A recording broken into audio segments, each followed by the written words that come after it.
What up, YouTube?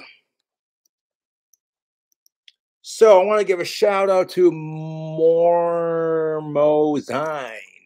I was hanging out with him on Crystal's stream last night. He paid me some money to do a video review. Oh, what's this? Oh, you better not be late for your own stream and show up with a drink, Cobra, you fucker. Shout out to Jerry Blake, who said if you can finish this entire bottle of Fletchman's and mix it, drink it all on stream, I'll give you $100. And I'm like, okay. Let's see if he's legit, because I'm a man of my word. He said you have to open it on stream and drink the entire thing. So this I can do. This isn't going to kill me. Trust me. I got the liver of a fucking rock star. This isn't going to kill me. So cheers to Jerry Blake. It's after 5 o'clock. Listen to it.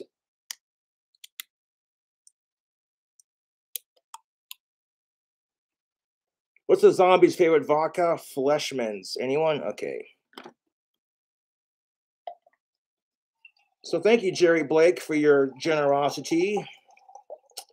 I could certainly use a drink. It's after 5 o'clock. So we're going to be drinking Mountain Dew and Fleischmann's vodka. We'll call it a green zombie. How's that sound?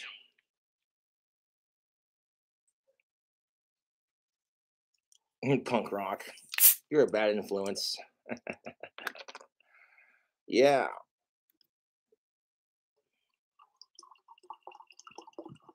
I got the red one painted. I did send the tip because it was looking a little rough.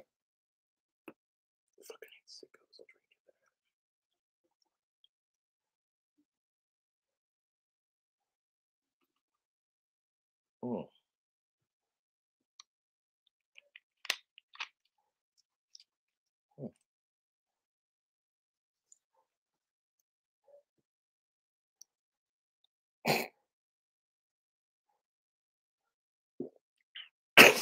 Whew. I hate sickos, dude. I hope you are doing fantastic. Now, the challenge was to drink the entire thing on camera with chat on. So, there you go. While we're having a drink, we're going to watch this YouTuber's videos. He's a fan of mine. I'm always down to support my fans. I'd be nothing without my fans, to be honest.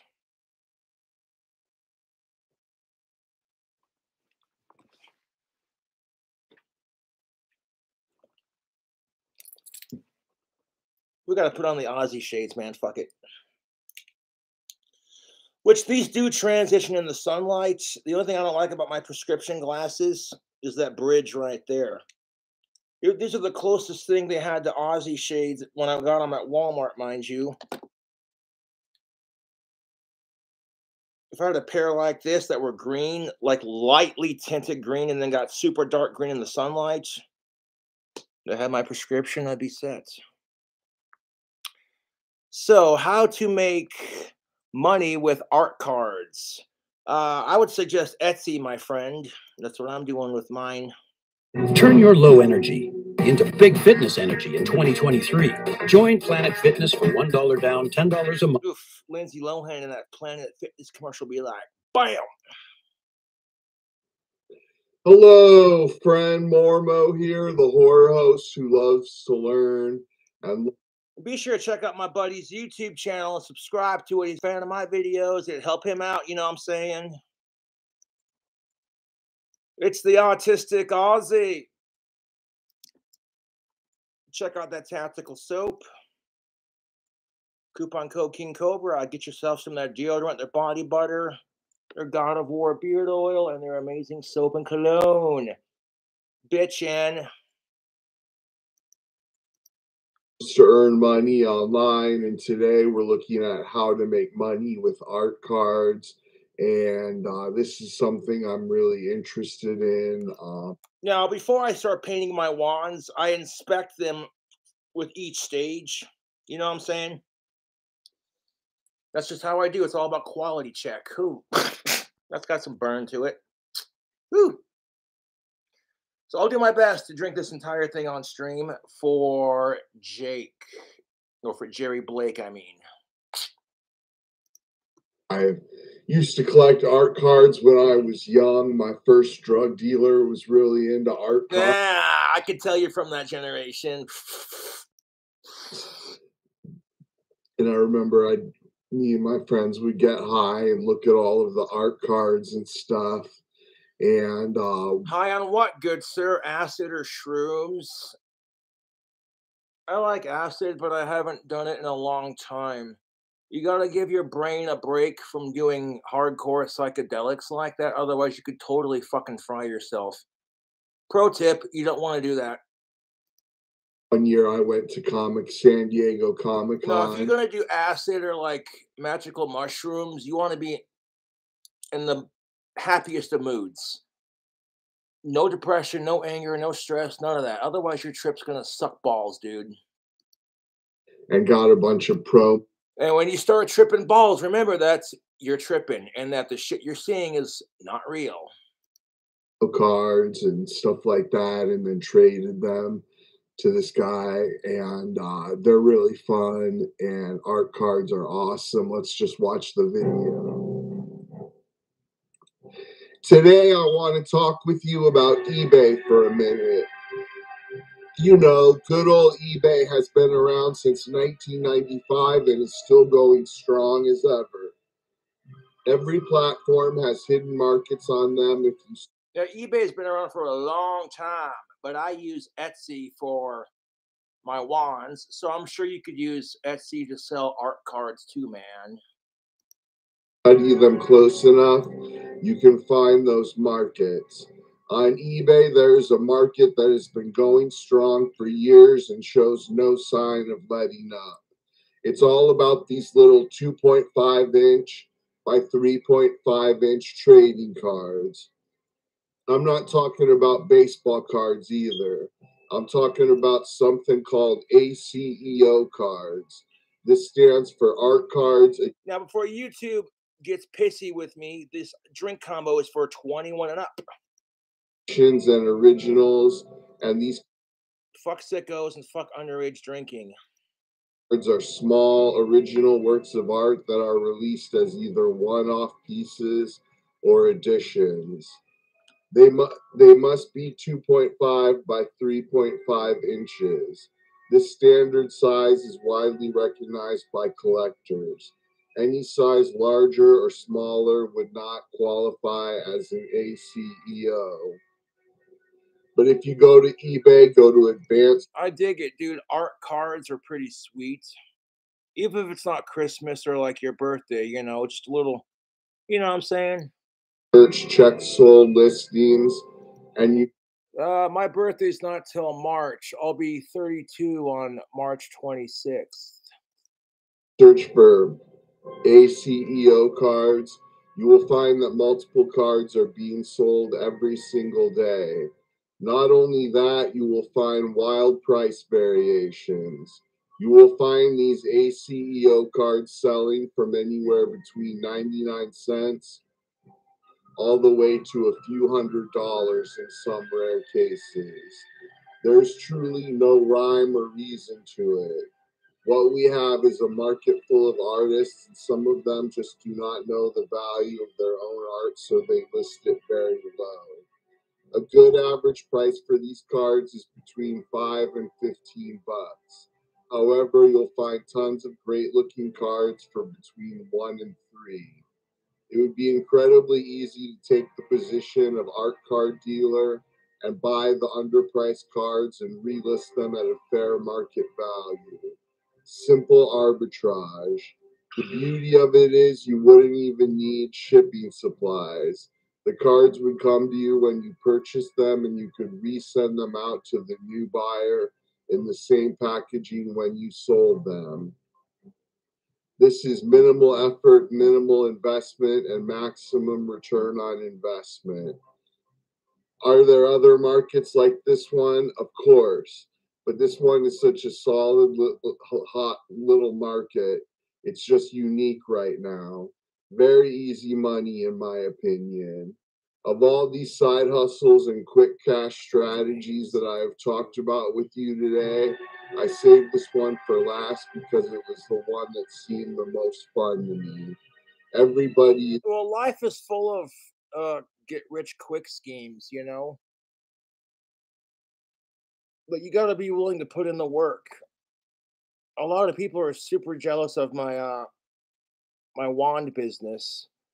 And keep in mind, I've been making wands since junior high and studied in the occult for that long too. I'm like almost 32, and I've been practicing magic since I was like 12 or 13. different. I wonder which of these side You know, the kind of shit that Black Sabbath would fuck with. hustles and quick cash methods resonated the most with you. Which do you think you might try? Be sure and comment back and let me know. Okay, so there you go, friend. You can buy the art cards and buy the undervalued ones, hold on to them for a while, or immediately Oh make. yeah, if the art cards are like made by an undiscovered artist, and then that fucking artist becomes famous, one of those, oh, you got one of the pieces before they were famous kind of thing, you know.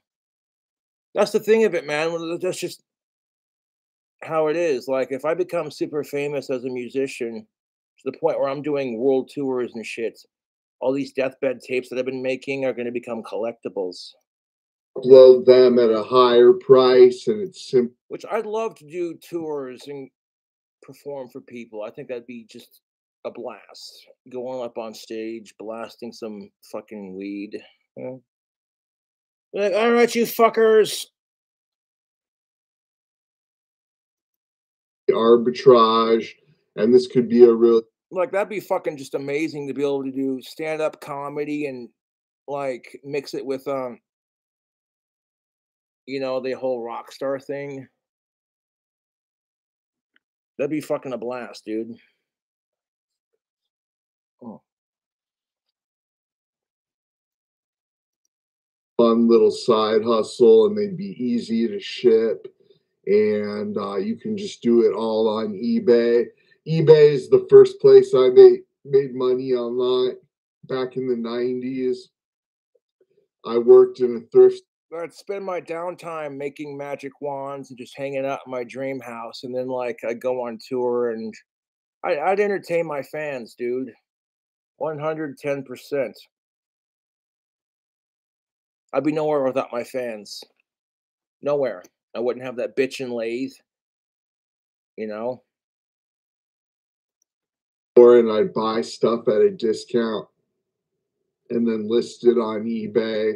And back then that was before PayPal, so Oh, eBay? Yeah, that was before PayPal, Cash App, Etsy, etc.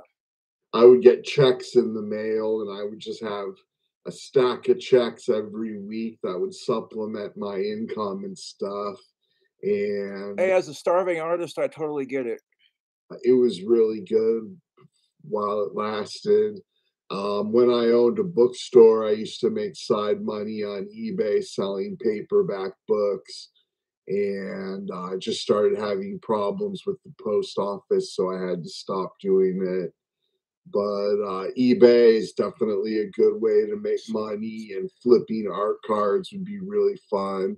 Like, how fun would it be to be an art dealer and have an art business and everything? I'm also interested. Honestly, sickos depress me more than my trolls do, you know? A side note, I know it's completely off fucking topic, but that's what the alcohol's telling me. The kids should be kept safe, and anyone who tries anything disgusting should have their dick chopped off, in my opinion. I'll say it again, man. Kids are more precious than rock and roll. That's the future generation. And I have friends who have been through some shit as kids, and I see how it messes them up as adults, and it's a fucking plague, dude. The fact that there are people out there trying to make it into a sexuality is just so fucking disgusting. There are people out there trying to normalize sicko shit, and to me, that's more depressing than my YouTube trolls. Creating art cards and being artistic and making my own art cards and selling them and flipping them and stuff. I think that would be really fun too if I could figure out how to make the art Sing some cards. Aussie. I don't I'd want to get really copyright enjoy strike, that man. too. And if you want to know other ways to make money, the best ways to make money online, I got a link in the description. I would love to sing some Ozzy Osbourne on YouTube, but I got to be careful when I do anyone, really, not just one of my favorite singers, you know. No matter who you do, if I could get a copyright strike and then the whole fucking video gets silenced, and I'm like, well, fuck. It seems kind of pointless to do a vocal cover if you get copyright striked. You know, like, oh crap, Cobra, you sound just like Ozzy. That's badass, dude. Oh, your video got silenced for copyrighted music. For 3 free products on Warrior Plus, and you can check them out. And they teach you how to make money online, and they're free, and they're really Really, you can make money online. You just got to have a product. You got to have a market, and you got to have an audience. That's anything. It doesn't have to be on the internet specifically. Oh, so shit. just click the link in the description. And thanks so much. Hello, friend. I'm Shane Bozar, and I started a new little business called Helpful Hillbilly, and it's going to be a newsletter. And I sent you here so that you could learn the secret of Branson's biggest competition and how they made 504 million off of public domain. And the secret is, or off of a free resource that's available to everybody. And the secret is Disney made $504 million off of the movie Aladdin. Hey, you're speaking the truth, man. As a 90s baby, old school Disney tapes are where it's at, man. I grew up watching old school Disney VHS tapes. Now, you Gen Z little cocksuckers are not going to understand what the fuck a VHS tape is because you're so used to your fucking tablets and streaming the movie on your devices. I'm not trying to sound like an old fart before my time, but back in the fucking day, you had this thing called a VCR player, and you had to manually rewind it by pushing a button. No, if Gen Z got a hold of a VHS tape, they wouldn't know how to fucking use it. They'd be like, "How do you charge it?"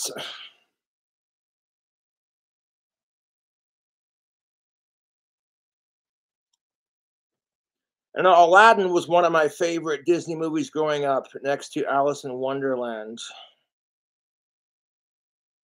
No surprise here, but my favorite character in Aladdin, of course, was Jafar, that Cobra staff be pimpin'.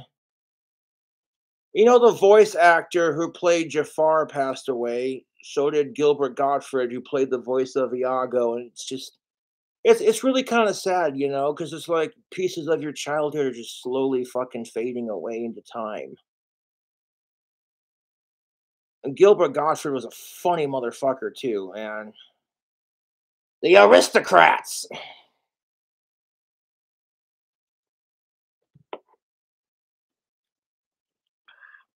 One of the reasons why I don't talk shit on Jewish people is because a couple of my favorite celebrities are fucking Jewish. You know what I'm saying?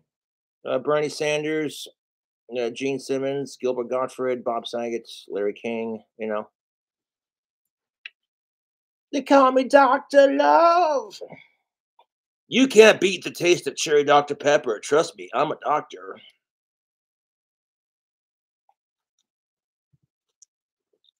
You cannot tell me that the fucking cherry Dr. Pepper commercial featuring Kiss wasn't fucking epic, dude. Yeah. So yeah, check out that dude that we're watching here. He's a pretty cool, dude. I'm always happy to support my fans, 100%, dude. I'll give this video a like too. Give you your first like. This dude doesn't have a whole lot of subscribers by the looks of it. Oh wait, maybe I have a hard time seeing any of these because they're not prescription. Hold up. Okay, yeah, you got about 4,000 200 some odd subscribers. So yeah, not as many as I do. And you know what? This is what YouTube's all about. It's a community. As far as I'm concerned, YouTube's a fucking community, dude. We should be here to support each other as fellow content creators. It's not about who's got more subscribers or what have you. It's about supporting each other and keeping this platform alive, man. Woo! That vodka got a little bite to it. But yeah, this is where I'm at with it. I will, in fact, drink this entire thing on stream. Now, Mr. Jerry Blake said, if you drink this entire thing on stream, I will give you $100.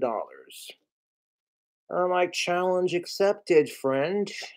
You send the liquor and I'll make it quicker. Yeah. I had kind of a stressful day today. I was trying to get some shit set up on the internet, and internet on my phone's being stupid, so it's like whatever. Then my account was in the negative almost 400 fucking dollars, but I got it down to about 200-300, so that's good. So believe me, that $100 I get from Mr. Blake is gonna come in handy. I'm done. Like, if I can't afford DoorDash, I don't care who it's for, then I'm not gonna order it. I'm tired of my fucking account being in the fucking negative. It's a shitty feeling when you're broke all the time, dude. You know?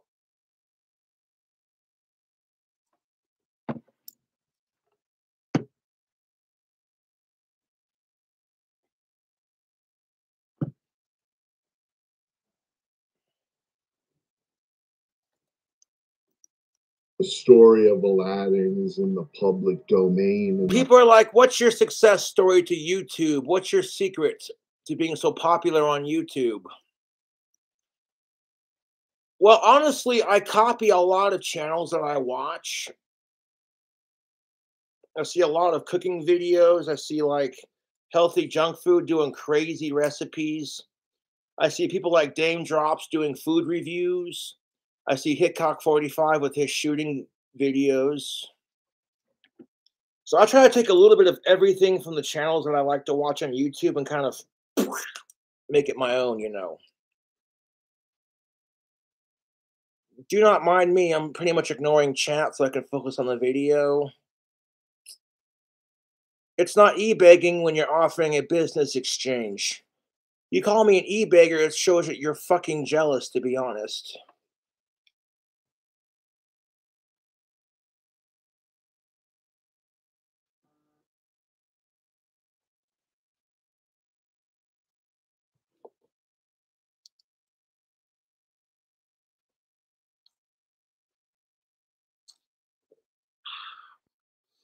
Fucking long live Aussie, motherfuckers.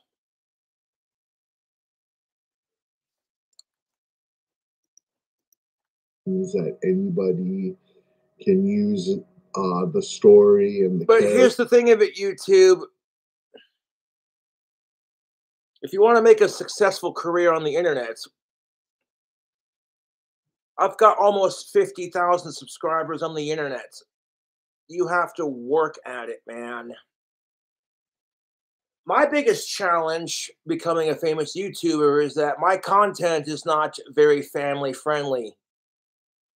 I bitch about sickos. I fucking slam alcohol. I bitch about our society. I bitch about women and men treating each other like shit.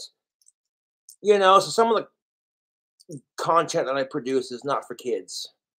You know? And that's a tough market to get into. You know, if you make more kid-friendly videos, you tend to get more views. So I do occasionally post a kid-friendly video on my channel because it's good for the views. But I gotta stay true to myself on YouTube, you know? Kids should not be watching my YouTube channel. I cuss like a sailor. I advertise tobacco, alcohol, and marijuana.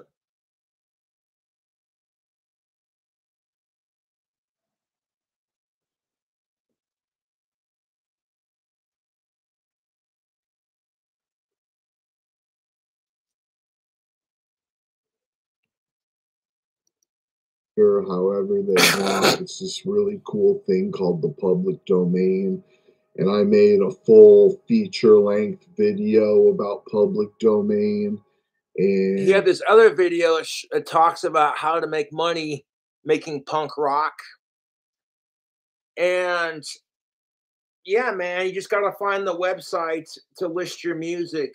There are plenty of, back in like Ozzy Osbourne and Black Sabbath's day, if you wanted to like get discovered, you had to go out and play gigs, go to bars, have people throwing cigarettes and beer bottles at you, like, yeah, These days, it's a piece of piss. All you gotta do is set up a Bandcamp, or SoundCloud or freaking TuneCore account or whatever, and you make your music, you convert it into an MP3.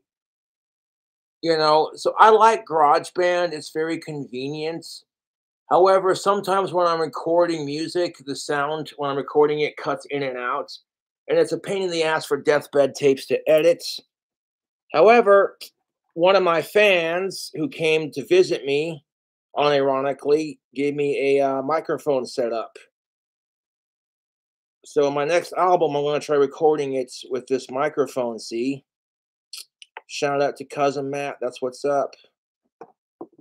Well, somebody had sent me a DoorDash order a couple weeks back, and the dude who brought it was door dashing from state to state kind of thing, and he took one look at me and he was like, "Holy shit, you're King Cobra JFS." And I'm like, "Yeah, what's up, dude?"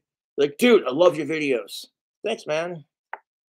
I'm still getting used to that. I'm not going to lie. At 50,000 subscribers, I have such a huge impact on the world, and I fucking love it. Whew. Oh, God damn it. It smells like rubbing alcohol. I fuck with Fleshmans. I don't care if it's Potters or Fleshmans. It's cheap and it gets you, you know what I'm saying? One second.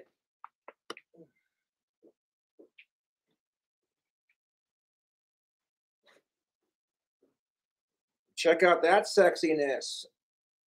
Just got that painted, man.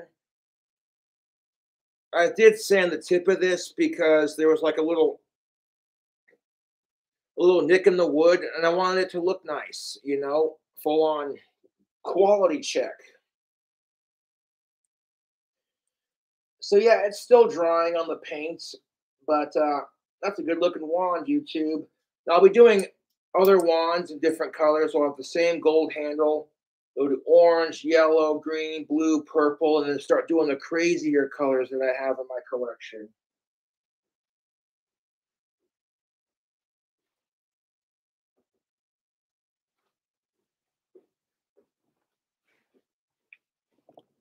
So if you want to get into like the music industry, you're not going to get discovered right away unless you're really fucking good.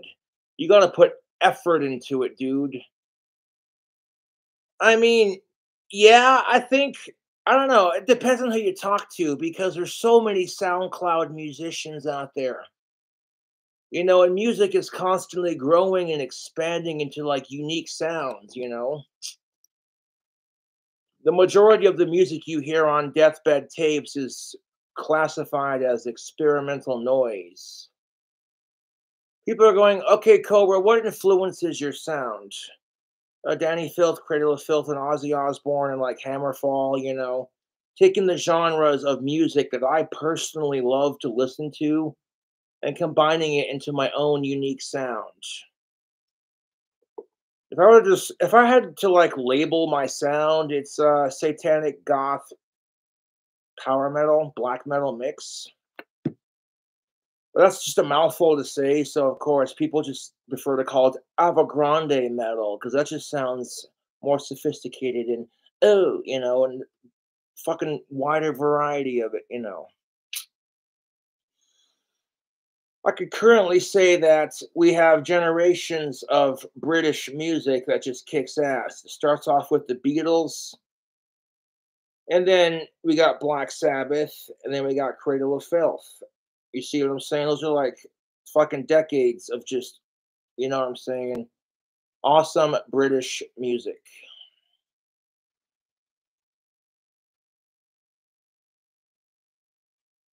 Gothic power metal. That's basically what it is. Yeah. Yeah. I take that and then I go a pitch higher. You've seen how I sit down and record my vocals. You already know what's up. Fire up GarageBand. Ooh, that was a little raspy without warming up.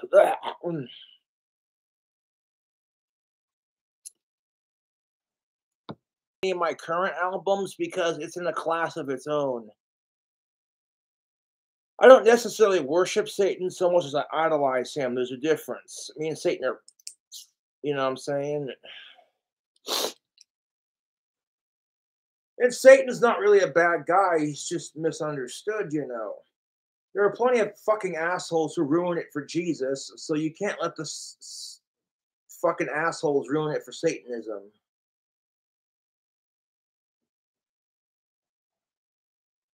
So I'll be making more wands tomorrow in different colors, and hopefully I'm not going to be doing it on camera because I already did that for you cool cobras. But I do appreciate y'all tuning in to watch your Dark Lord and Savior, King Cobra JFS. Back at it with another fucking video.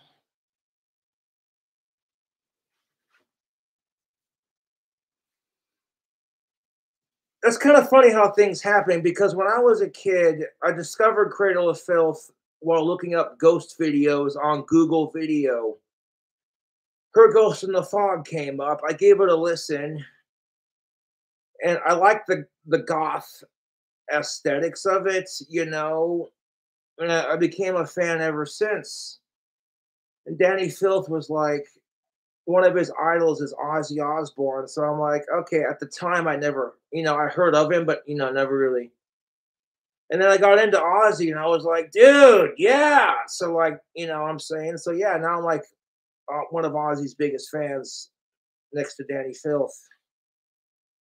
And Ozzy's a huge fan of the Beatles, dude. And I'm like, okay, you know what? If Ozzy Osbourne likes the Beatles, I'll give him a chance. And now I like the Beatles because of Ozzy Osbourne, to be honest.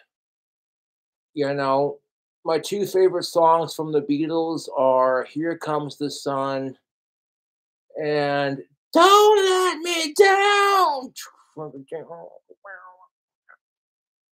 I'm in love for the first time. Don't you know it's gonna last? Don't let me down. Hey, Jude.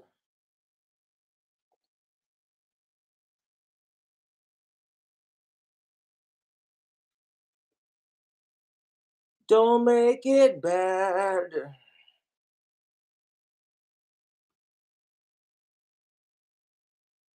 I got that creepy, serious face, so when I put on the goth makeup, it just works. Yeah. I don't know if Ozzy Osbourne's goth or not, to be honest, but be truthful with you, I love Ozzy and Danny Filth, no homo. All these fucking mumble rappers who are just like, they do a bunch of fucking drugs and then they try to rap and it sounds, dude.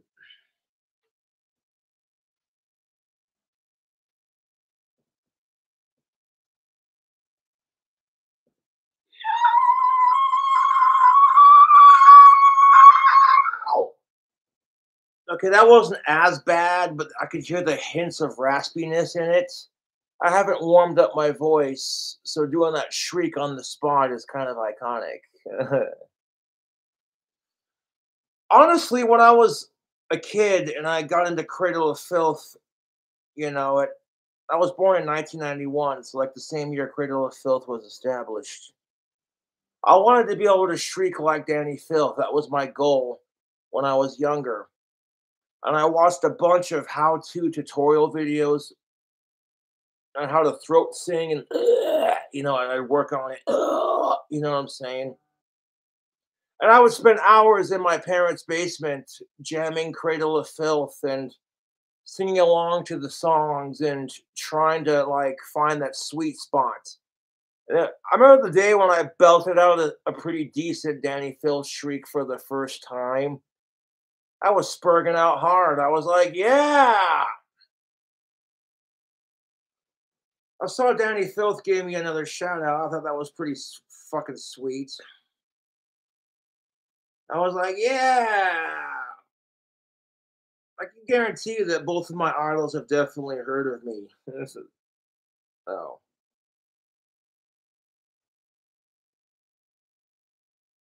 I don't want to be like stealing Danny Filth's thunder just because I can officially shriek like him, kind of thing.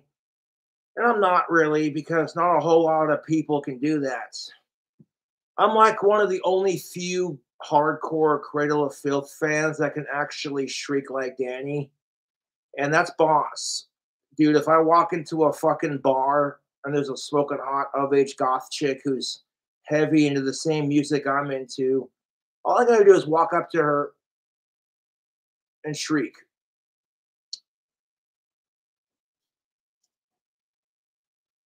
Oh, dude, my fucking parents hated listening to Cradle, me listening to Cradle, dude. Absolutely fucking hated it. My parents were repulsed by the idea of me listening to Cradle of Filth, which only, of course, made me want to listen to them even more. At one point, my parents were so sick of me listening to Cradle of Filth, they were just like, they took my iPod and completely drained it so I couldn't. And then they deleted all the music that was Cradle of Filth off of my iTunes. And then they were just like, we don't want you listening to this crap, blah, blah, blah, blah, blah, you know. But me, being the sneaky little bastard that I am, I took all the Cradle of Filth I had downloaded at the time, and I burnt them onto CD-ROMs and labeled it COF1, COF2, etc. So even after my parents deleted the Cradle of Filth from my goddamn iPod when I was under age of 18, I get that. Cradle of Filth is a bit controversial, so I get why my parents at the time were a little skeptical about it. But needless to say, I put the music back onto my fucking iPod and then labeled it something different so that way I could still listen to my Cradle of Filth and fucking. Then my parents were none the wiser.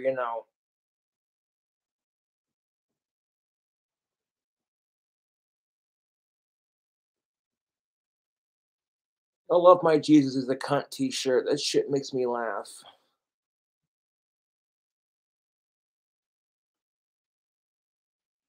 Danny Filth's like 48 and Ozzy Osbourne's like 74 and they're still kicking. I love it, dude. Fucking love it.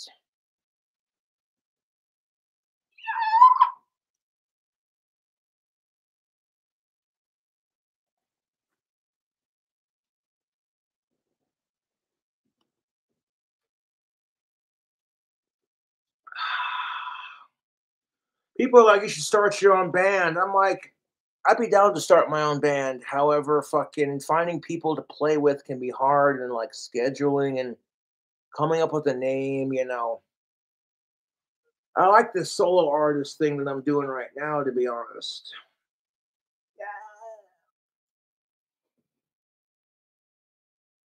Appreciate you all tuning in to watch the stream.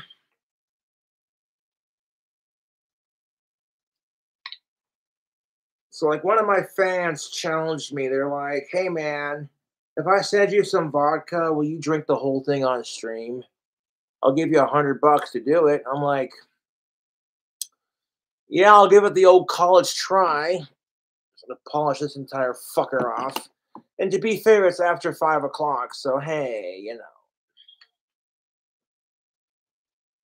It's not an excuse, to be honest. You don't live my life. You don't know what the fuck I go through, what the fuck I've seen.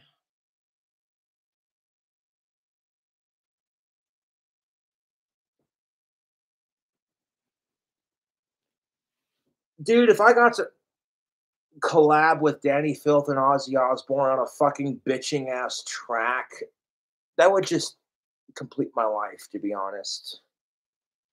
It would too, because like Holy fuck, it'd be epic. You have my vocals, Danny Filth's vocals, and Ozzy Osbourne's vocals all layered together into this Ava Grande masterpiece.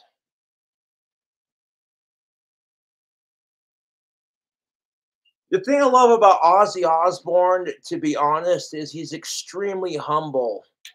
You can see it too. You know, when he's talking about all the guitarists he hired for Patient Number 9, he immediately said, I didn't think they'd fucking want to work with my ass. And then, you know, and that's just the way to be. Like, both Danny Filth and Ozzy Osbourne are very humble about their rock stardom kind of thing. And that's something I admire about them more than anything, is because nobody likes a cocky asshole. You know, if it makes you cocky for the right reasons, that's one thing. But just going up like, yeah, you know.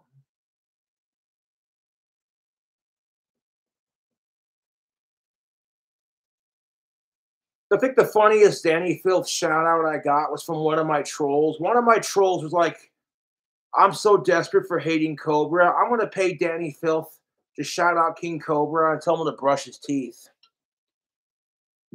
and tell him to quit being gay with Alex and shit like that. And I just laughed. Me and Campbell were both laughing our fucking asses off at that.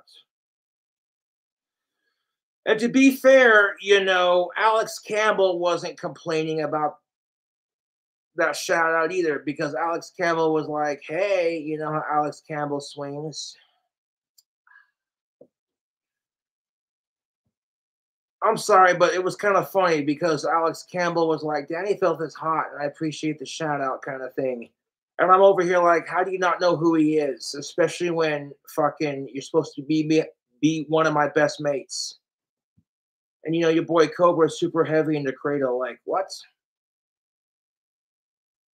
And you can admit that your idols are sexy without it having to do with your sexuality. That's all I'm saying.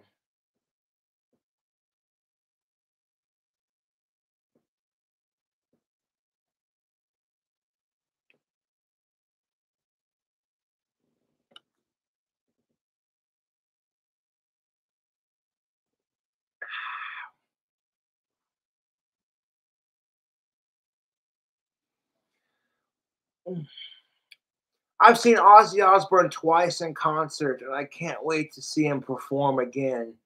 It's going to be awesome. You know, and if I could see Cradle of Filth perform in concerts, that would be just a fucking treat, in my opinion. Last time I saw Ozzy Osbourne perform in concert, it was in Denver, Colorado at the Pepsi Center. This was the last show Ozzy did before he got a staph infection in his thumb, mind you. And like 4 years after that, it was just living hell. And watching him go through it, just it made me sad, dude. It made me worry about him. But he pulled through because he's Iron Man. And here's the thing of it, this fucking new trend on TikTok where you tell people that celebrities they like have died is fucking disgusting. Like, you know what I'm saying? Like, okay, if you're like, okay, let's just say you're a Justin Bieber fan, whatever. You know, who cares? Okay, you walk up to somebody and who really likes that. Keep it PC here. I don't particularly care for that person because Justin Bieber spits on his fans, and to me, that his music sucks. On top of it, I'm just like, oh, dude. I would never spit on my fans, even if they asked me to do it. I'm like, you don't spit on somebody. That's just rude. But could you imagine, you know, and that's what people are doing. They're going up to people and being like, hey, your favorite celebrity died, and filming it just for a reaction for TikTok. And I'm like, people are so fucking desperate for clout. It's fucking disgusting.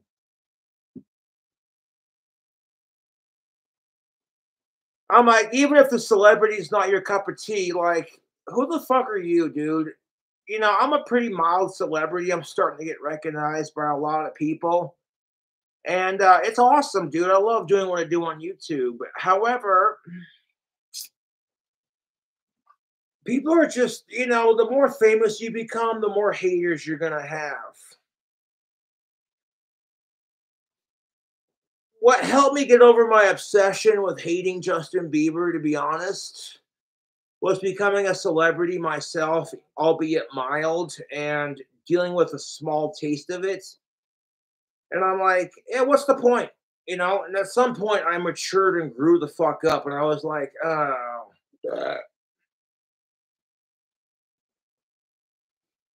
I'm like sitting here going, oh, dude,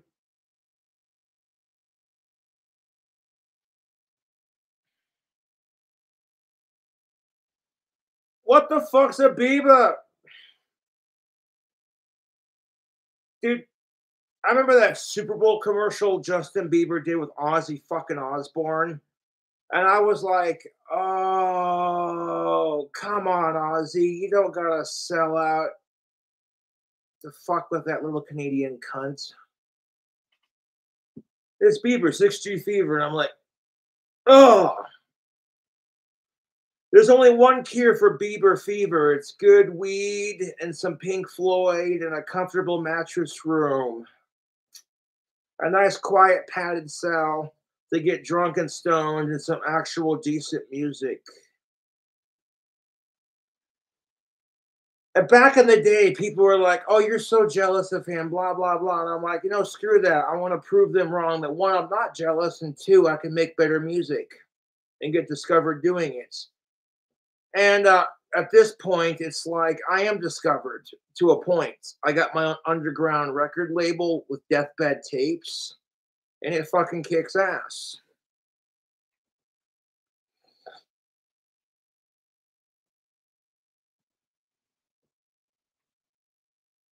And I'm like, here's the thing of it.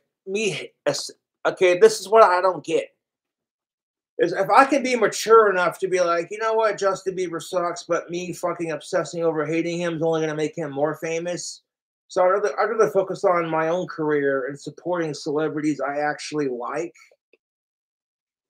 But my trolls apparently haven't got that message that their obsessive hatred of me only makes me more famous. So, you know, that's kind of my goal right now is to become super famous, like bigger than the Biebs, bigger than Mr. Beast, you know. Which I dig Mr. Beast. He's a cool dude.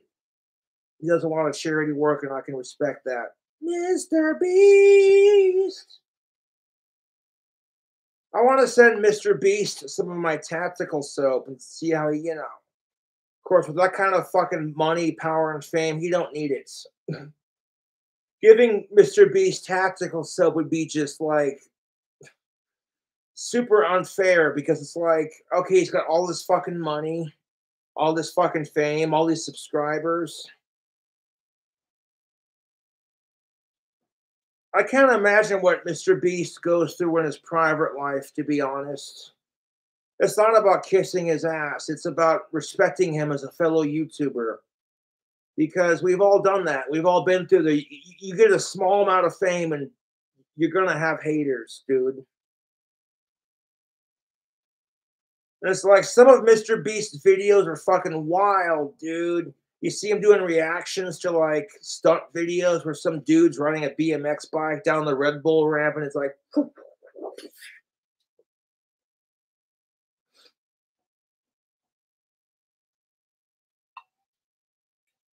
what the fuck's a Bieber?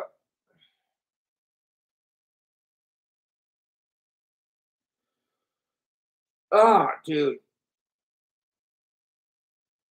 I mean, Canada has some pretty sweet Canadians, like you know Jim Carrey. They're about to catch a bad apple every now and then.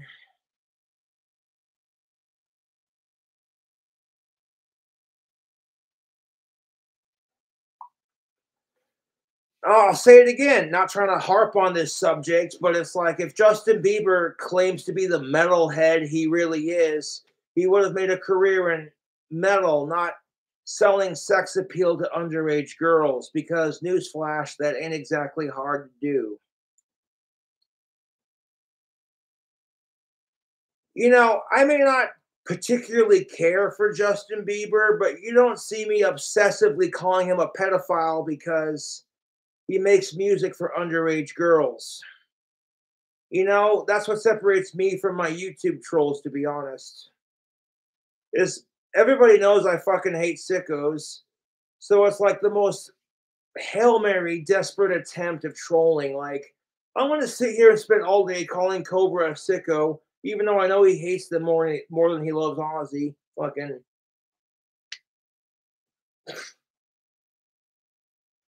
at some point it's like, hey man, I'm getting free alcohol from my fucking fans.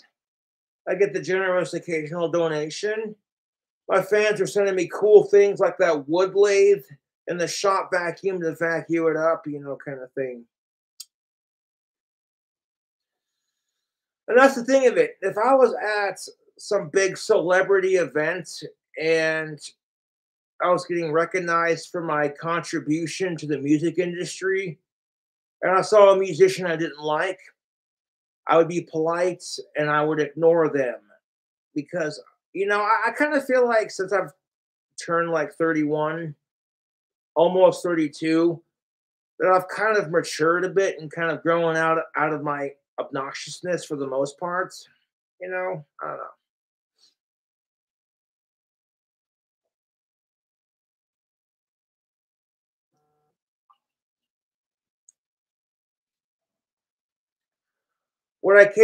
Would I give a shit if Justin Bieber wore tactical soap? Honestly, no, because you're supporting my favorite soap. So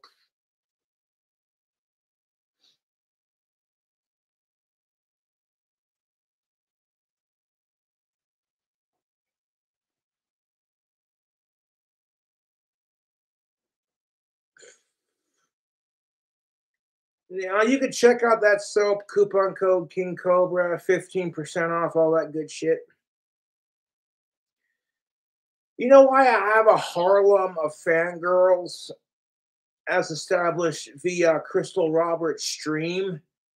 It's because despite being rejected by every chick that I've liked since the fourth grade, I still try.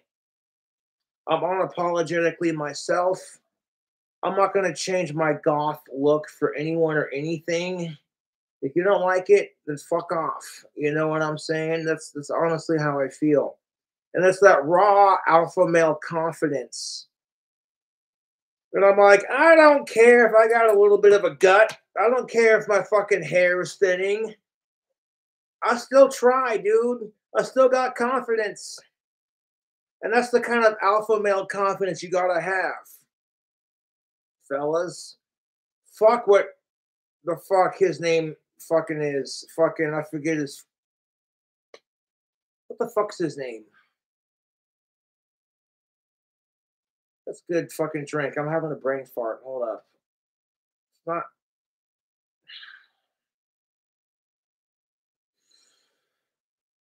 He just got arrested for sex trafficking. He's a fucking sexist male pig. Fucking. Isaac Butterfield did a fucking video on it. I'm trying to fucking. It's not. Andrew Tate. There we go. Took me a minute. I call him Andrew Taint because he's a fucking asshole. I'm like, dude, are you so fucking like Andrew Tate has the most fragilest masculine, like the most fragilest masculinity. You're gonna let some little autistic chick fucking trigger you into making a video response?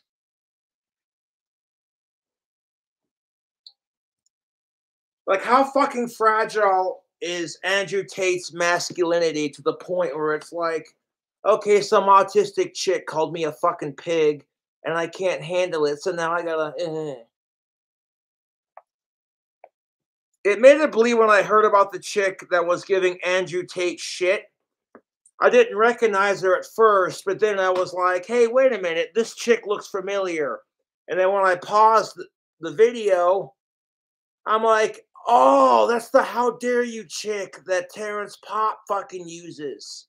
How dare you?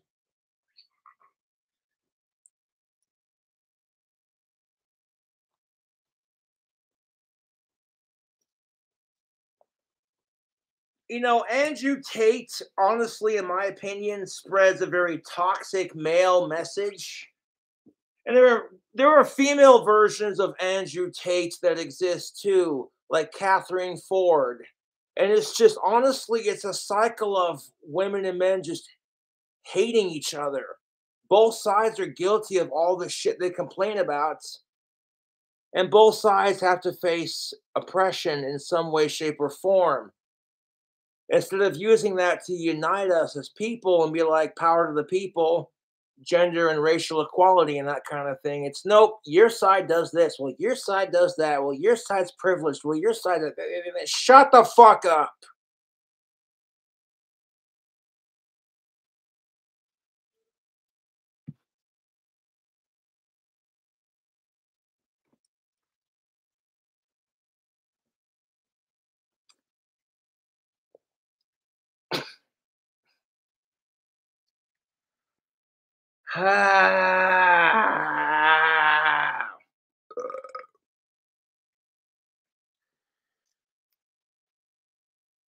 I'm trying to cut down on my fucking drinking, but when one of my fans is like, "Hey, I'll pay you $100 to drink a whole thing of vodka on stream," I'm like,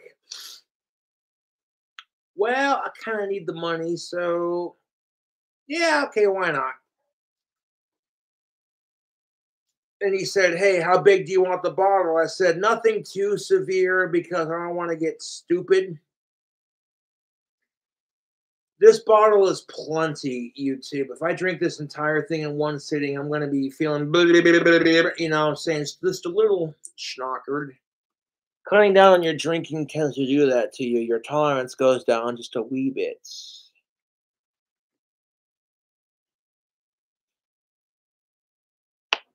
Fucking hate sickos.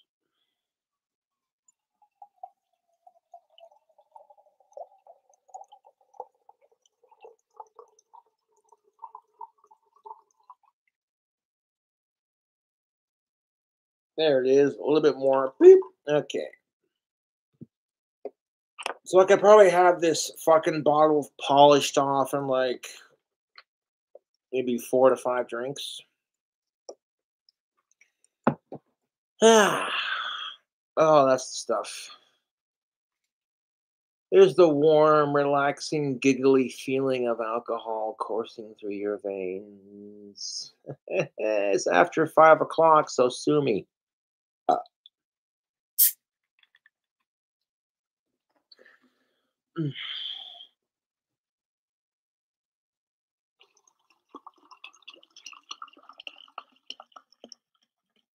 Drink combos! Which a drink combo is basically slang for a combination or a mixture or a mixed drink. It's just a different way of saying the same thing, like mixed drink kind of thing. Remember that Danny Phil shout out? He was like, "Drink combos, right. I was busy entertaining my family for the New Year's and I'm a bit hungover at the moment." You know what's really great for fucking hangovers? Cannabis. Sprite soda pop or another shot. I found that those tend to work the best. In my experience with heavy drinking, what works best for a hangover is Sprite soda pop and or cannabis. I was watching a video with Noah Galutin from Tasted, and he was like, "Hey, you got a hangover? Drink some Sprite soda, some Sprite fizzy water, and it'll help with the hangover." And back when I was still working at Wendy's, I drank off the clock, but when I came to work the next day, I was like, "Oh, my head." And because Wendy's offered their employees free soda pop, I was like, "Yo, let me try this out for a second." So I downed a bunch of fucking Sprites, and then by the time my shift started, my hangover was completely gone. And I was like, "Yo, I gotta share this tip with people on the internet. Hold up a second."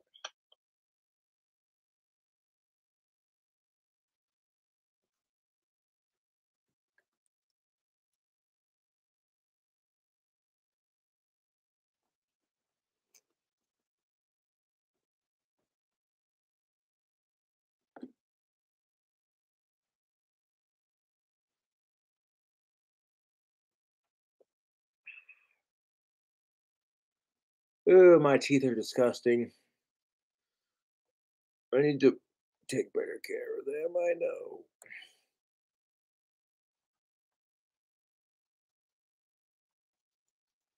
No, I love wearing my Aussie shades even if I can't barely see out of them. Like, I can see enough to, hey, GMT, thank you for plugging my PayPal, I appreciate it. Well, now when I do these streams, it's not about the money, it's about entertaining my fans.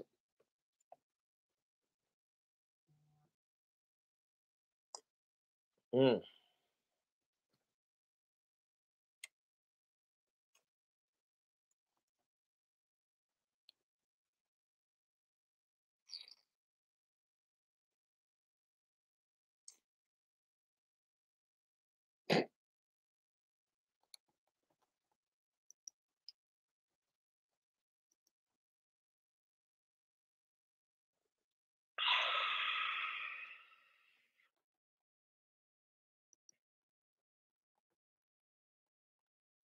Oh, hey, one of my favorite harp players is live. Fucking seriously cute Asian chick. I'm like, yo, Emily, how you doing? She's clearly taken, but I'm not gonna try anything. I'm just saying, harp is one of my favorite musical instruments. It's just something so majestic about a concert. Oh, fuck me. About a concert harp. If I had to pick my top three favorite musical instruments, it would be a carillon, an electric guitar, and a harp in that order. Church bell carillons are just don't even get me started. I'll spurg for hours. Huh, you know.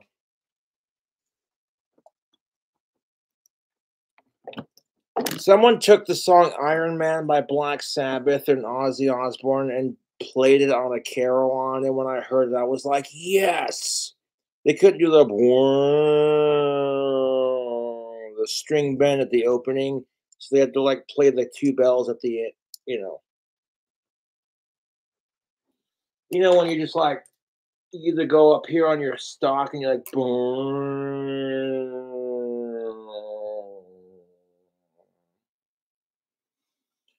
One of my favorite guitar players is honestly, I'm not trying to say this to kiss Ozzy's ass, but it's Tony Iommi, you know? What inspires me about Tony Iommi is he lost his fingertips right here on his right hand.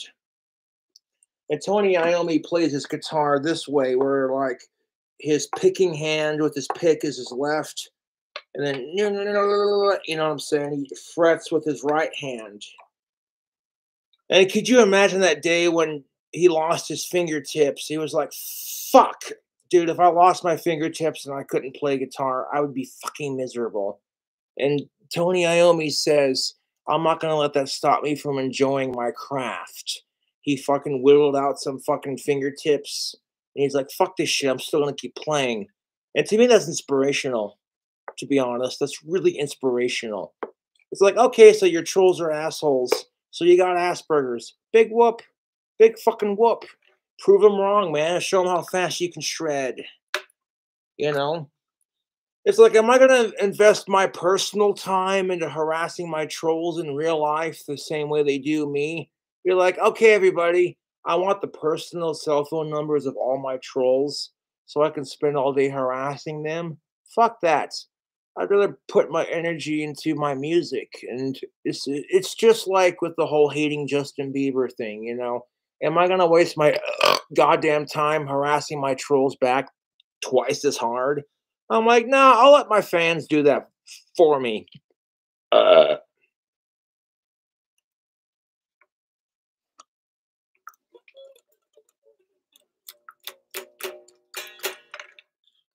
BC Rich guitars are always gonna be a first love, show that logo. Because when I was a kid, you know, getting into, like, Ozzy Osbourne and Cradle of Filth and all that sort of thing, I wanted to get an electric guitar. So one day, I'm at my dad's job looking up guitars on the internet. And I stumbled across the BC Rich Bronze Warlock Series guitar from way back in the day that has like the skulls right here and like one or two pick. You know the one I'm talking about. And I had a paper route in Valley City, North Dakota for the Times Record. That's what's up. And I delivered papers. I would get a paycheck every month. It wasn't like 1 to 2 weeks. You know, that was my first job. And once I got the hang of it, dude, customers loved me. I went out of my way to help my elderly, I had customers who were senior citizens, and I didn't want them to have to bend over to pick up their paper. That's just, ugh, dude, you get to that age where you're just like, I don't want to bend over. Do I have to? Eh. And I'm the kind of guy that's just like, hey, man, if I can make it so you don't have to bend over to get your paper, sweet. And that little extra detail that I put into my job, people appreciated that. And I literally saved up all my paychecks until I got the guitar. I paid $177.77 plus $20 shipping and handling. And I remember when I smashed that guitar on my YouTube channel. God, I wish I wouldn't have done that. That was my first electric, dude. Fuck off. But I still have a small chunk of it laying around here somewhere, so there's that at least. Cobra, you're gonna turn on the fucking amplifier or quit teasing us.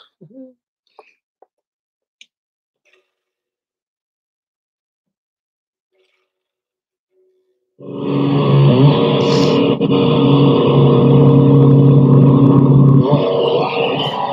think that's loud enough for the video.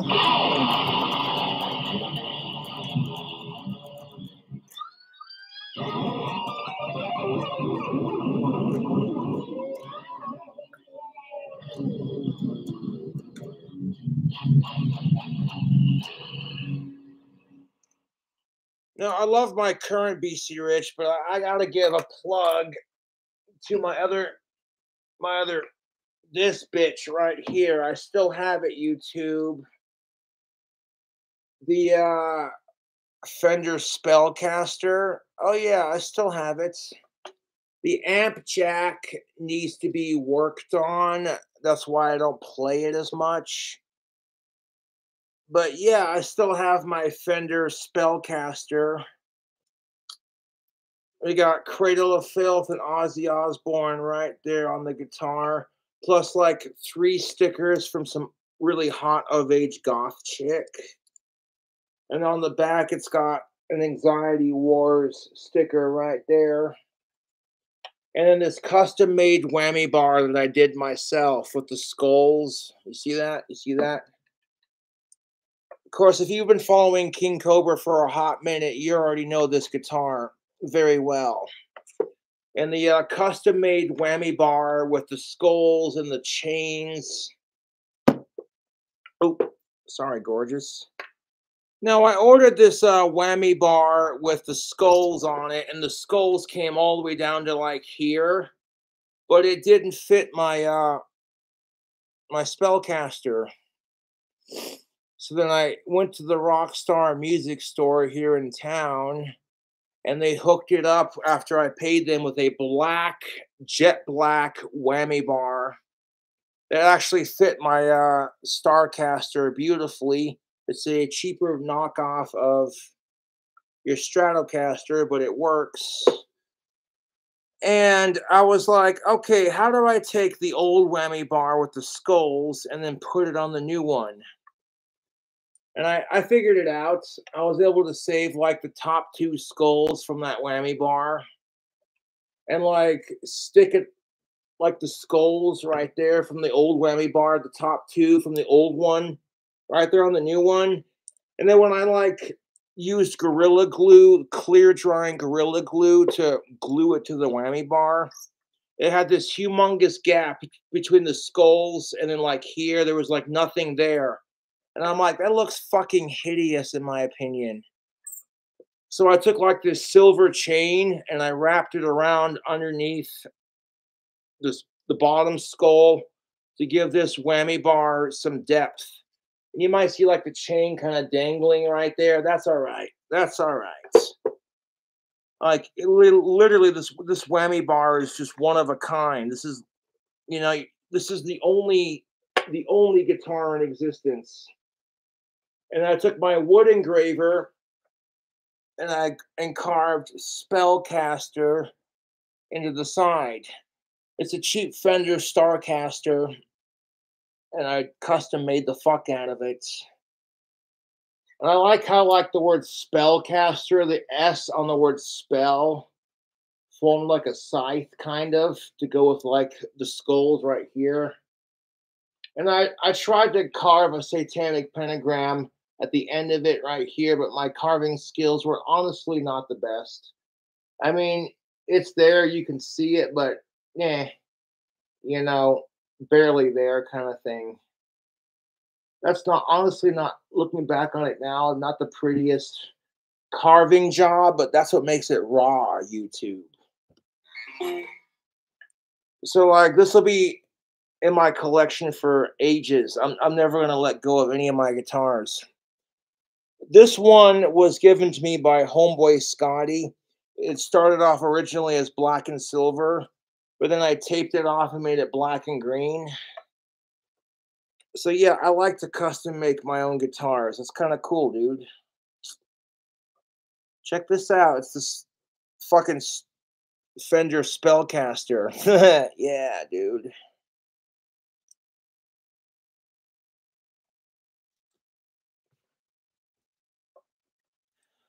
I wanted a whammy bar with like skulls going down it, you know, and the one that I picked out for this guitar barely fucking fit. It didn't fit at all, to be honest. So I took it to the Rockstar Music Store, and they were just like, "Well, here's this black one that fits like a glove." I was like, "Okay, how can I incorporate the old whammy bar into the new one?" Now I'm repeating myself, and yeah, a little bit of Mod Podge that I use for my wands, and of course some clear drying Gorilla Glue. That was a fun little project. So I don't even care if like a small portion of that silver chain kind of dangles off the end here. It adds character to it, you know?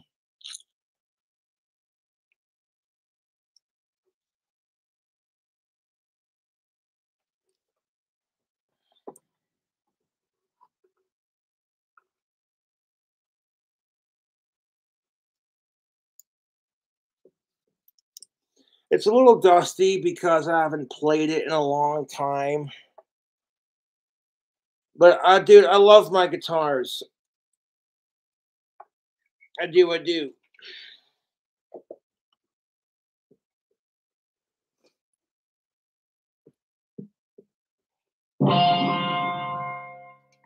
I have two more guitars. I have the Carver banjo and this Jack Daniels guitar, and then I have the acoustic that my grandparents gave me 1 year for a gift.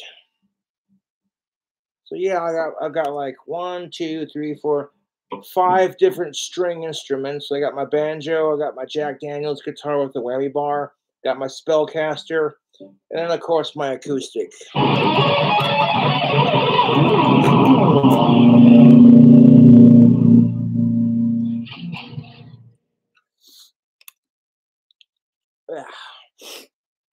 Dude, I wish fucking BC Rich would sponsor my ass. I fucking love their guitars. If I could create my own BC Rich guitar, it would have this piece right here on the end, right here. It would be over and flipped parallel to this side. This piece would be right here. And then, like, as it kind of comes down and up, the downstroke right here would flail out into a BC Rich Draco. So you'd have like this piece right here mirrored over here like that. And then like the curve of the guitar comes up. And then right down as it goes down, like right here, it would fan out into a BC Rich Draco. And then like it'd have literally this headstock right here, that classic Warlock headstock, it would have like 34 guitar frets, slightly scalloped. It'd have a whammy bar with a little cobra all hooded up right here, like wow, wow, wow, you know, and fucking, it would have like maybe like maybe like three pickups, one for light distortion, one for like super heavy distortion, and then like one for like a nice clean sound. And it would be like 12 strings, so you could do gent with it. And you can do gent guitar playing with the 6 string. Don't let anyone fool you.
Ugh.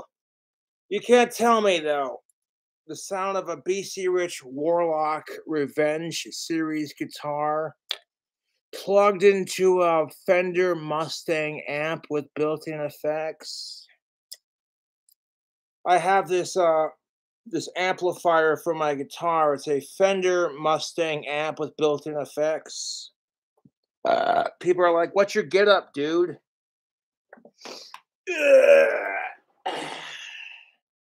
This big old behemoth right here.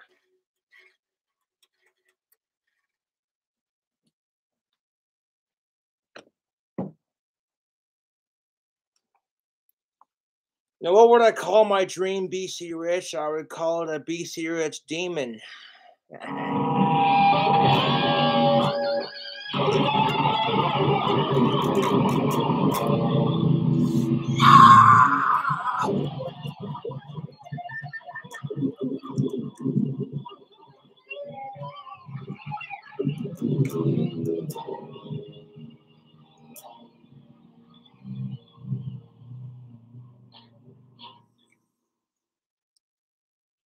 Sorry, I get a little bit passionate about playing guitar. Like, I could sit here on YouTube for hours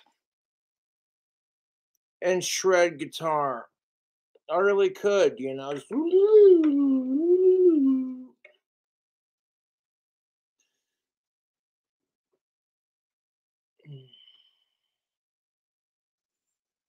Well, if you can't fucking hear me, then I don't know what the fuck to tell you, because you've got hearing loss, my friend.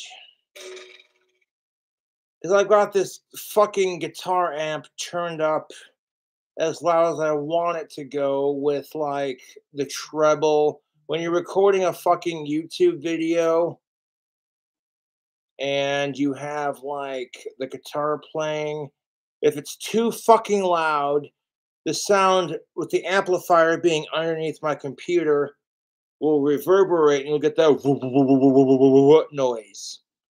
Like, are you playing on subwoofers? Like, nope, he's just got the amplifier turned up too loud. Is there really such a thing as having it turned up too loud?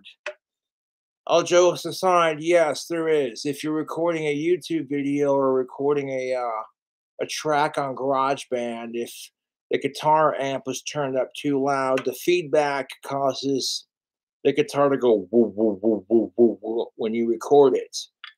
And I try to minimize that with my sound, personally speaking. A little bit of it occasionally doesn't hurt, especially if like you're blasting my music on subwoofers and then all of a sudden, you know what I'm saying? It kind of gives it a more alternative sound. But if it's that's all you hear through the entire album, and it's just like no, no, like 95% of At the Gates of Hell, the actual song is just me soloing and going fucking nuts on the guitar. And I was like stoned and drunk when I did that, so there you go. And I was like, yeah, I don't need weed or alcohol to record a solid guitar lick, but it's just something about marijuana when you smoke it, it like you relax, you're in touch with yourself kind of thing. And then you start shredding, and it's just like, yeah, dude, you don't even give a fuck. Dude, when you're stoned as fuck, you don't give a fuck how it sounds. Just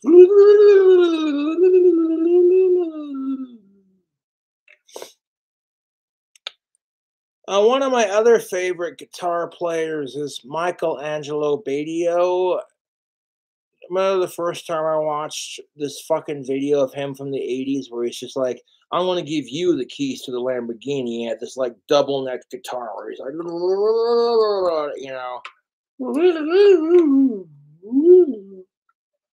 It's like the kind of playing that gets your ear going, ah.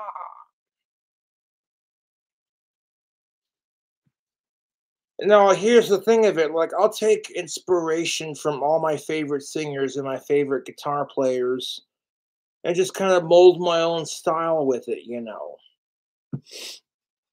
Would I call this a cheat pick? Not really. Not realistically, to me is the perfect guitar pick shape. That point on the end is extra defined. And literally, there's not a whole lot of bend to it. The guitar pick is thick enough where it has little to no bend. You see that? That's how much bend you want in your pick. Because if it's super bendy, we can like literally fold the pick in half. No. And if it's so stiff you can't even bend it with your finger, then you know what I'm saying? This right here to me is the perfect balance of guitar pick action. It has a little bit of bend, which will give you some like when you go to like sweep pick and like shred and shit, a little bit of bend will give you that like people will use an extra bendy pick when they want to sweep lightning fast. However, if it bends so much that it doesn't grip the strings, then you have to be like really pushing it in there to make it happen kind of thing. The nice thing about this guitar pick is that there's a little bit of bend, but it immediately, see that? Boop. See that? You bend it, boop, it immediately pops back up. This, to me, has the perfect amount of bend and the perfect shape. Now, making that pick extra pointy is going to make it easier for you to sweep, but that doesn't necessarily... So, yes, I would call this a cheat pick, but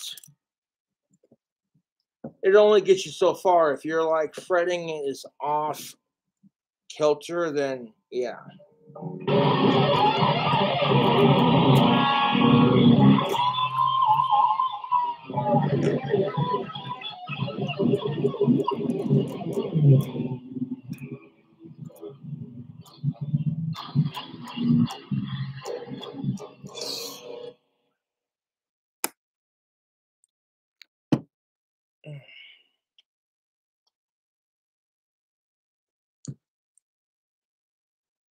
Now, when Jake, oh, excuse me. Now, when Jake donated the bottle for the stream, he was like, no time limit, man. Just go on stream with your chat on. You can mix it if you want. I said, okay, man, cool.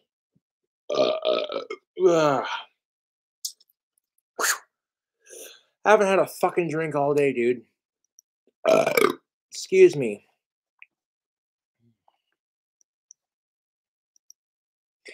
But now that's after 5 o'clock,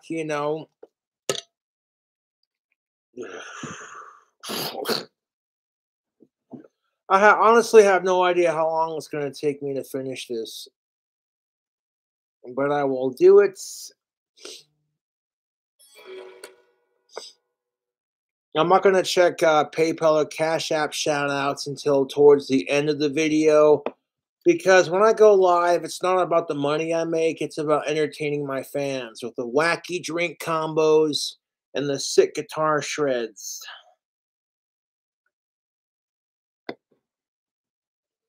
Like, could you imagine a whammy bar just sitting right here and with the cobra head kind of facing out like that, all hooded up? Wow, wow, you know.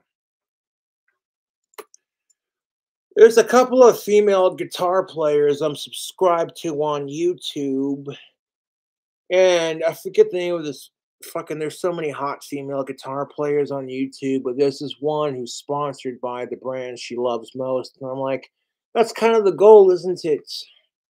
You know, to get sponsored by BC Rich like Larry King. Yeah.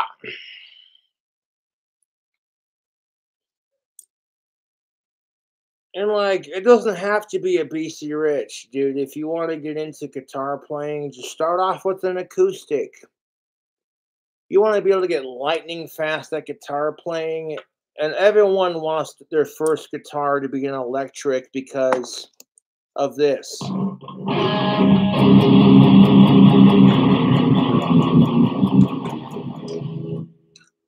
Okay, they want the that classic dun, dun, dun, dun, dun, the distortion sound that's associated with metal and rock.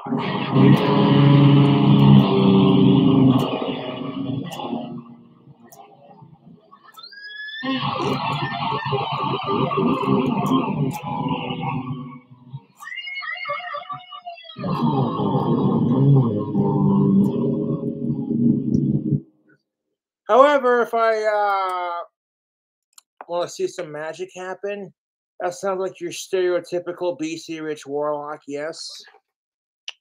Watch what fucking happens.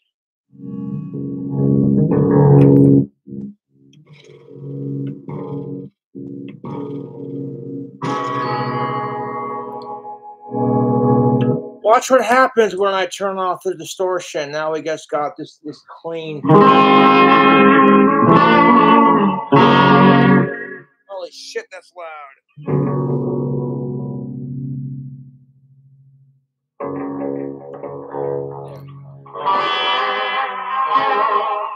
That's loud enough to pick up on the video.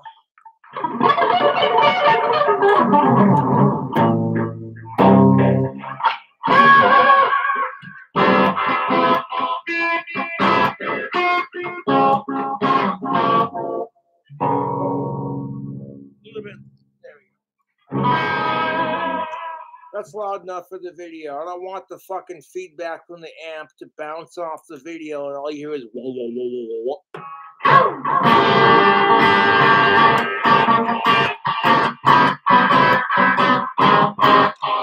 Turn off the echo just a little bit. Beep.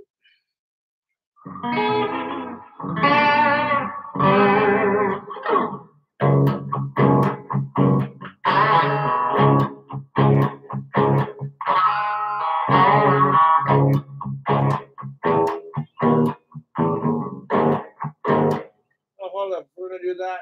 Fucking.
And when you're doing that like clean sound, you can make it sound more bluesy and less, you know, the original metal, so to speak.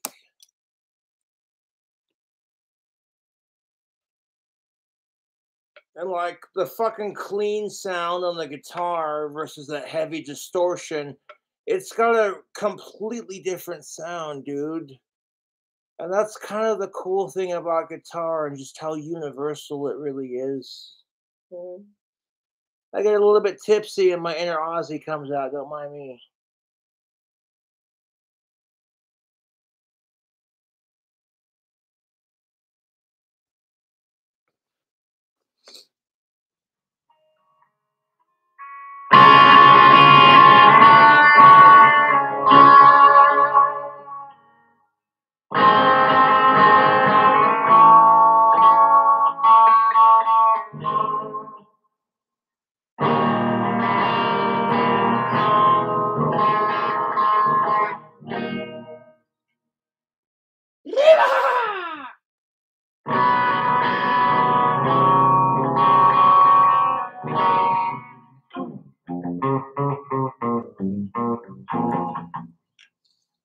You know what the cool thing about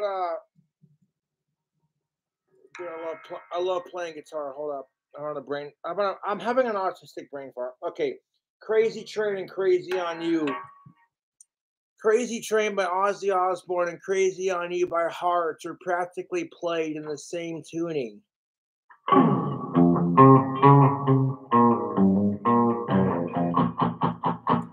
Get your Crazy Train and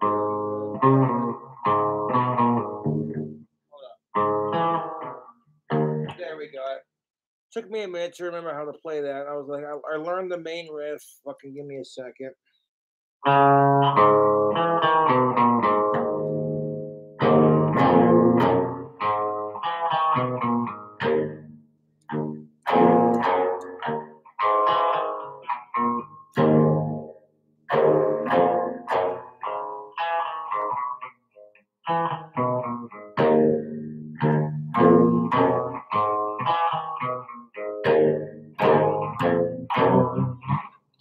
If you haven't heard of Heart, oh, dude, you want some fucking chicks that fucking rock a mean guitar? Crazy on you! Gonna go crazy on you!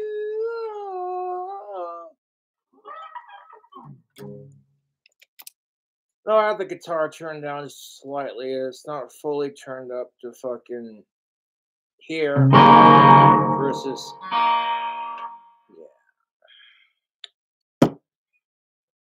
That's the cool thing about how universal a guitar is, you know. Like you could play Ozzy Osbourne's Crazy Train, like,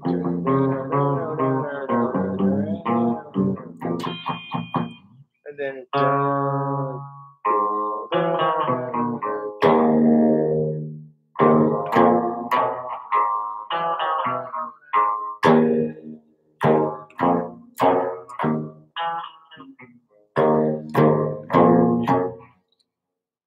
I don't know, like a lot of the songs that I know how to play on guitar at the current moment, just like the main riff, even if it's not the whole thing all the way through.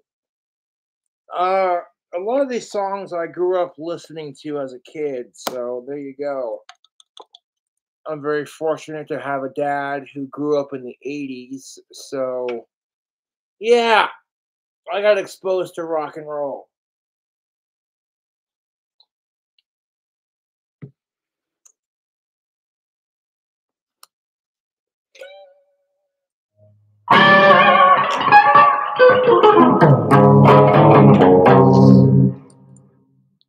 Now, when I turn the distortion off, and I'm not using distortion to hide my shitty guitar playing, you can hear when I have it on clean the individual notes being struck.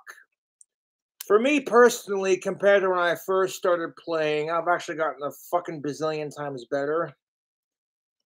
I'm like, am I going to spend all day hating on celebrities I don't like or obsessing over my trolls? I'm like, no, fuck that. I'd rather spend my life getting better at something I actually enjoy doing, like making magic wands or shredding guitar.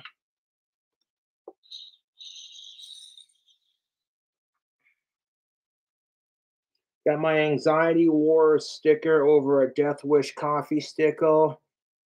Sticker. Nice fucking pronunciation of words. Sticker. And a medical marijuana sticker right there. And we got the Cobra with the rose sticker over a Chiba Chews sticker. And on the back, it's, oh, look at that. Where my fellow skateboarders at. Check it out. Spitfire. Oh, get you some. I don't care if it's blind or Spitfire. I like them both. When I was a kid, I honestly wanted a blind Iron Cross mid-complete blind skateboard. I seen it on the internet, and I was just like, oh, that is just, mwah. Where are my skateboarding nerds at? That's what's up. Excuse me. However, I did get a customized skateboard from Evil Twin Skateboards over in Valley City. I still have that skateboard. That's what the fuck is up. I was like, hey man, I want my initials on one side, and then I want King Cobra on the other side, and then I want some disgusting rotted corpse fucking face in the middle of it, you know, black metal as shit. And they're like, it turned out so fucking good. They were just like, hey man, can we use these for Halloween t-shirts? And I said, yeah, dude, 100%.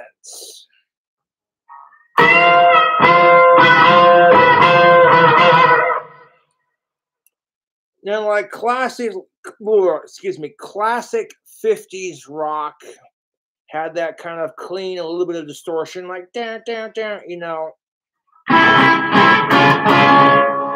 You know what I'm saying? I gotta strike a couple of fancy chords. Excuse me. Excuse me. With like the early 50s and 60s, they had that like clean sort of sound, you know, like Beach Boys or like.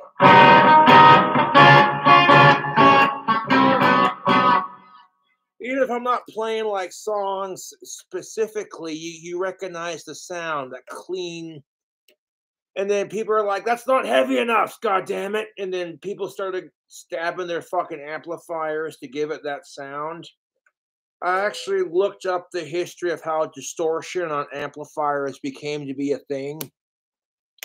A lot of the guitar amps would offer this clean, you know, that particular clean kind of jazzy, sort of bluesy sound. And distortion was never even heard of. So a lot of musicians from that time would take like a knife and just stab the fuck out of their amp. And then it caused their amp to break and then make this dun, dun, dun, dun, dun, dun, dun, sort of sound that we're familiar with today when it comes to like rock and heavy metal. And then when that became like the new sound, all of a sudden guitar amplifier makers are like, hey, you shouldn't have to stab your amplifier to get that sound. We'll just incorporate it into an amp. All right. A little bit of rock and roll history for you cool Cobras. Oh, that's good stuff.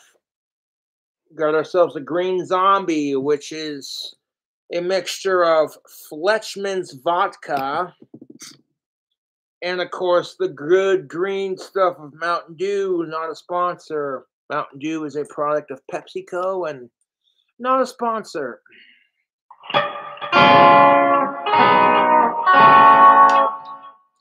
That classic, clean, bluesy sort of sound, you know, that's what you associate with like that 50s rock, classic, clean, bluesy sort of sound. You associate that with this, like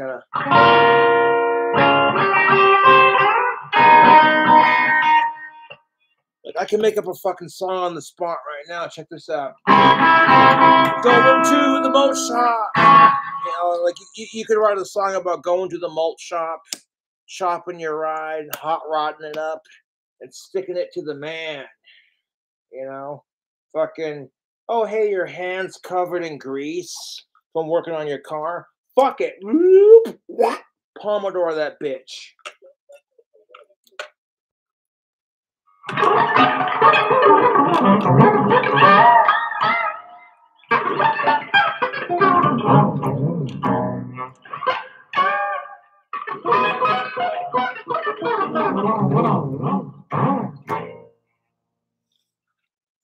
The thing about using distortion on your guitar playing, and this is why a lot of people love using heavy metal distortion, is because you can hide your shitty guitar playing through like some really good distortion.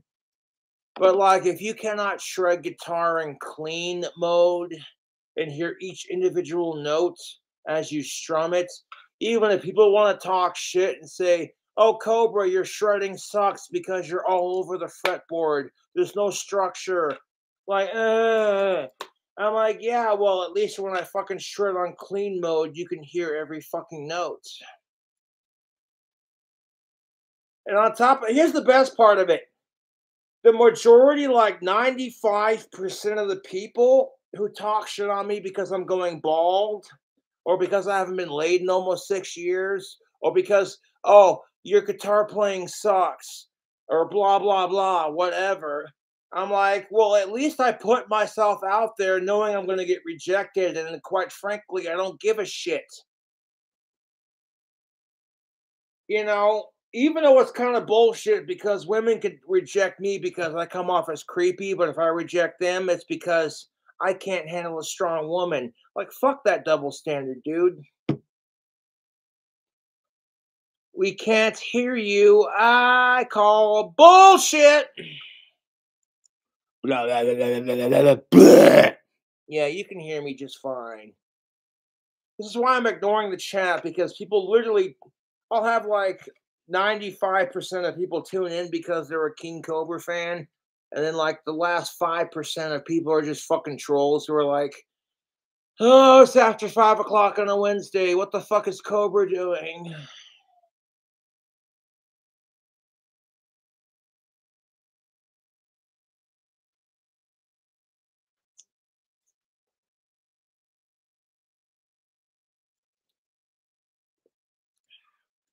Rocking them Aussie shades, the Lemmy Killmeister sideburns.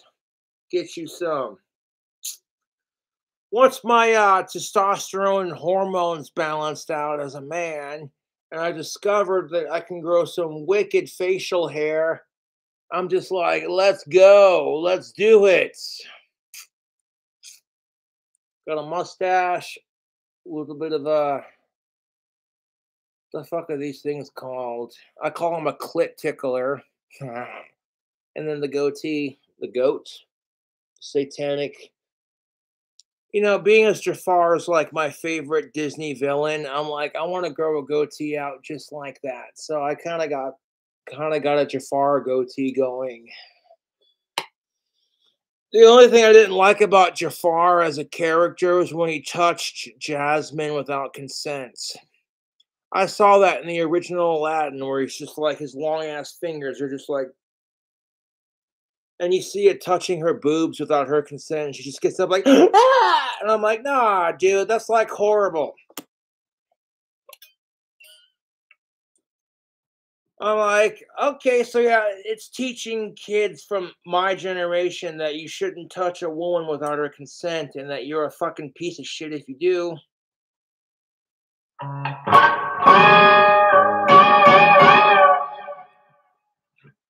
little bit of echo right there, and another like that.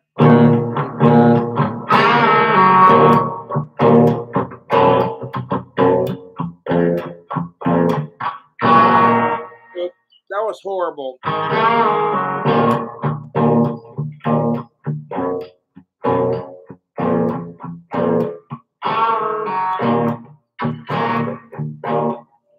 That's a very classic bluesy sort of guitar riff. You throw your electric guitar on, just unlike free of distortion, back in the good old days kind of thing. You want to take these two strings, one right there, one right there. When you strum it, pull off and bend it. You strum it, finger it, push it up, and let go. Like that. And then you slap an E minor on there.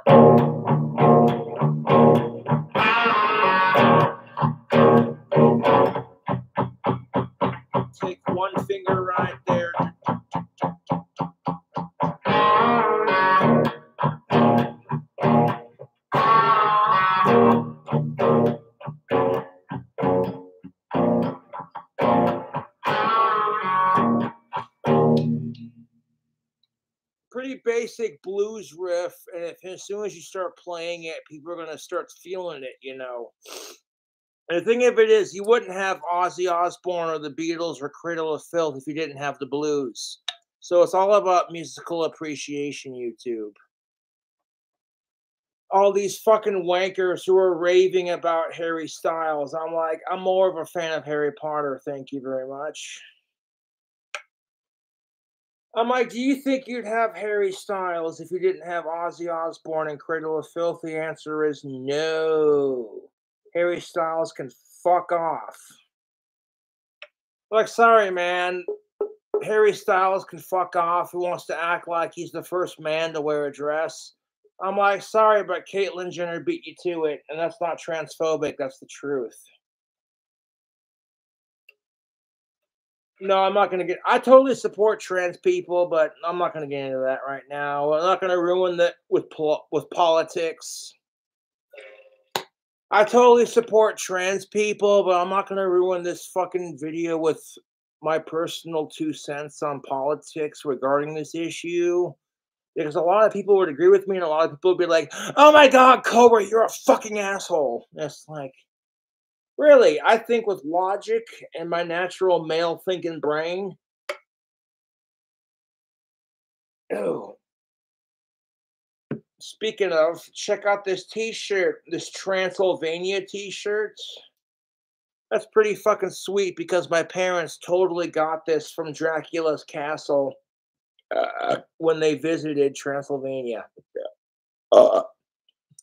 So don't mind me being like, oh, look out. Okay. Blah, blah, blah, blah, blah. Don't even say that.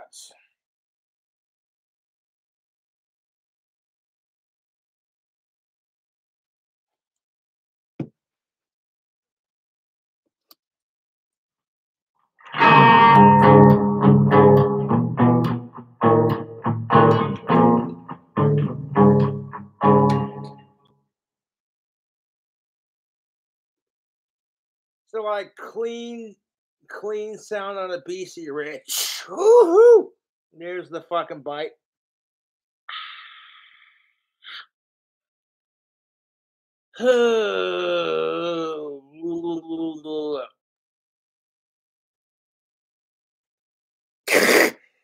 Exhumed visions, you smartass. Count Dracula's not trans. He lives in Transylvania. There's a difference. I see what you did there. You made a trans joke, Exhumed. I see you in chat. That was fucking great. I don't know, like, if as long as the transgender joke is tasteful to a point, it means you're being included. You know, when I see Dave Chappelle make fun of me as a white person, like making fun of whites, I'm like, you know what? I feel included. I feel included. You know, when Dave Chappelle fucking makes fun of white people, I laugh my goddamn ass off. I'm like, yeah, some of it's kind of accurate, to be honest.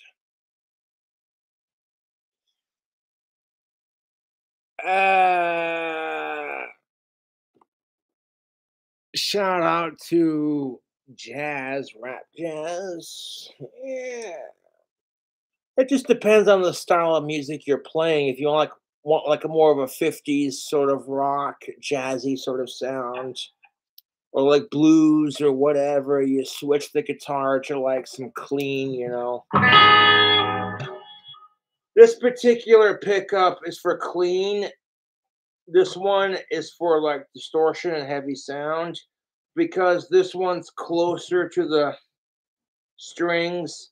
And here's the thing of it, when you're adjusting your pickups, okay, my main pickup is like, okay, you see that? Look how close that is. Okay, it's so close, it's like one more turn and they're barely touching the strings. I do that to get the most maximum amount of distortion out of my guitar as a heavy metal guitar player kind of thing.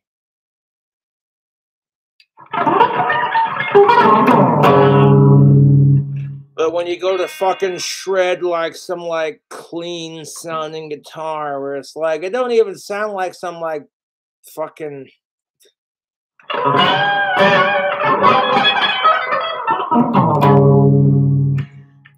house. Oh, look out. Cobra's getting better at guitar playing.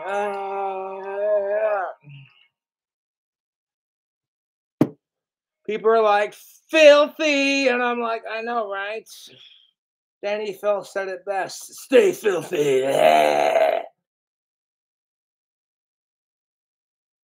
People look at you like you're a goth, burned out hippie who needs to fucking take a shower. It's like, well,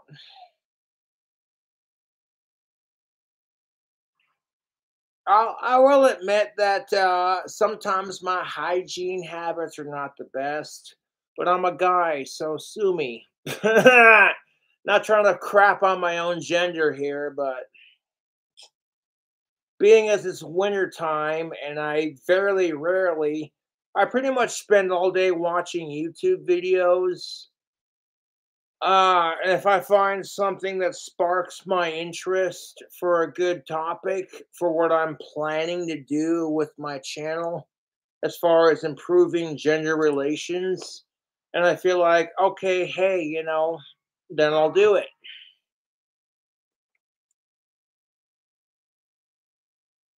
No, goddamn, dude. This here vodka is, whew, it's doing what it's supposed to do. Fleshman's vodka mixed with Mountain Dew. We're calling that a green zombie. And it's not bad, dude. It's not bad at all.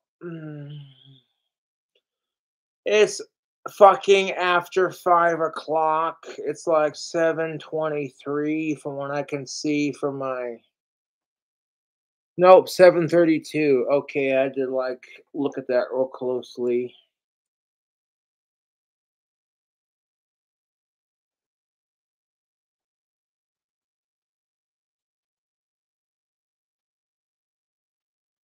Mm.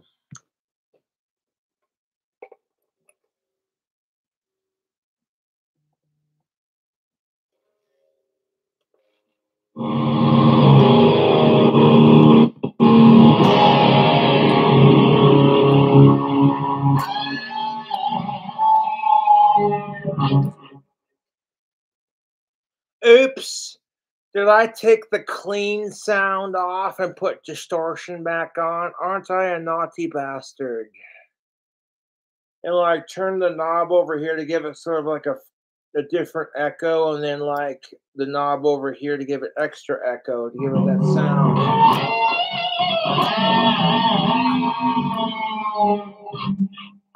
See what I'm saying? Like if you're into the music, you know what's up.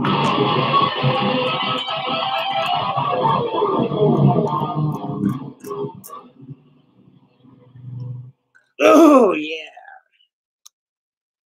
All I know is that whenever I'm stressed out about some shits, I don't need alcohol to relieve my stress. I don't even need cannabis to relieve my stress. If anything, carve a couple wands out, shred some guitar, and I feel better about myself. Even if I live in a world where I can't control all the bullshit that's happening and I just want to make the world a better fucking place, you know? It's like, okay, if you want to be trans, that's your thing. You do it up, but there's got to be a fucking line that we shouldn't cross. And we can't have that conversation without someone calling you a fucking gay phobe or some kind of transphobe. And it's like, you're so quick to call someone an anti-LGBTQ piece of shit that you refuse to listen to logic. And it's like you could have people who are on the same side as you, but you refuse to listen to them because they dare speak out against, like, oh, hey, this person over here wants to chop their dick off and turn their ball sack into a fake pussy.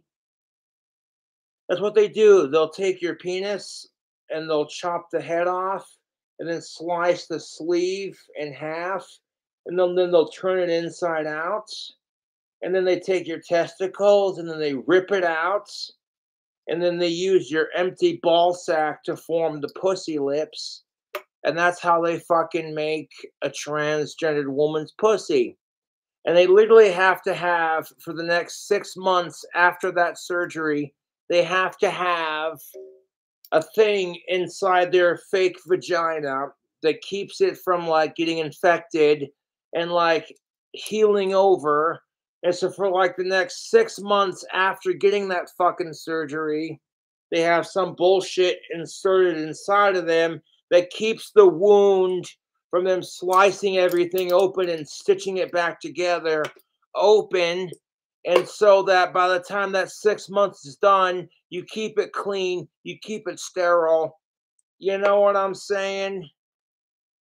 And it's like, that's got to be some kind of hell, dude. I cannot begin to imagine what trans people go through. Me personally, I love being a male. I love having testosterone. And I'm proud of the dick I got between my legs. So I can't begin to imagine what that's like. As somebody who's been bullied for just doing my thing, this is exactly why I don't go out of my fucking way to bully somebody because you're trans or LGBTQ plus or whatever. This is what I've been saying on my fucking YouTube channel. As long as you're not a sicko, who gives a shit? You want to judge somebody for anything else outside of that? Go fuck yourself.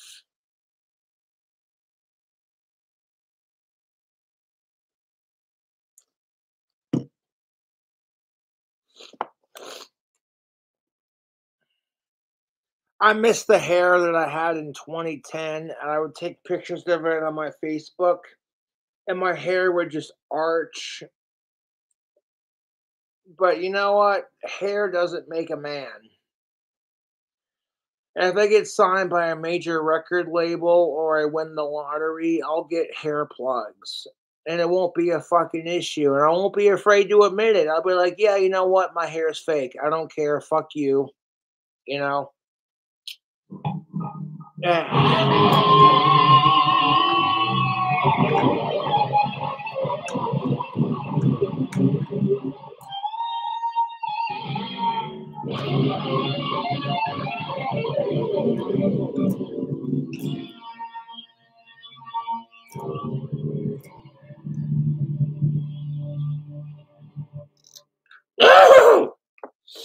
I don't even, you get to the point where you're a little bit, you know what I'm saying? And you don't even care if it sounds good. You're just like, ooh, distortion. Okay, easy does it. Easy does it.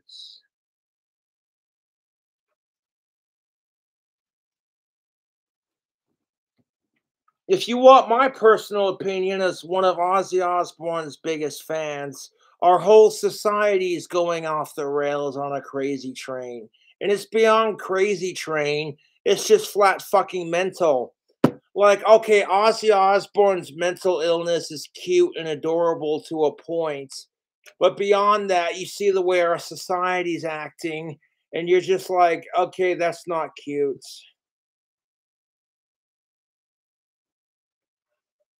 I'm sorry, but that's just the truth. You see Cobra's little psycho bullshit trying way too hard to be the next Ozzy Osbourne. And it's like, okay, don't hate me for it. I'm one of his biggest fans and I'm super autistic. And I don't just combine Ozzy Osbourne, I take Ozzy Osbourne and Danny Filth and a bunch of other rock stars and then kind of combined to create my own look, Got them Lemmy Kilmister sideburns on point. When I did that fucking Hellraiser cover where they're like, we're gonna take Ozzy Osbourne singing it and then Lemmy Kilmister singing it, and we're gonna make it into a badass song and then a badass music video. And then my autistic ass is like, watch me switch between the two. Ah.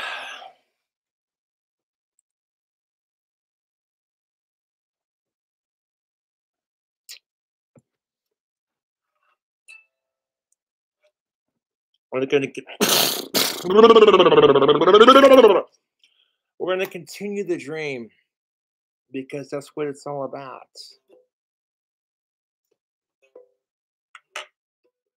When we all have dreams, and aspirations.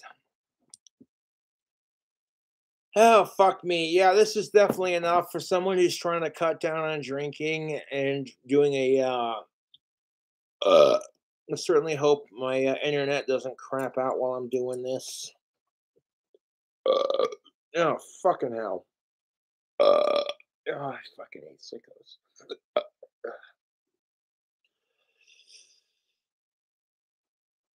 Yeah.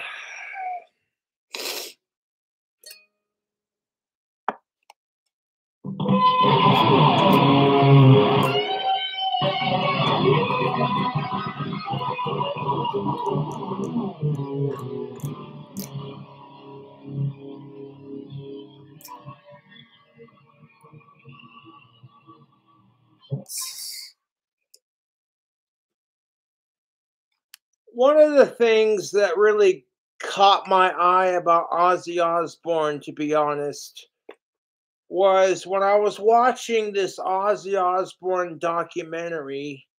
One of these really famous musicians literally said, you know, in this industry, you see a lot of people trying to out serious each other and try to outdo each other and try to out evil each other. And it's all a gimmick and it's all just this some stage performance persona bullshit. And Ozzy Osbourne's in the middle of it, just smiling, and it's infectious like that.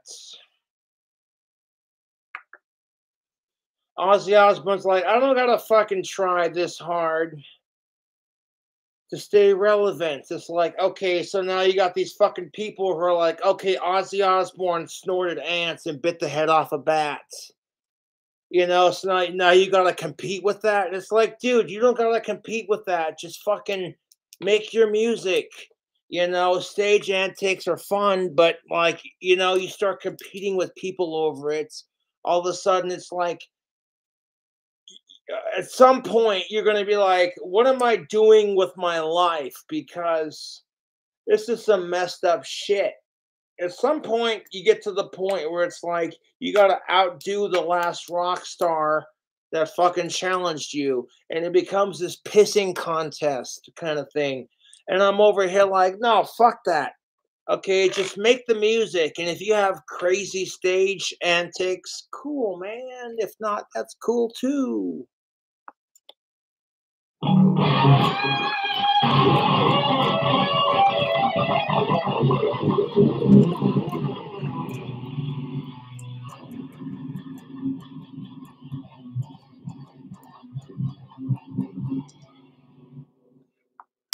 Like one of my favorite Cradle of Filth songs is Nymphetamine. And I love the song Nymphetamine by Cradle of Filth. It's a great song to fuck chicks too. Next to I'm Here For You by Ozzy Osbourne, there's a couple of songs that I picked from my idols to fuck chicks too, and it works. However, I learned through some YouTube searching that amphetamine is played in drop C. That was kind of my introduction to drop tuning. I was like, okay, I love amphetamine by Cradle of Filth. I want to be able to play that on my guitar. How do you fucking play that? And then some YouTuber broke it down and they're like, okay, here it is. It's in drop C. These are the notes. And then once I learned how to fucking play it, I'd show it off on YouTube, like, look at me go. And then when people recognize it, they're like, he is capable of learning guitar. I'm shocked. Oh, fuck me. I farted. Oh, fucking hell. That smells nasty.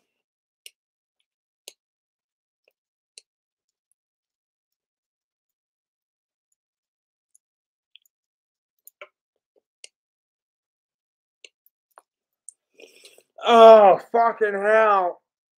I'm not trying to disrespect Ozzy like that, but fucking goddamn, because you're rocking the shades. Oh, dude, that is some righteous.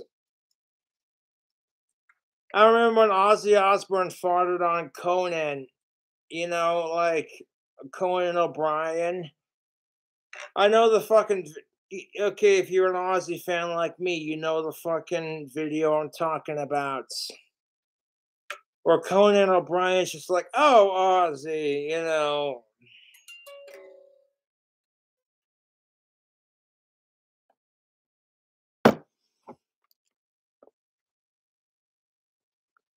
Life is too short to not laugh at farting. That's what I'm saying, okay? I know farting is gross to a point, but everyone farts, so you might as well laugh at it. What kind of prude sits there and says, oh my god, you farted, you disgusting piece of shit? I'm like, there are people out there who are virtual signaling how horrible they really are. And don't even get me started on this virtual signaling rant because I'm so sick and tired of today's society. You can't do a nice thing for somebody because you actually care.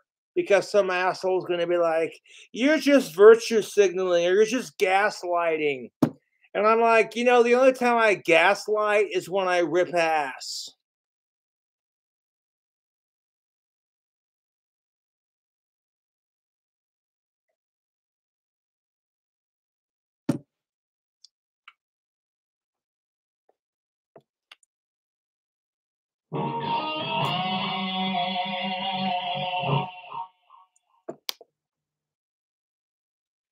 It's like if Wayne's World went goth.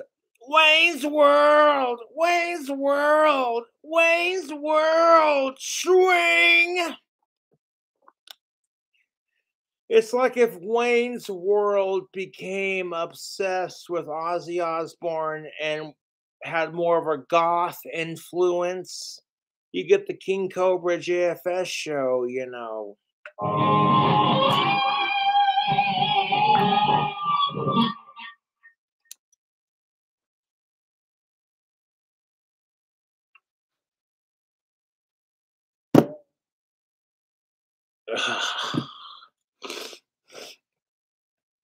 Because people are sitting there going, hey, Cobra, do some Ozzy Osbourne vocal covers, man. And I totally love to show off my singing voice on YouTube. You already know I love to show off my singing voice for YouTube, but I get in trouble doing that with YouTube because the songs I pick are very popular artists, and YouTube is just like, that's a copyright strike. That music is not approved for your YouTube channel. So, I appreciate YouTube and Susie for not terminating my account for obsessively singing the Beatles.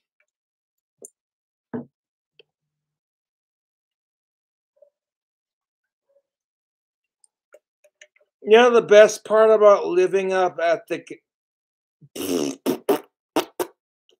best part about living up where I live is this apartment complex is very dog friendly. So if I go out for a cigarette or if I go outside to paint one of my wands, my neighbors will come out and walk their dogs to take a shit. And it's beautiful how dog friendly the apartment complex I live in really is. It's beautiful in my personal opinion because my last apartment that I lived in prior to this bitchin' one bedroom, you know what I'm saying? Like, this apartment complex that I currently live in is very dog friendly, and like 95% of my neighbors support King Cobra JFS. So the trolls harassing my apartment, it's not mine personally, it's just where I live. Y'all are wasting your time.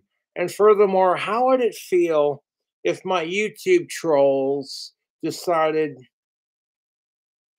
oh, hey, we're sick of Cobra, but then, like, all out of nowhere, my fans were like, hey, we're going to give King Cobra's trolls what they've been given him only twice as bad. Y'all couldn't handle it. Now, I'm not asking my YouTube fans to break the law just to fucking harass my YouTube trolls back.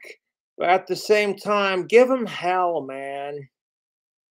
I don't even care if Ozzy Osbourne signs my ass. Y'all gonna harass Ozzy and Sharon because I'm a huge Ozzy fan. It just shows you how pathetic my trolls are.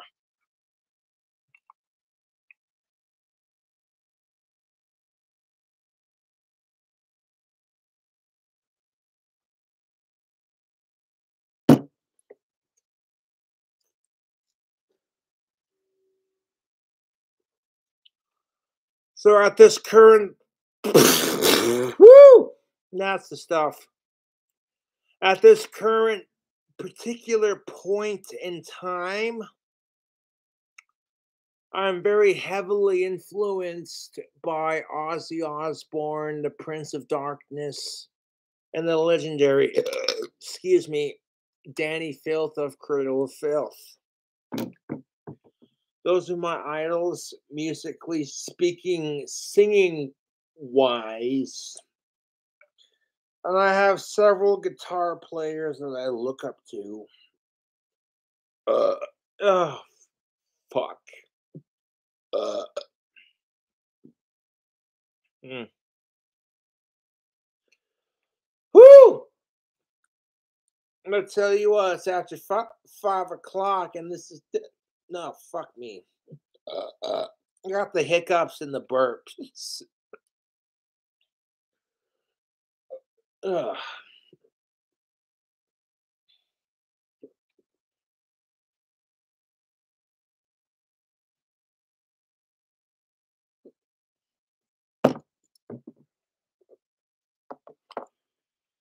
I'm like, oh hey, look at me. I play guitar.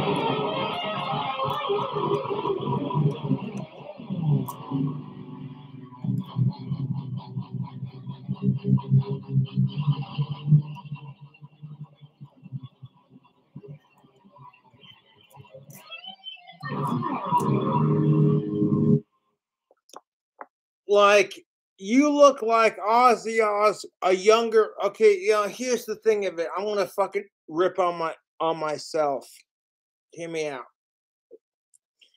You look like you have Kylie Jenner's fish lips with like a little bit of Ozzy Osbourne influence. Like, it wouldn't surprise me if I was like Ozzy Osbourne's 18th cousin, because of the fact that I'm 80% British according to Ancestry.com.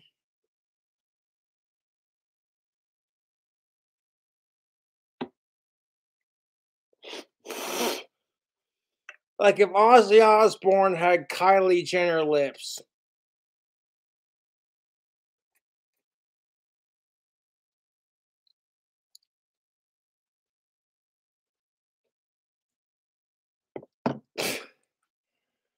I'm sorry, I can't take this video seriously when I know all the fucking haters are gonna fucking flip out.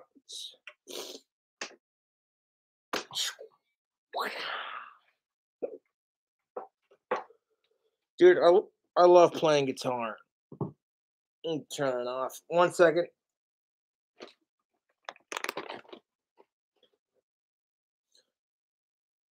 I gotta take a piss.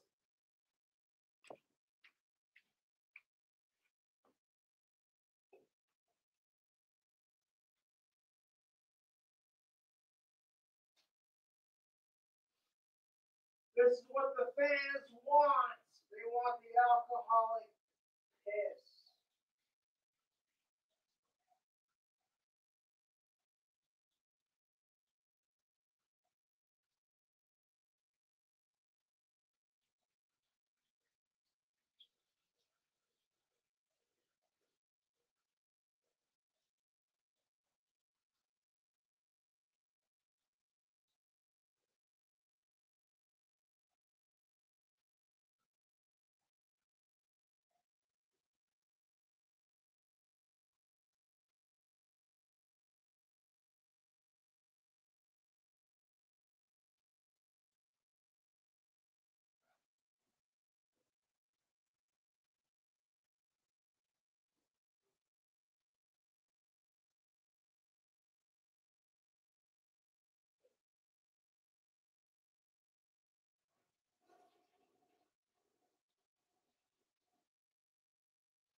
Ah,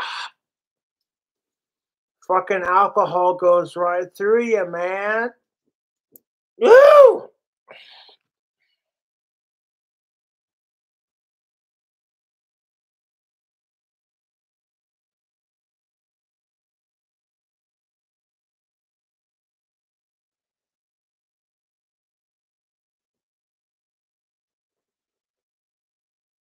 It's empty.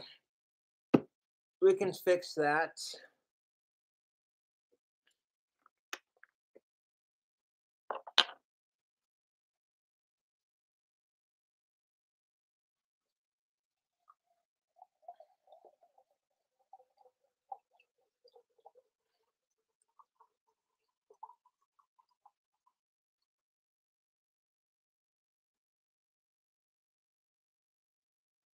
God damn, dude.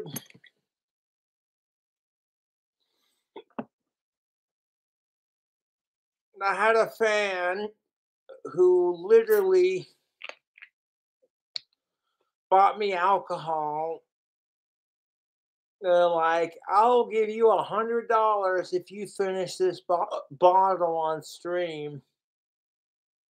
And I was like, challenge accepted.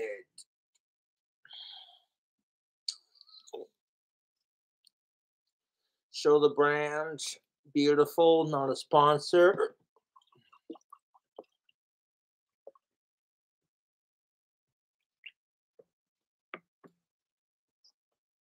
Got some Fletchman's vodka,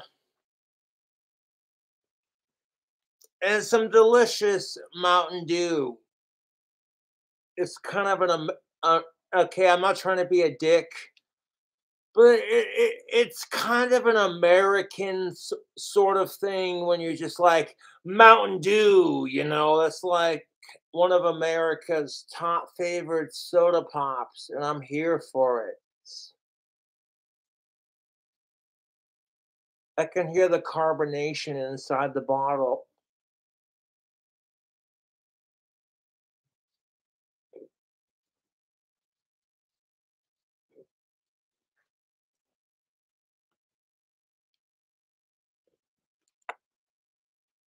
Oh, goddamn. We got ourselves a green zombie because that's what it's called. When you mix Fleshman's vodka with the Mountain Dew because it's a reference to a shitty joke that I made earlier. What's a zombie's favorite kind of vodka? Fleshman's, because it has the word flesh in it. If I gotta explain that, then you're fucking retarded. And there's nothing wrong with being mentally retarded. If you can't help it, it's one thing. But if you can't help it and you choose to be a dumbass on purpose, I got no words for you.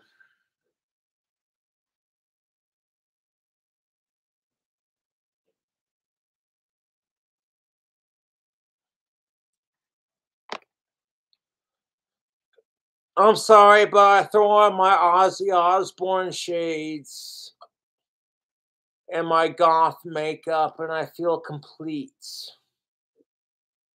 I'm not just saying this to kiss Ozzy Osbourne's ass, because quite frankly, I get sick and tired of that being the narrative. That I can't support Ozzy Osbourne as one of his biggest fans without it being like, oh, you're just kissing his ass because you want to get signed. And it's like, fuck you. I already got a record deal. You don't have to sign me if you don't want to. And furthermore, it's up to his wife because she's the one that fucking owns the record deal, you know.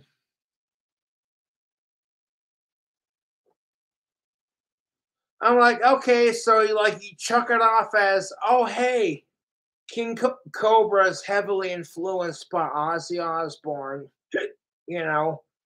It's exactly my point. When you hear all these people who are like, hey man, Ozzy Osbourne has inspired a lot of musicians to keep doing their thing. And that, personally speaking, King Cobra is nothing special. Just because I got 50,000 subscribers damn near, personally speaking, it's awesome. Like, my personal goals for becoming as famous as Ozzy Osbourne someday, ooh, hiccups. It's a start in the right direction when you got people who are like, okay, why the fuck does King Cobra JFS have 50,000 subscribers? Oh shit, excuse me. What the fuck makes him so special?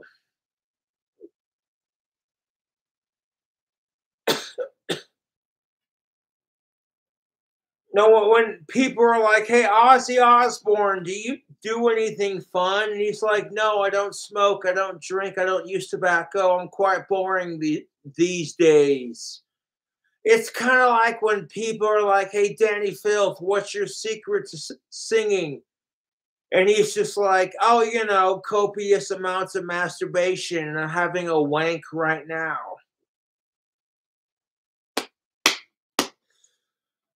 I'm like, you know what? No, no, no, no, no, no.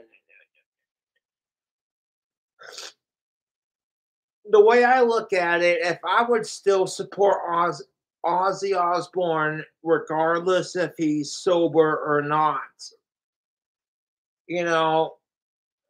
a lot of my fans want to see me clean up my act. And I'm over here like, even I personally feel like I drink too much sometimes. So it's like, hey, you know what? You have a small amount to your name. Oh my fucking God. Who the fuck? I don't want to cause any fucking drama for the record. Yeah.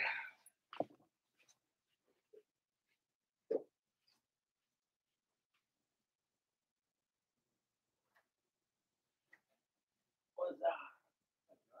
Yeah.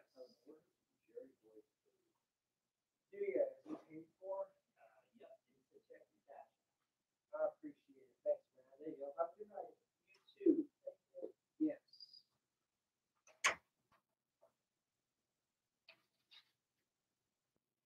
Goddamn, Jerry Blake. That's what's up. Fucking Jerry Blake was just like, hey, man, check your Cash App. Here's a free delivery. They got me an order of some Pizza Hut, fucking Little Caesars, actually, cheese sticks. I'm a little bit tipsy, so I'm getting my pizza chains mixed up. But on some serious shit, we got some Little Caesars cheese sticks. These smell incredible. I'm gonna have to have me one. Thank you, Jerry Blake, for sending me the Little Caesars.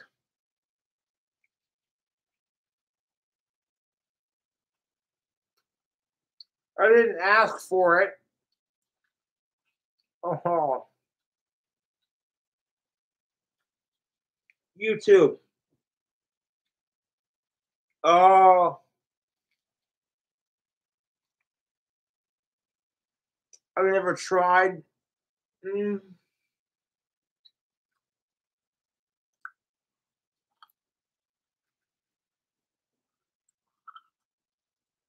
Dude, you gotta grab yourself a slice of one of these.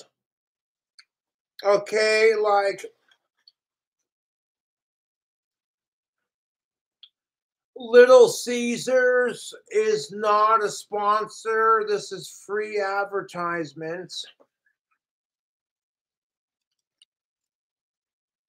I hear someone knocking at my door and I think to myself, oh crap, what the fucking shit have I done today? Like, what the fuck have I done? Okay, hold up.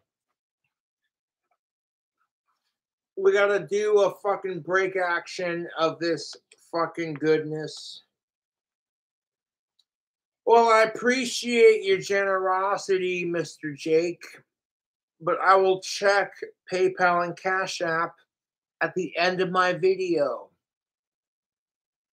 because it's not about the donations or the alcohol or the food hacks. It's about entertaining my fans.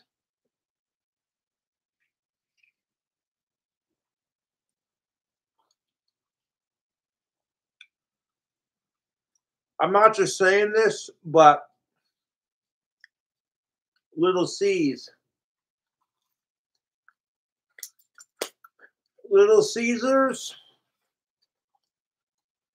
Oh, you gotta get you some of that.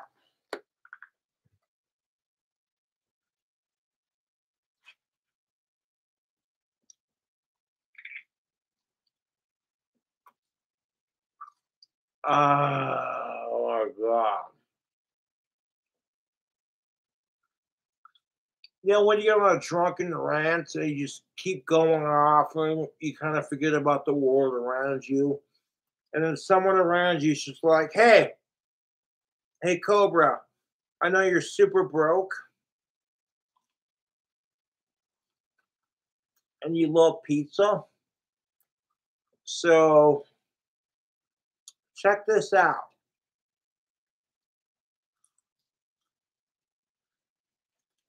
Little Caesars bread crust action. This is a pizza chain that's really popular in the United States.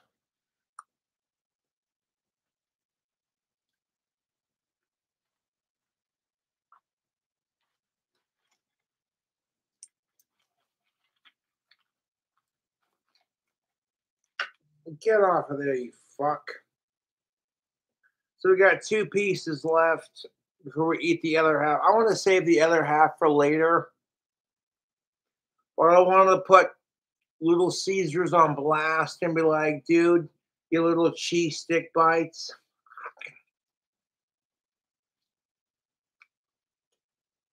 Cobra seal of approval, dude.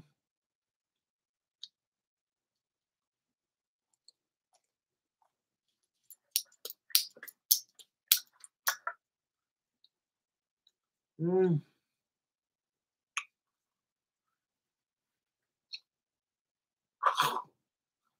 Ooh, excuse me. I tried to swallow the pizza stick too quickly. Like I said in my wand making video, sometimes you gotta slow down and appreciate your craft.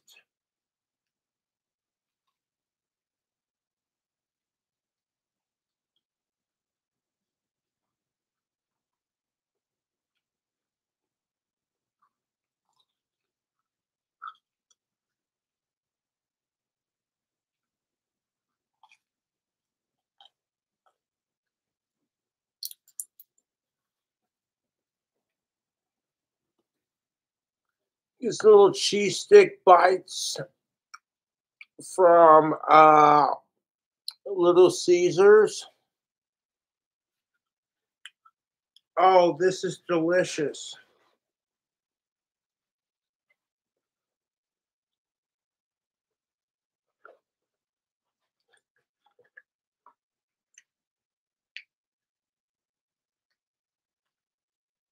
Get the fuck out of there with that. Okay, let's grab another slice of it.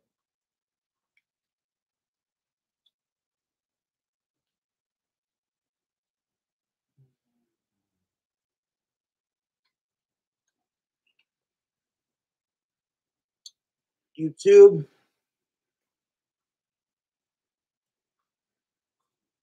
This Little Caesars cheesy bread.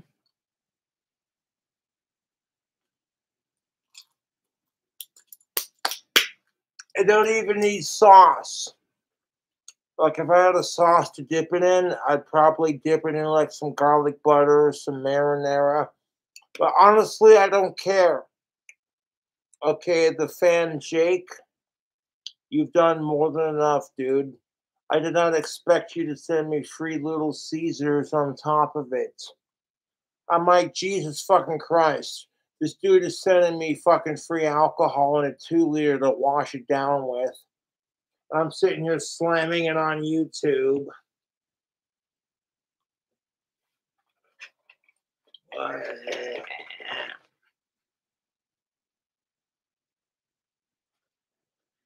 I wasn't expecting it, to be honest. I'm like, the generosity from my fans. And I could turn that generosity into more content for my YouTube channel. That's kind of how I'm doing, If my fans are like, hey, you know what, Cobra, here's 20 bucks because we dig your content. I look at my account. If my account's balanced out and I got all the money that I need to keep it fresh, and I don't have to, excuse me, worry about overdraws or being a fucking poor, broke piece of shit kind of thing. I can take, okay, it's like, okay, your fans donated money. You got your money from whatever else you're doing. It doesn't have to pertain to your fans. People are buying your t-shirts, buying your tactical soap. And people are just digging your vibe in general, Like, who am I to argue? I'm thinking, honestly, I thought to myself, oh God, it's going to be a fucking troll. When I answered the door, they were just like, oh, hey, Cobra. Jake says, check out your Cash App. Here's a free Little Caesars fucking treat for your sick entertainment. Okay, these little cheese sticks bites. I got about 4 left. I'm gonna have one more because I can. Okay, YouTube, let's just pull it apart for that sexy foodie action. Oh, get off of there. Get off of there, you fuck. Okay, there we go. Now we got the bread and the cheese and the seasoning. Okay, that doesn't look right when you do it like that. Like, hey, have some Little Caesars. That doesn't look appropriate. I'm sorry. No, I'm not sorry because Little Caesars is the shit.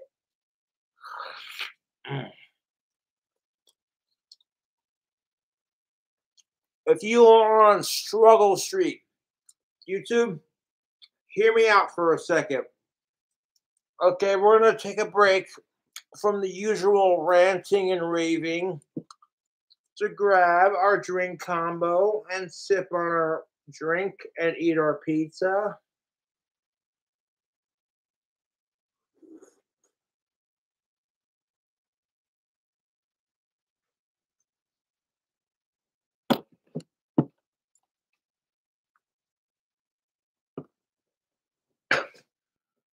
Now that Fleshman's vodka with the Mountain Dew has definitely got a nice burn to it.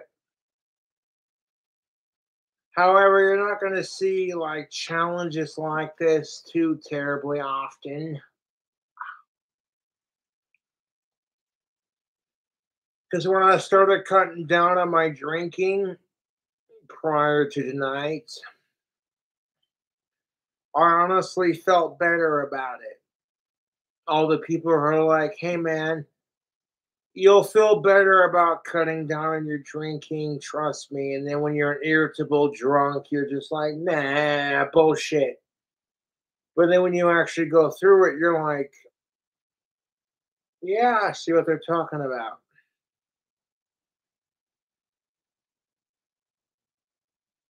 Mm.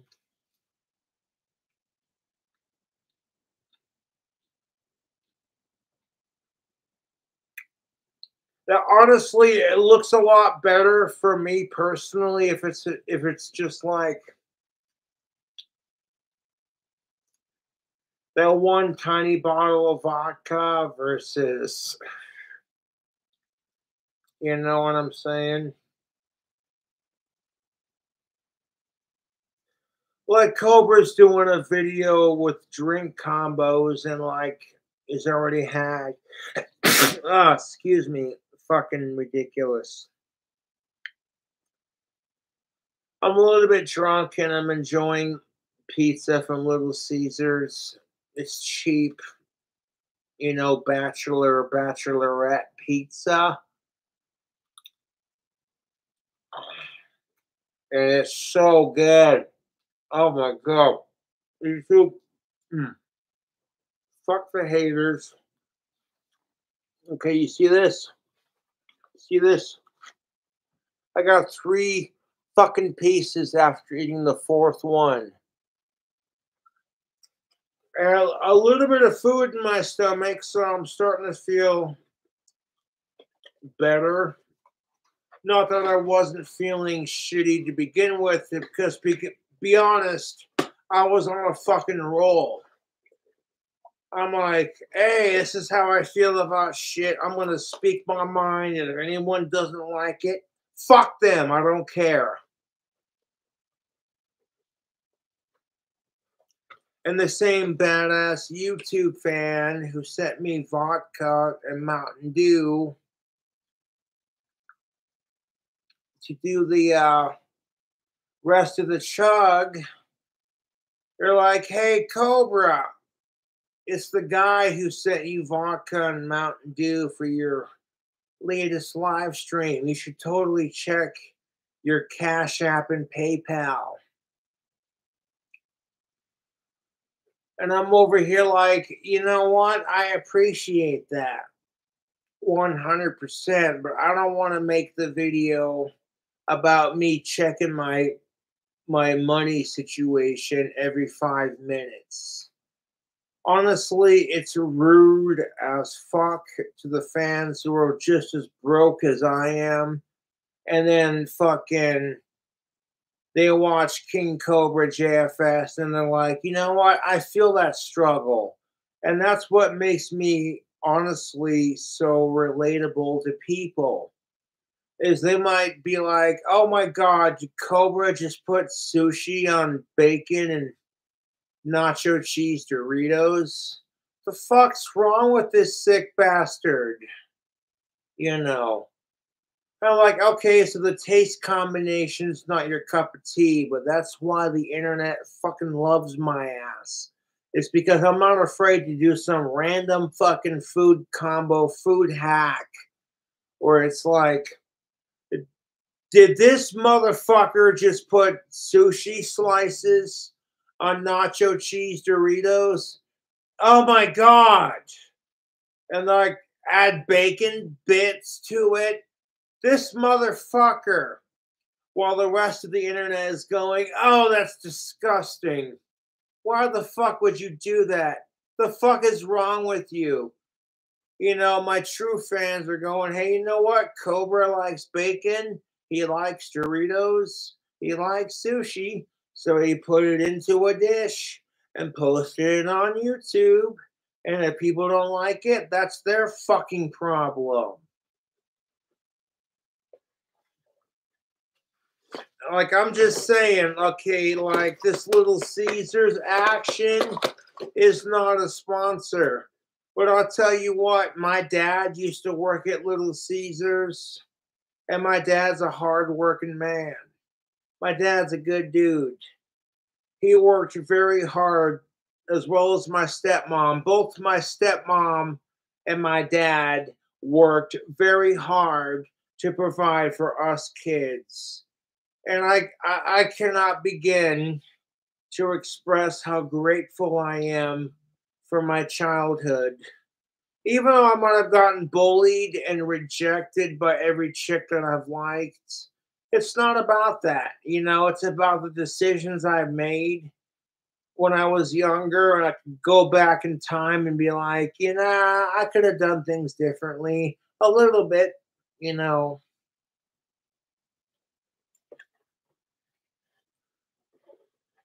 And I'm like, you know what? Fucking Little Caesars, little cheese crust bites, whatever the fuck this is, lunch combo. Okay, these are fucking delicious. It don't even need sauce. Like, I feel like if I were to order these and I had some like garlic dipping butter, it would be a bonus. Like, oh, okay, these are good without sauce. Okay, you want the that's just kind of how I do, you know. When I order like Pizza Hut or Domino's or Little Caesars or whatever, or order some like garlic butter to go with it, kind of thing, you know, to flavor it extra, make it extra unhealthy, which automatically makes it extra tasty. And it's just like at some point you have to be like, okay, you know what? Stop making it about how unhealthy and how many calories you can stuff into your throats. And be like, if it tastes good without the extras, then fucking go with it, dude. And I'm telling you right now, okay, this Little Caesars, not a sponsor, but these cheese bites, cheese sticks, whatever the fuck this is, it tastes good without the sauce, dude. I don't gotta order. Whoever ordered this, okay, Jake, thank you, because you're adding fucking content with layers of content. And it's just like, dude, I'm not even stoned. I'm a little bit tipsy, but I'm not even stoned off some good weed. Ugh. And I tried a couple of bites of these bastards. And I'm like, okay, that's good. Little Caesars is cheap. You don't got to spend an arm and a leg to enjoy some good food. You get over your snobby attitude if it's gonna cost a minimum of $100 before you review it. Fuck that shit. You get over that snobby attitude and be like, hey man, it's life. We all struggling to feed ourselves. Honestly, the only thing that makes me feel bad about my donations that I get from YouTube, and let me take a huge drink of this potion before I do it. I know people are like, hey, Cobra, check. Okay, so we got that Fletchman's vodka and some Mountain Dew. The fan who sent it's like, what do you want for a chaser? And I'm like, dude, I want some Mountain Dew. And they sent it to me.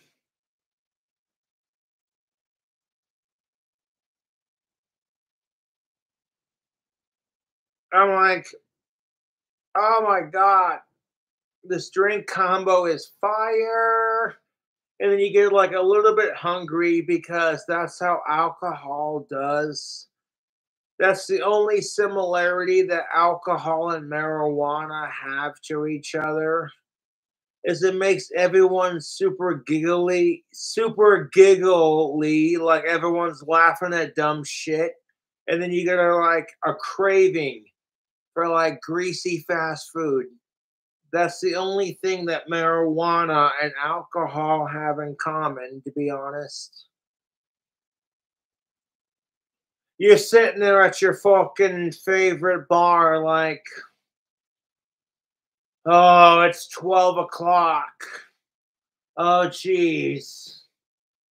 And like you're about to take off at 1 o'clock in the morning and you're fucking hammered 10 ways till Sunday, and all you want is some greasy food and to fucking pass out.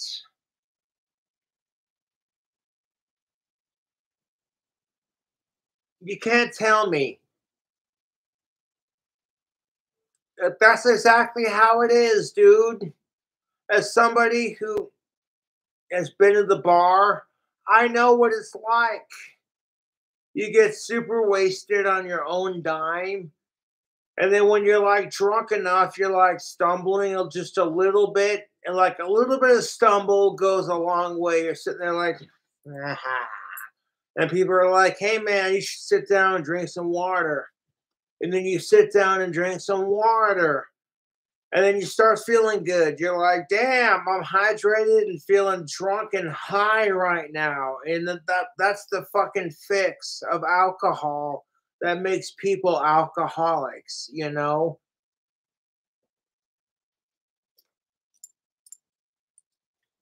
And then you look past that and you're just like, oh, hey, everyone at the sandbar is fucking drunk as shit. Hey,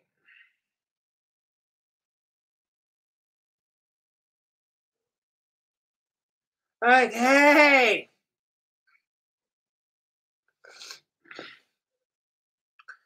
it's 2 o'clock in the morning, the bar is closed, and you're drunk as shit, and you really want some greasy food, and you just want to pass out, and you don't want some shitty bunko fucking bullshit food.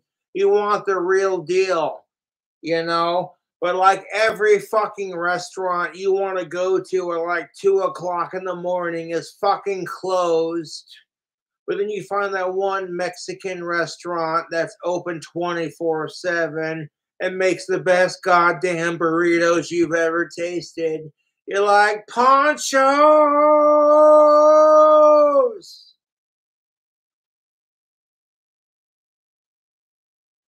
I can't tell you how many times I've been fucking absolutely stoned and shit faced. I'm at a bar, like I'll sit there, okay, and smoke a bunch of weed and then get fucking super fucking stoned. And I'm like, okay, I'm feeling pretty fucking stoned. Then I'll go to a bar and drink a bunch of alcohol until I'm like shit faced. To the point where all I want to do is masturbate, fucking pass out, and eat some delicious, greasy food. Not necessarily in that order. And I'm not trying to fucking crap on anyone. This is just speaking from my experience as a male. Like, okay, I can't get laid because a lot of women want me and a lot of women think I'm a scumbag. So I'm like, what do you do? Just fucking wait patiently and keep doing your thing, you know?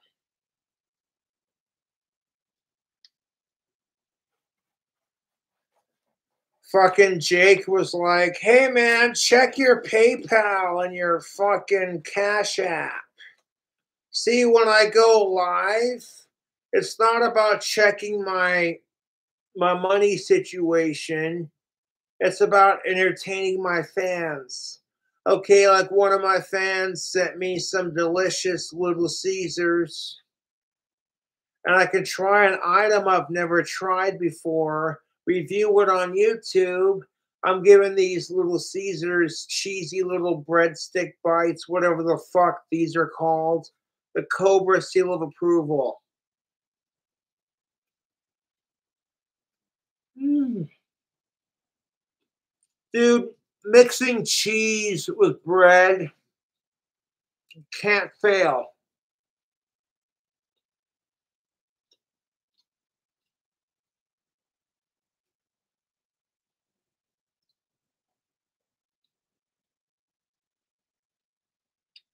YouTube, I'm trying to save this entire goddamn box for a snack for later.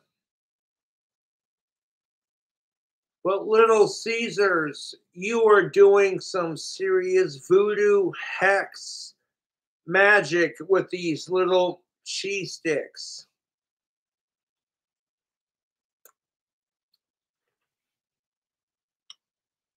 Okay, not a sponsor.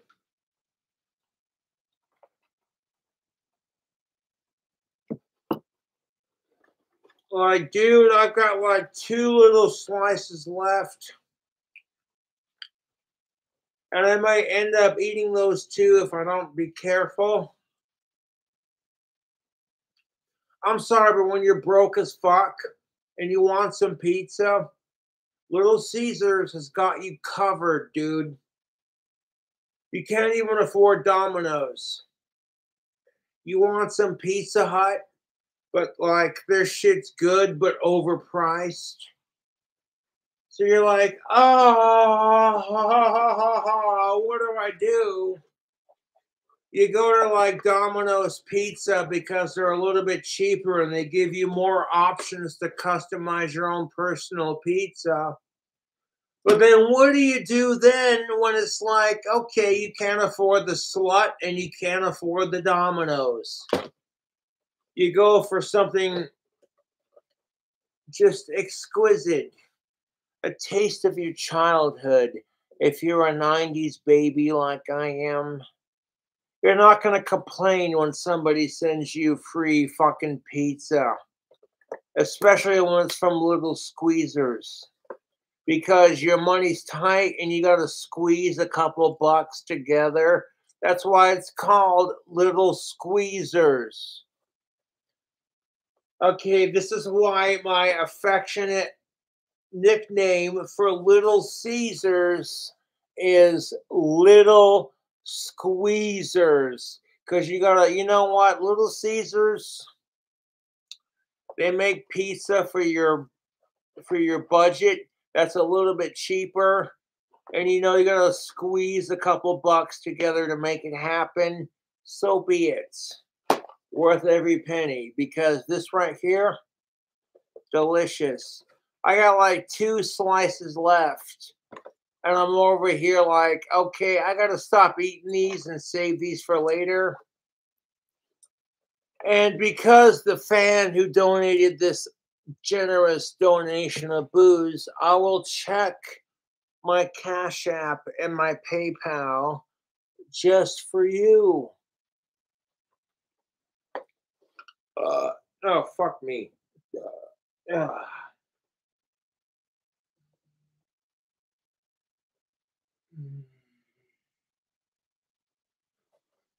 Like the grease.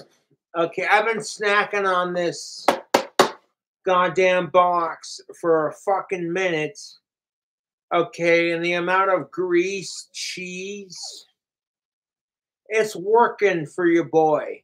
I'm like, dude, Little Caesars is where it's at. You want to save a couple bucks? You want tasty pizza for the budget you're paying? And you want to save a couple bucks? Not a sponsor. But like Little Caesars is where it's at, dude.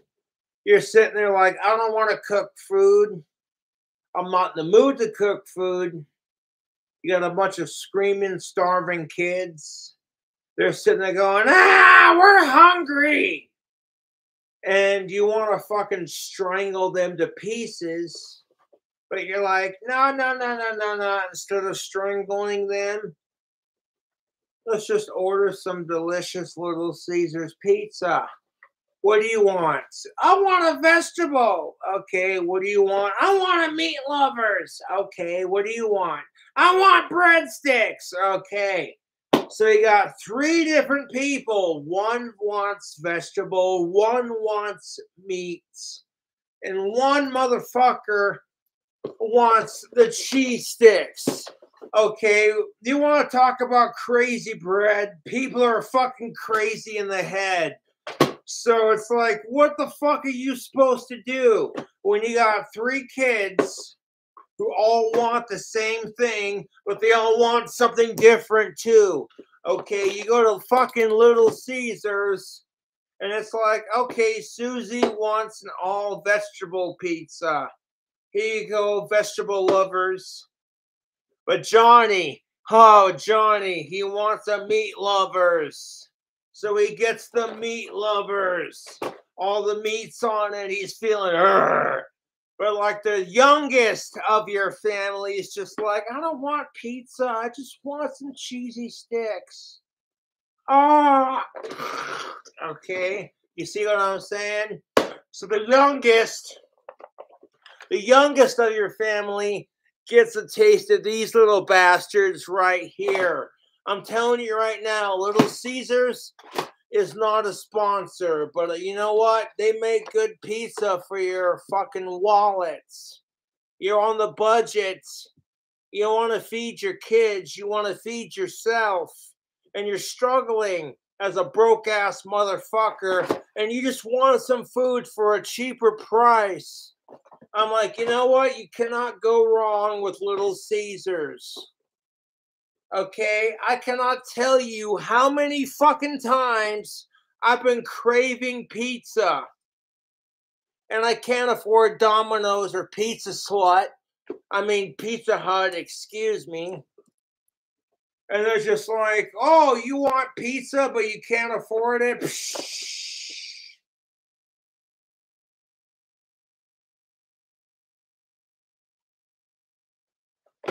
Okay, I'm telling you right now, my dad used to work at Little Caesars, and growing up as a kid, that's where my love for Little Caesars, that's where my love for Little Caesars comes from.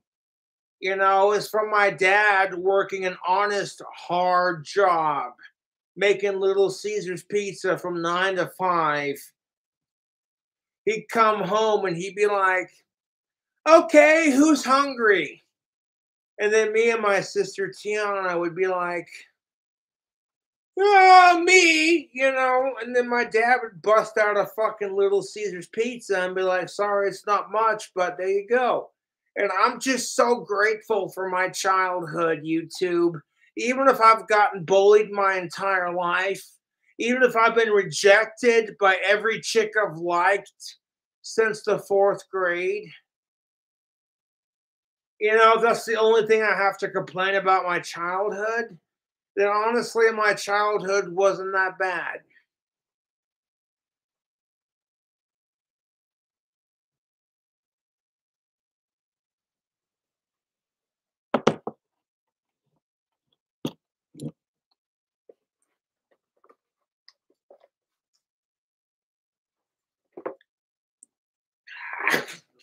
Excuse me.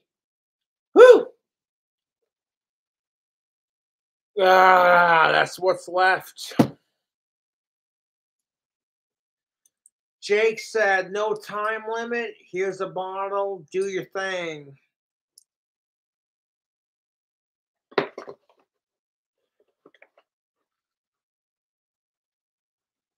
But check out this little squeezers. When your money is tight and you got to squeeze a couple of bucks to make a pizza happen, Little Caesars has got you covered. A lot of people will fucking dog on Little Caesars for being cheap, and I'm over here like, you know what? You don't gotta enjoy some bougie 5-star restaurant to eat. If you can't enjoy a little bit of Little Caesars and be like, I'm full, I'm content, that's tasty, then your taste is too bougie. I'm sorry, but that's the goddamn truth.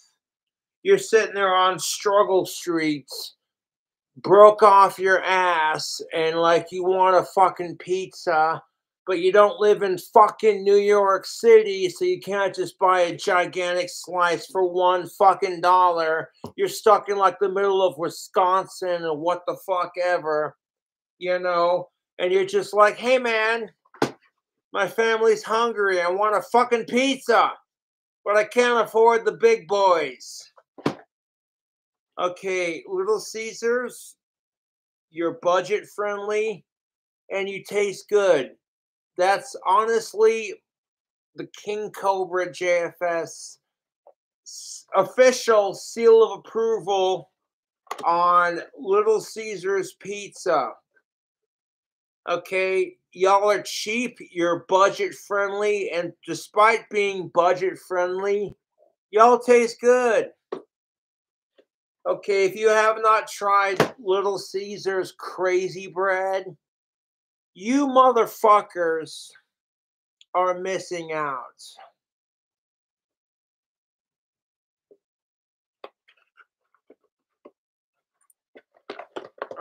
Okay, like Little Caesars is kind of an American staple.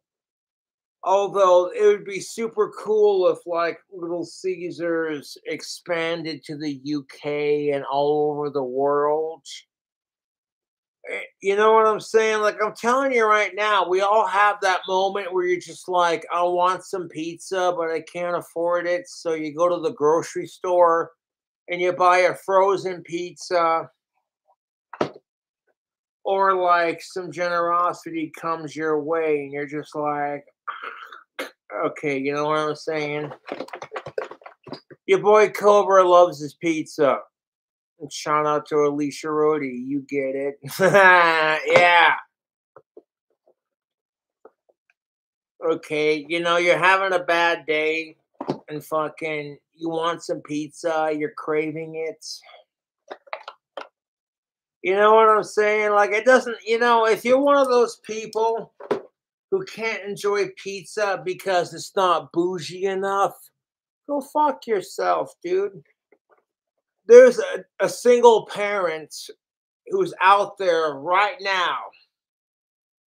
Right now, there is a single parent who's out there right fucking now who's got like 3 kids. All of them want pepperoni pizza and they're super hungry. So instead of paying like 20, 30, 40 bucks for one delicious pizza, you pay like $10 for 2 pepperoni pizzas. You know, like, okay, $5, $6. So maybe it's $11, $12 because the price has gone up. I don't care. If you're paying like $12 for 2 basic pepperoni pizzas to keep your family fed versus the same price you get 1 pizza from a more popular fast food chain, that's all I'm saying. Like, don't hate on Little Squeezers, dude. Little Caesars is my jam, especially when you ain't got the money to flex on your homies. You're just like, okay, I can't afford Pizza Hut. That shit's overpriced.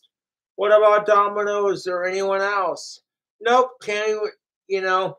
And when you're in that position where you can't even afford Domino's, you're like, well, Pizza Hut and Domino's both make really good pizza, but sometimes your budget is not for that. Sometimes your budget is just like, nah, I can't afford this and I'm trying to save money kind of thing. So you learn to enjoy the simpler things in life. Okay, and like sincerely, Little Caesars is not a sponsor. I fuck with Little Caesars because they are delicious and they are cheap. I've grown up eating Little Caesars because my badass dad used to work for them. It was one of the many jobs he's held, kind of thing. And no, my dad worked his ass off in various jobs so I could grow up and become a famous YouTuber. So I'll never forget that. You know what I'm kind of getting at, kind of thing. Dude, I've only got like 2 pieces left and I could easily eat these right now, but I want to save the experience. Let me drink some more alcohol and I may end up fucking finishing that.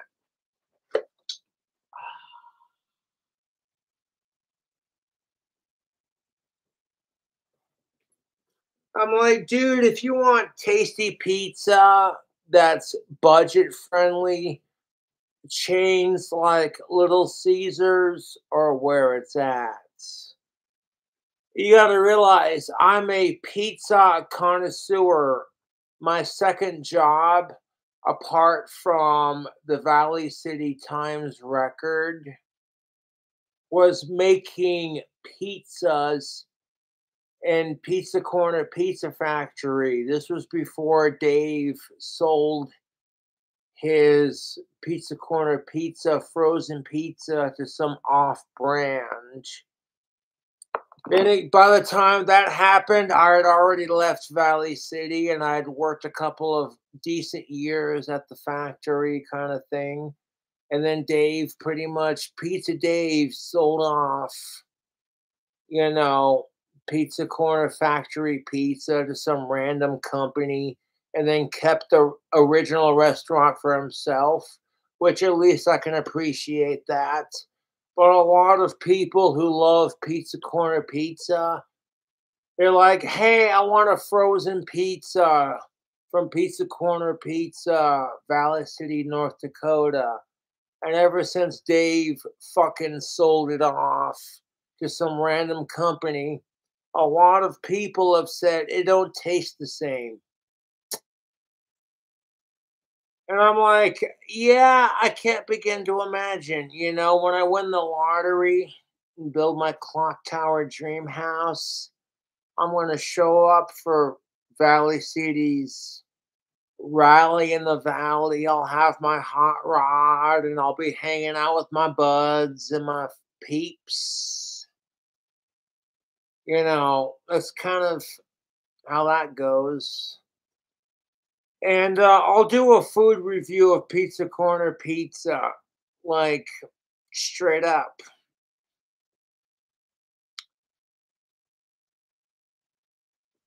Okay, if I could go to Pizza Corner Pizza right now and order a pizza, I would order a pizza with all the meats, every single stinking meat topping that Pizza Corner offered, including shrimp, extra cheese, and onions and bacon. And I'd have them bake the fuck out of it and then cut it like they normally cut a Pizza Corner pizza, which is in like little serving squares. I'm sorry, but I'm having a nostalgia moment. When I was a kid, you know, growing up in Valley City, like, oh, dude, Pizza Corner pizza is where it's at. You like that mom and pop shop vibe where it's a small town, locally owned restaurants. You know the feeling I'm jiving at? Those fucking restaurants kick ass. It's not some fucking sellout corporate food chain like McDonald's or Burger King. It's a locally owned shop. And those kind of restaurants, in my opinion, they make better fucking food than the local fast food chains. So, like, say Valley City gets a Wendy's and a McDonald's and a Burger King and whatever else. It's not going to taste as good as Dave's Pizza Corner pizza. That's just how I see it. And if you grew up with me going to high school, whatever, and you want to disagree with me, that's your choice.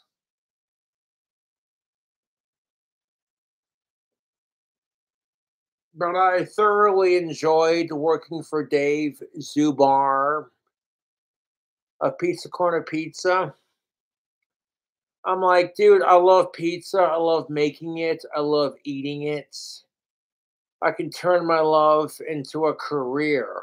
And if I had my own restaurant, I would call it the Cobra's Cafe.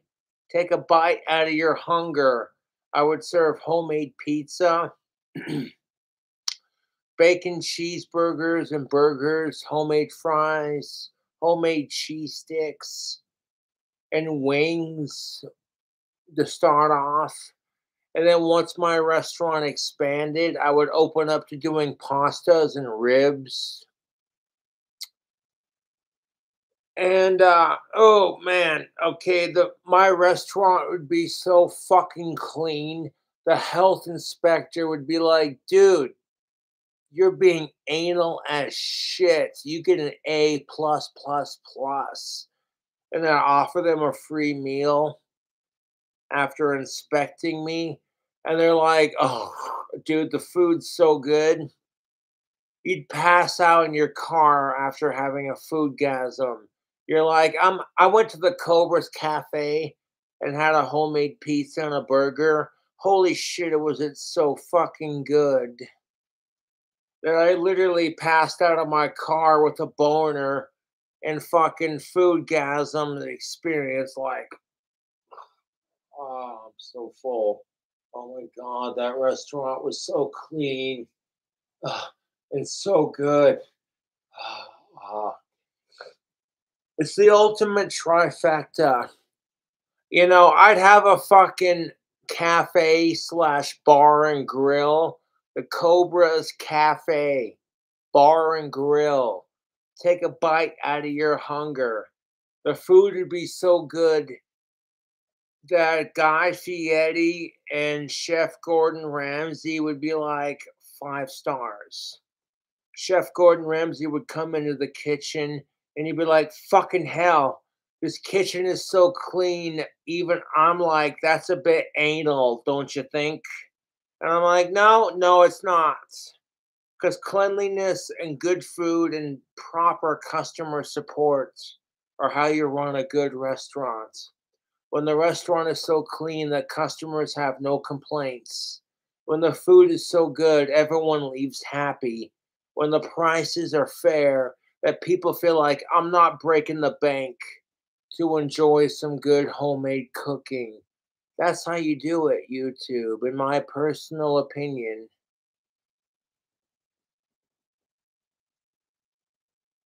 I have no experience on how to run a restaurant, but from my experience of cooking and seeing how other restaurants are ran, I'm like, this is what people want. This is what people crave. An atmosphere. A restaurant so clean, the health inspector would say you're being anal. Uh, Food so fucking good, it would make Chef Gordon Ramsay and Guy Fieri cream their pants. They'd be sitting there going, "Oh fuck me, this is the best goddamn burger I've ever tried." Oh my god. Fuck me, that's a good burger. Like, "Oh, how would you like your burger cooked? Medium rare to well done. Raw, you can go okay, no. Okay, when it comes to burgers, medium rare is how I like my burgers. But some people like it medium well. You know what I'm saying? But personally speaking, the best way to enjoy a cheeseburger is to get it cooked medium rare. Medium rare is how I do it. And I'm not just saying it because that's how I am. I'm a carnivore. I want to taste the grease, the blood, and the suffering in my animal when I eat it.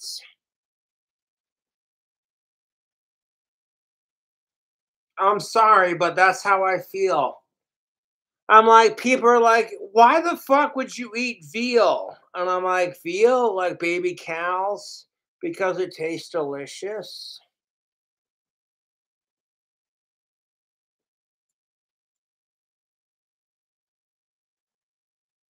I'm sorry, but like, you ever have meat so fucking tender, you cook it medium rare like you normally would, or to that specification of it's medium rare, enjoy it. And you ever had it so fucking tender, it just melts in your fucking mouth. And like a part of you feels a little bit guilty because you're eating a baby cow. A part of you feels like sucks to be that cow because that was delicious. You know what I'm saying?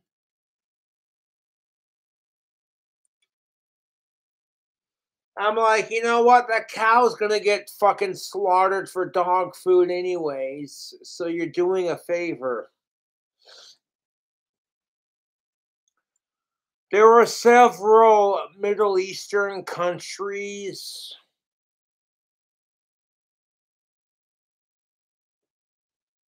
There were several fucking Middle Eastern countries that serve deep fried cobra on the menu. My favorite snake.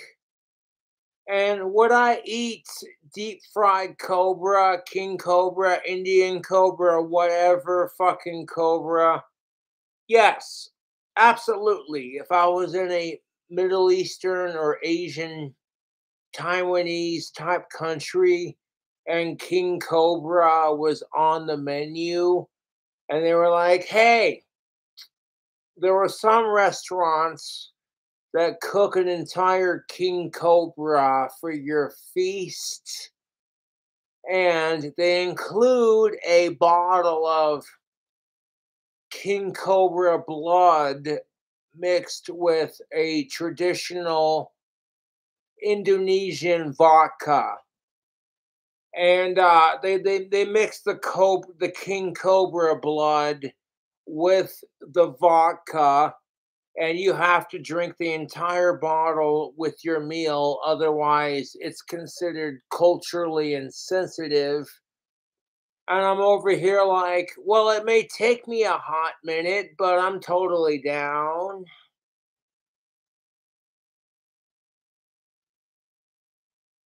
That's one cool thing that I dig about Hindus is that they worship cobras. I'm like, yo, Shiva, that's what's up.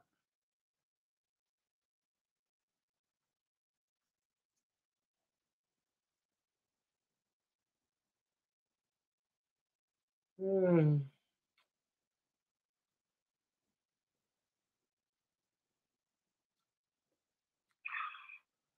Now I want to keep this video on private until it's done uploading and I've watched a good chunk of it before I post it. So like so far we've got almost 4 hours of solid YouTube content.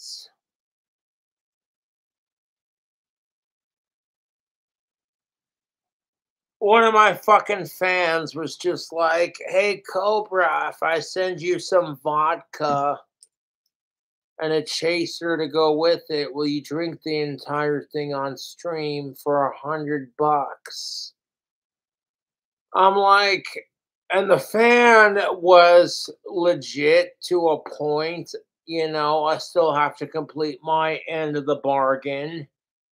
But they were like, I don't want you to overdose and die on alcohol. I'd feel bad. So I texted them back. I says, dude, you send me a big enough bottle. It doesn't have to be stupid big, but like big enough to get the job done, and I'll do it. And this is definitely big enough to get the job done, YouTube. This is like 750 milliliters of Fleshman's vodka. It is a cheaper vodka, much like Potter's. So, like, if you can't afford to, like, get smashed on pink champagne, and you drink some, like, Fleshman's vodka mixed with Mountain Dew, honestly, it tastes good. I'm not complaining. I get a little bit bougie with my booze sometimes because I love pink champagne. It has nothing to do with my sexuality or who I am as a person. To be honest, I love pink champagne.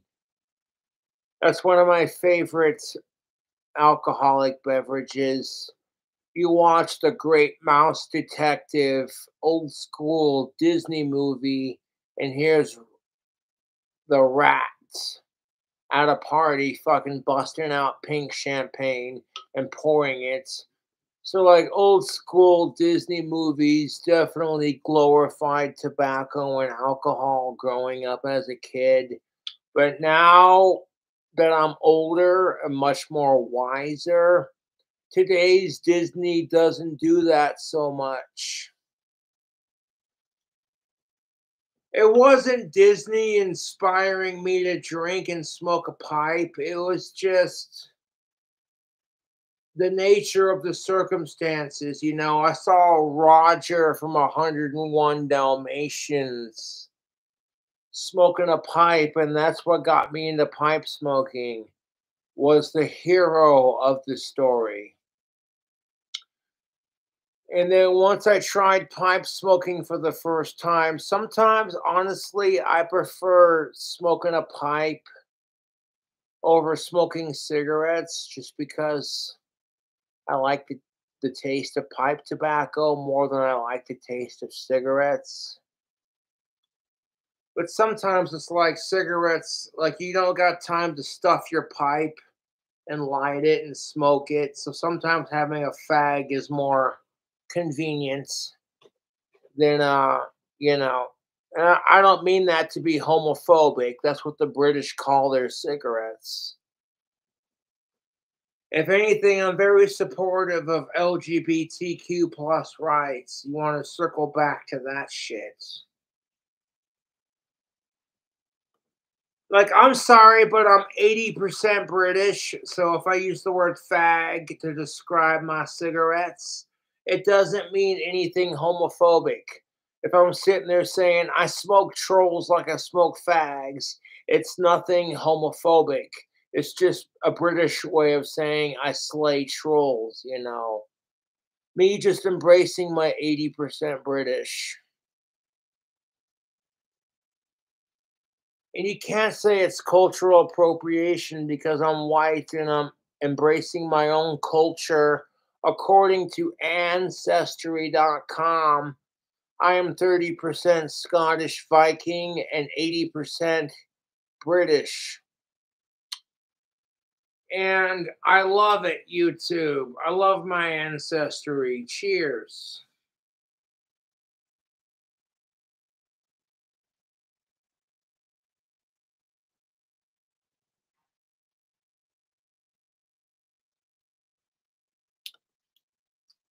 Mm.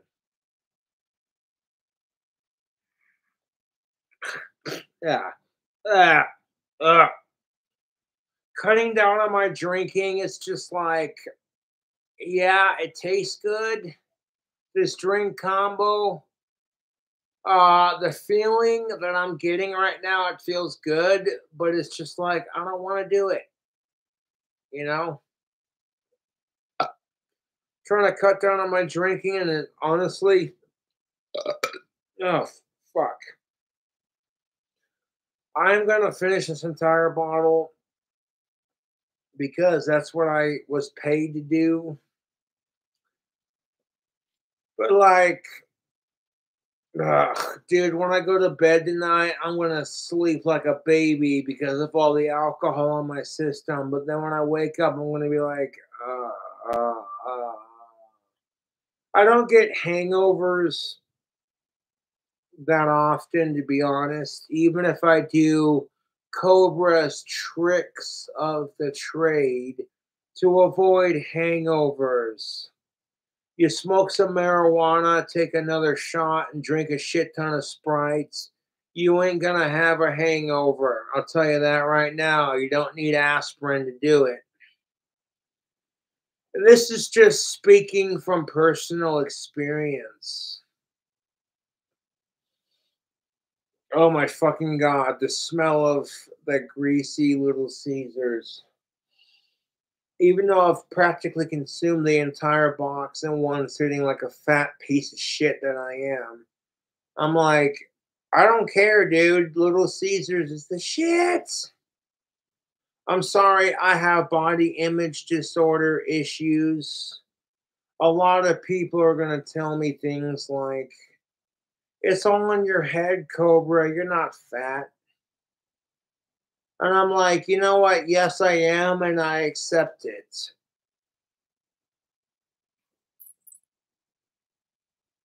So much for having a six pack. All that right there, YouTube, is from pizza and beer. Pizza and beer. That's what built my gut. So go ahead, take it in. Take it in. Right there. Look at that.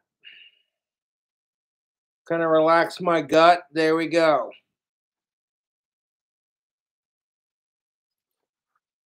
There were a lot of people who wish they were as skinny as me, so I'm not complaining. And furthermore, I embrace Yeah, a lot of people are throwing up right now. Go ahead, let it out. Be like, ugh, throw up emojis. But like, I can't believe I just witnessed. And I'm like, I'm here to say, you know what? I don't care if I got a gut. I don't care if I drink too much. I am sexy as fuck. I don't care if I'm losing my hair. I don't care if I got a gut. I don't care if I'm extremely autistic. I am sexy as fuck. I am man. Hear me roar. And nothing can stop me from achieving my goals. And I want all of you, regardless of gender, to have that same attitude. That some dude rejects you because your tits aren't big enough. Fuck that shit, ladies. You'll find a man who doesn't give a fuck, who's just like, oh, they're big enough for me. You know what I'm saying? You'll find a fucking woman who's just like, your dick's big enough for her and she's happy with it. You know, that's kind of how dating works. Woo-hoo! Sorry, it's a little late in the evening. I got my goth makeup on. Because normally when I do goth makeup, the bare basics is me putting on my guy liner. And if I really want to get into it, I'll put on some black lipstick and some corpse paint and really get into it. But this is the bare basic of what I do. You know, fucking rock the eyeliner kind of thing.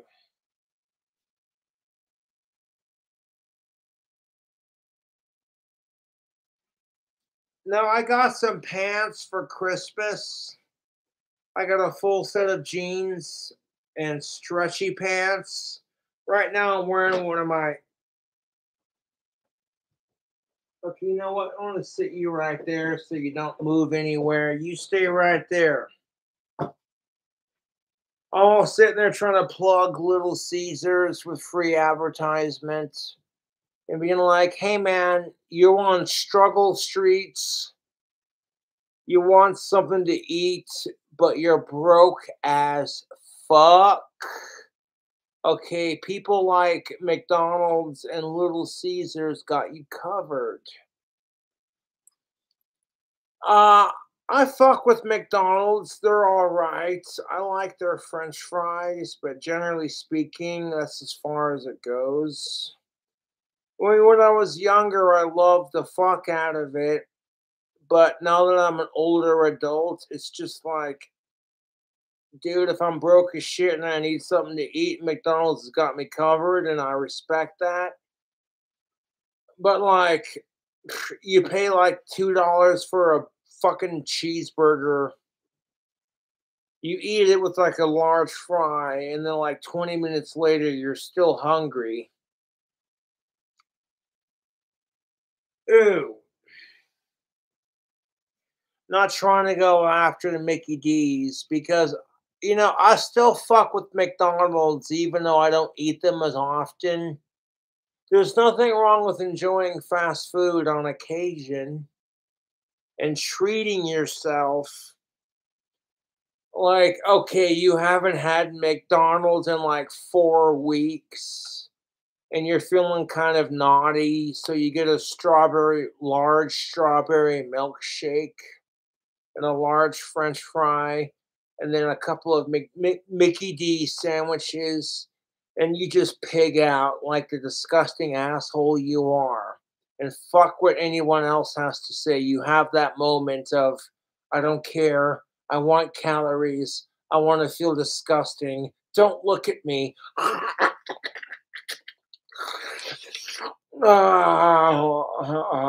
You dude. Me personally, I don't give a shit what people think. If McDonald's or like any of these fast food restaurants comes out with some crazy new fast food item, and then I see all the fast foodies reviewing them, Dame Drops and Ken Domick and like Healthy Junk Food, etc., Joey's World Tour, report of the week, etc. All the foodies that I watch on YouTube review it. I'm like, yeah, you know what? I might have to give this a try. Now, the only thing that stops me from reviewing that item is if the item to me personally says, you know what, that doesn't sound good. And I do enjoy McDonald's on occasion, but like all the time, no. It gets to a point, no offense to McDonald's, where, you know what, if I had the choice between eating McDonald's all the time or starving on occasion, I'd rather starve on occasion because just of how nasty, unhealthy McDonald's is for you, says the guy who fucking smokes tobacco and drinks alcohol. Like, you really gonna make this argument when you fucking sitting there risking liver and lung cancer failure?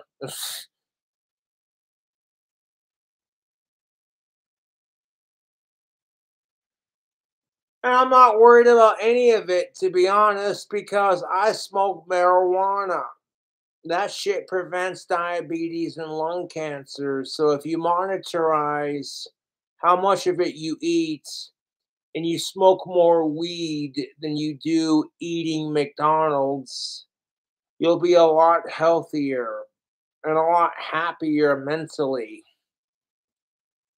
It's just extremely hypocritical to have a society be like, oh, well, if you're depressed, here's the antidepressant. Side effects may include thoughts of suicide, but don't you dare smoke marijuana for your depression. Otherwise, you're a fucking druggy, burnout piece of shit. And I'm over here like, fuck your hypocrisy and suck my dick.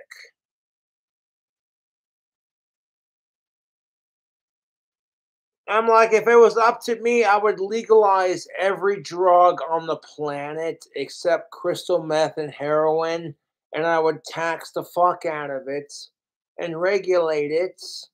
And if people have a problem with drug use, I would offer them treatment instead of throwing them in jail for non-violent drug offenses. But that's just me personally. I'm very progressive when it comes to drugs and alcohol.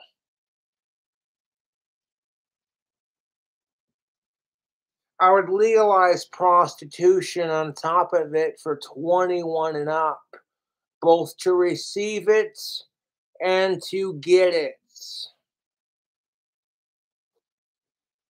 All of a sudden, you wouldn't have to go to jail for snorting 2 fat lines of coke and getting your dick sucked by a hooker and then smoking some weed.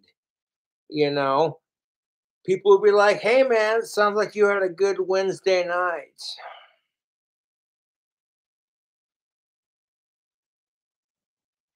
That's kind of bullshit when our politicians get caught with cocaine and marijuana and hookers. Senator Johnson, hold up. I want to make this into my microphone like I'm reporting the news. Bear with me here. Senator Johnson, you got caught with 2 grams of cocaine, a fucking quad of weed, and 4 hookers.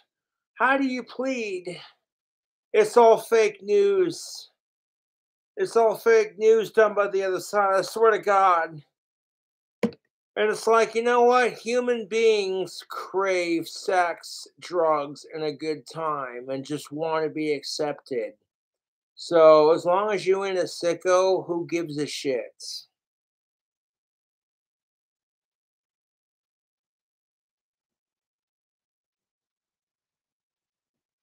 Like, you want to fucking judge somebody because they're black and then they smoke crack? I'm over here like, fuck your racism, dog. When you got some white trash piece of shit who lives in the trailer park fucking blasting meth into their system, how is it any difference? Uh,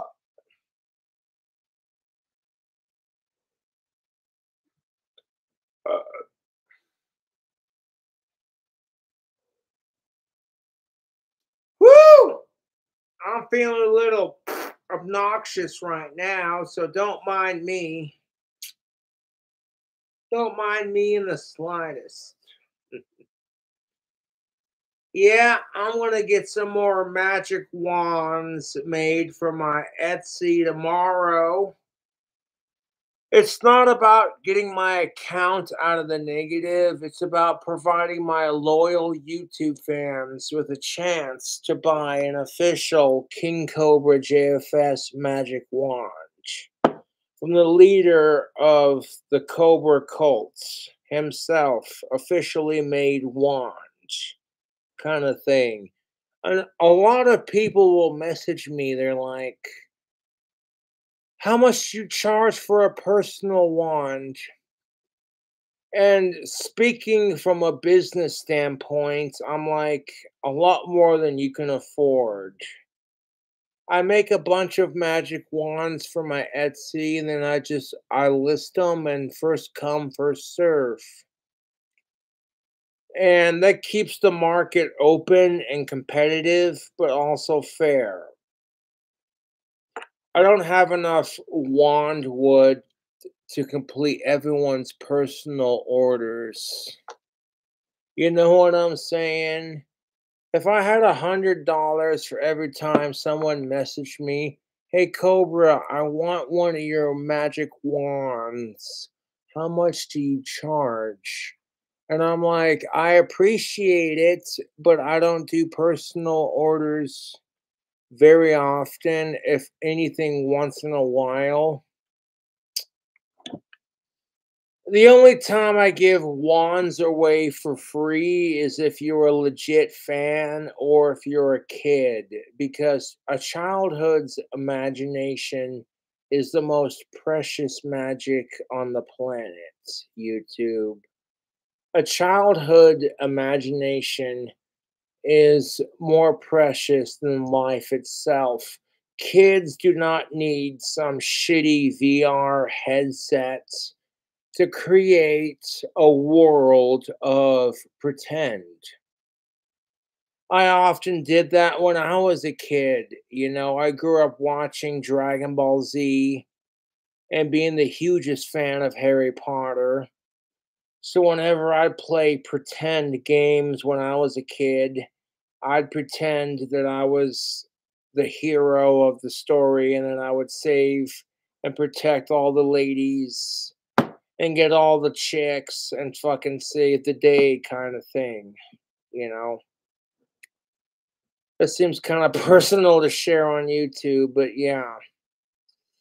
Well, back in my day, I could carry a dollar, you know, like the cap guns you had in the 90s, or the cap toy guns. The caps were so loud, you could hear it 2 blocks down, and nobody thought twice about it. They were just like, oh, it's probably some kid playing with a cap gun kind of thing. You know, those are much more simpler times. In today's society, if you go around playing with a toy gun that looks super realistic, you could get shot doing that shit, you know, because the cops are trained in our society to protect, shoot, and kill. You know, they're not being trained to distinguish reality from fantasy. Half of it is just the crooked cops that are being paid by our crooked system, and the other half of it is just the way they're trained. And you can't let that affect your opinion of cops in general, you know? Just like you can't let all the assholes who ruin it for black people affect your opinion on how you see African Americans, you know?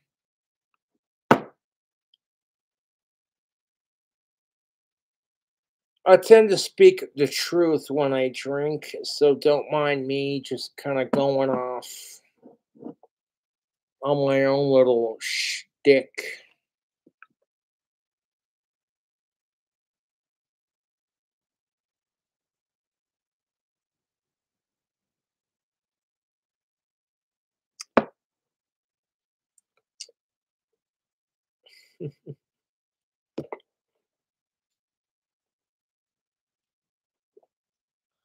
We're all psychotic in our own special way, YouTube.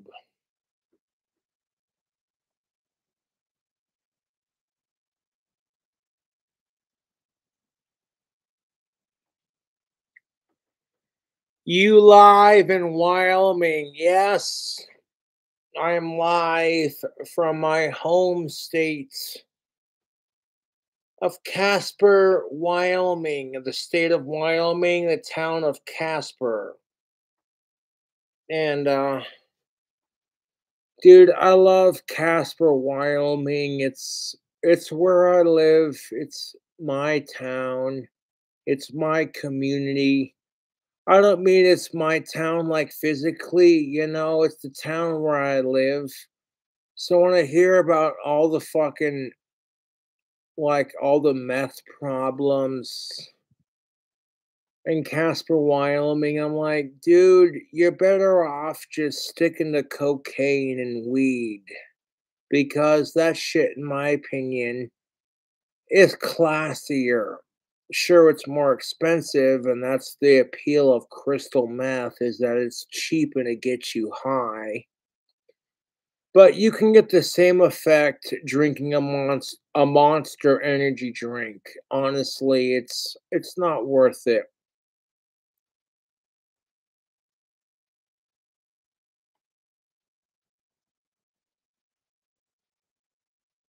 Fucking A, fucking 3 hours.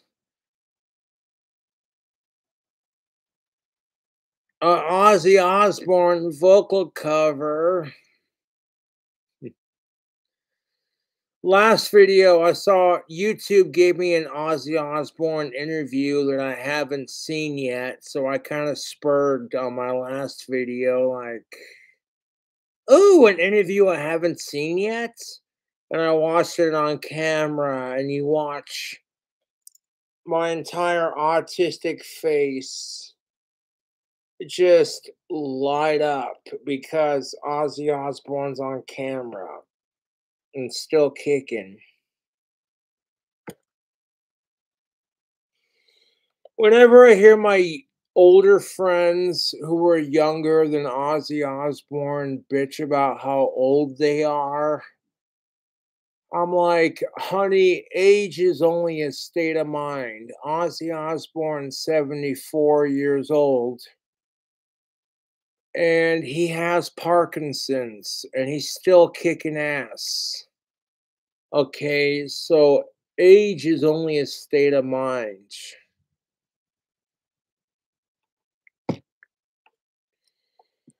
Like, I don't look at Ozzy Osbourne like he's 74. To be honest, I look at Ozzy Osbourne like he's still in his 20s and 30s performing. And it's not about kissing Ozzy Osbourne's ass, to be honest. It's about supporting him as one of his biggest fans, regardless if he signs my ass or not. It's keeping the dream alive. That's more important than getting discovered, YouTube. And most people don't get it, They just look at me like, people just look at me like, oh my God, Cobra, you're trying way too hard to be the next Ozzy Osbourne. And you're trying way too hard to get signed by him. It's fucking pathetic. You're such a fucking drunk, alcoholic, loser piece of shit. And I'm over here like, hey, you know what? I'm Ozzy Osbourne's biggest fan. Fucking sue my ass. I love Ozzy Osbourne as much as I love Danny Filth, and that's no homo. So, you know what? Fuck off. I can sit here as a straight man and be like, both of those men are sexy, in my opinion. And it's what I achieved to maintain with my looks as a person.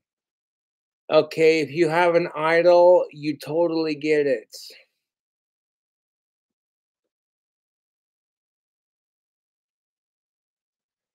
I'm not just saying that Ozzy Osbourne and Danny Filth are sexy, in my opinion. No homo is going to get YouTube pooped so fucking quickly. Like, I'm straight for of-age women, but I have respect for my idols. If anything, you know how it is when you're like, I dig the way my idols look, and if I could like incorporate that in some way, shape, or form into the way I look, you know, and women do the same thing. But if you accuse a woman of being a lesbian because she says a woman's sexy, you get called a typical male piece of shit.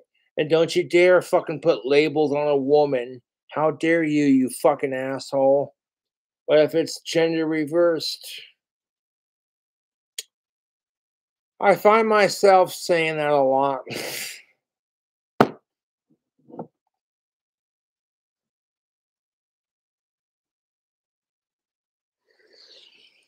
Ah, fuck. Us British people are fucking sexy. Don't hate it, respect it. Respect the empire.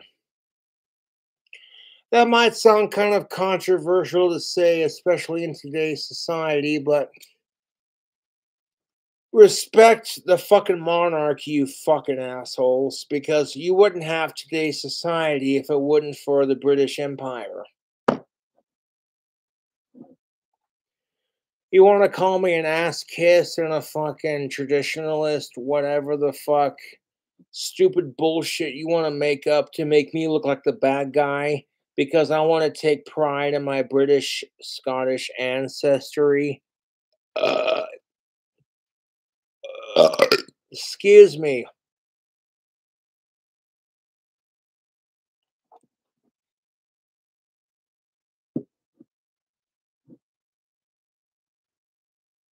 I will be checking my PayPal and my Cash App here in a second. But when I go live on YouTube, it's not about the cash that I make. It's about entertaining my fans and sharing my perspective on things. And if people relate to that and they're just like, you know what, about time someone fucking said it, then I'm doing something right. That I, King Cobra JFS, can say Ozzy Osbourne, the Prince of fucking Darkness, and Danny Filth, the lead singer of Cradle of Filth, are both sexy, and it has nothing to do with my sexuality or who they are as people. It's just me acknowledging my idols for what it is. And that I kind of emulate both of them in my own special way, you know, and put like a little twist on it. It's more than just emulating Danny Filth and Ozzy Osbourne through your looks. Like, okay, that's predictable at this point. Put some spin on it. Be like, well, what about some Lemmy Kilmeister? You know, put like a little bit of Lemmy Kilmeister into your look. And it's like, look at these sideburns. I'm one shaggy son of a bitch, dude.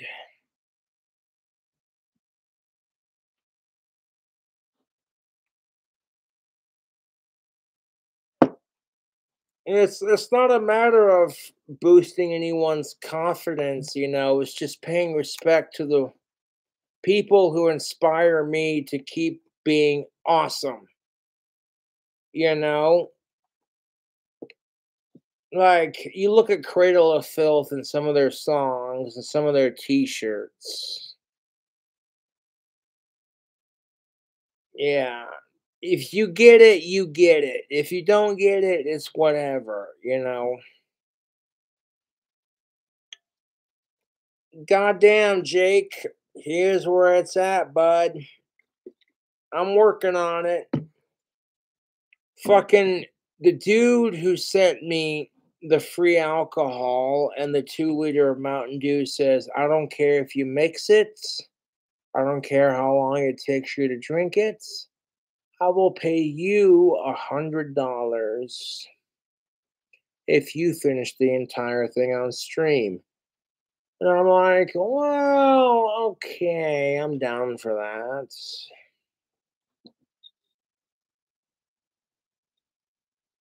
Now I know, like, Jake sent me some free Little Caesars and said, "Hey, asshole, check your Cash App." I'll do that here in a second, but like, it's not about how much money I make on Cash App. It's about supporting my idols and supporting my fans who support me and continuing the legacy of metal and rock and roll, you know. There's times where I don't even have alcohol or weed to take the edge off, and all I have is Ozzy Osbourne's music. And I'll listen to it and maybe hit the cologne a couple times. What's a drug addict's favorite BMX bike? I heard it was Huffy.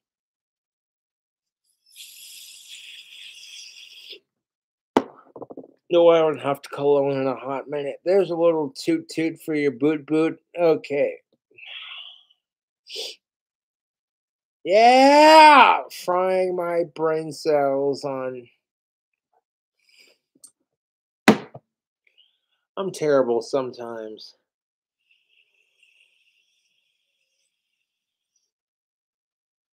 Okay.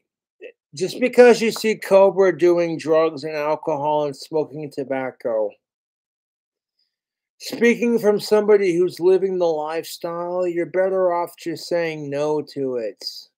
Sure, it can be fun when you get the exposure and the freedom and the rock star status. But if you're not like King Cobra and you're just doing it because you want to emulate me and you have nothing to contribute to society, then you're just doing drugs and wasting your brain cells for nothing instead of putting it into something useful like being creative, painting a picture, or creating your own music.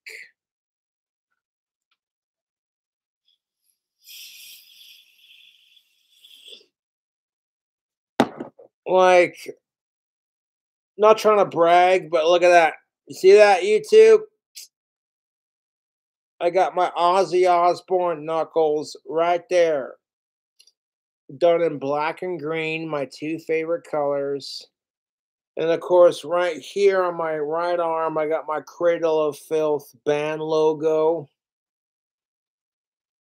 Now, my Ozzy Osbourne knuckles were touched up by Black Sunday Tattoo Parlor, and the same tattoo artist that touched up my Ozzy Osbourne knuckles did my Cradle of Filth band logo. It's the same tattoo artist who did my Cobra right here.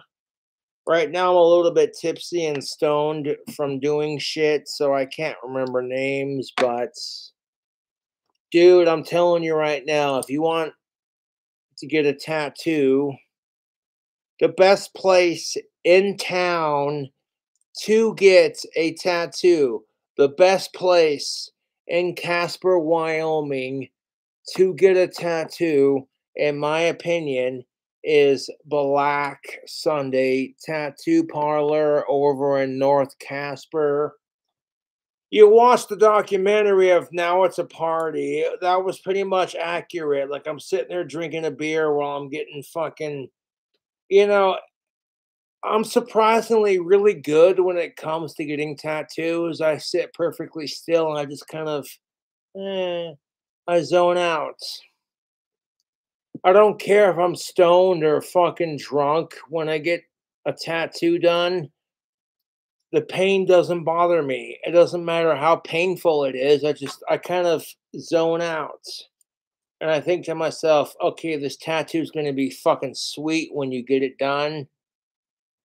I have 4 tattoos: my Ozzy Osbourne knuckles, my Cobra with the pot leaves, my Cobra Gram, and my Cradle of Filth tattoo right here, which you've all seen. Uh, Most painful tattoo, in my opinion. Not saying it to kiss Ozzy's ass, but the knuckles were the most painful. Ozzy Osbourne did his knuckles on the left hand, as far as I know, with the knuckle right here where it's OZZY. Like he did his Aussie knuckles on the knuckles above, right here on his left hand. I didn't want to copy him exactly and kind of put my own spin on it, so I did mine in my two favorite colors, black and green. And then I did it a knuckle lower than the original. So it, you know what I'm saying? So that when I'm playing guitar and shredding, and that just kind of worked out in my opinion. I didn't realize it until after I got it tattooed on my knuckles. I'm sitting there shredding guitar, and it's like you can see my Aussie knuckles when I'm shredding guitar. And honestly, I fucking love it. It's like that's a great way to pay tribute to the Prince of Darkness while you're keeping the music alive, man. Oh, sure, all the laugh emojis in chat, like watching Cobra get drunk and fucking talking shit on Ozzy Osbourne and talking shit on Cobra. Fuck all the haters, dude.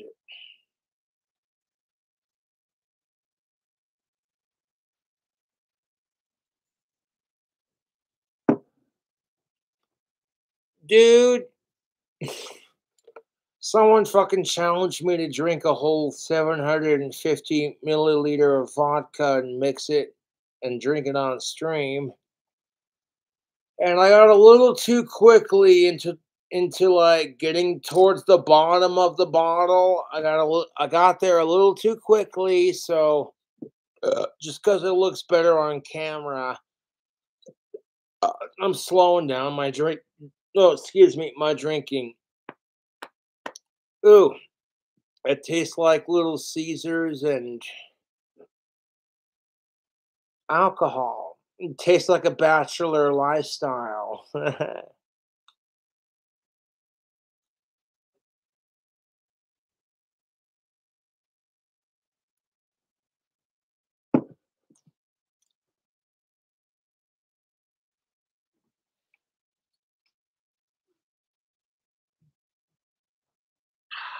I had a breakthrough with my shit. Like, it doesn't matter what the fuck people say about Ozzy Osbourne or Danny Filth in the comment section of your live stream. It's all that matters is what you say, what King Cobra says. You know what I'm saying? It's like, if those are my idols, then that's all that matters. Fuck what anybody else has to say about it. I mean, when it comes to singing and like music in general, yes, Ozzy Osbourne and Danny Filth are my idols. But when it comes to like guitar playing, oh, dude, there are so many guitar players that I have respect for. And Tony Iommi is just the tip of the iceberg, friends. There are so many amazing guitar players that I look up to. I don't know who the fuck that is, so I'm not gonna answer it. Right now, I'm in the middle of a fucking live stream, so I want to finish that. And to the person who's knocking on my door, I don't mean to be offensive. Oh my fucking god.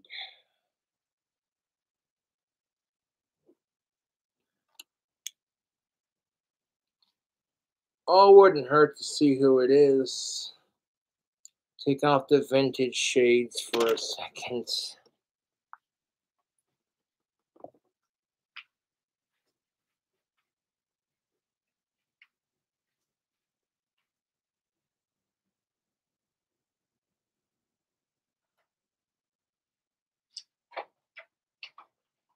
What's up? Oh, I did not order that, but it's a paid for. It's not paid for, dude. I'm sorry. My trolls are assholes.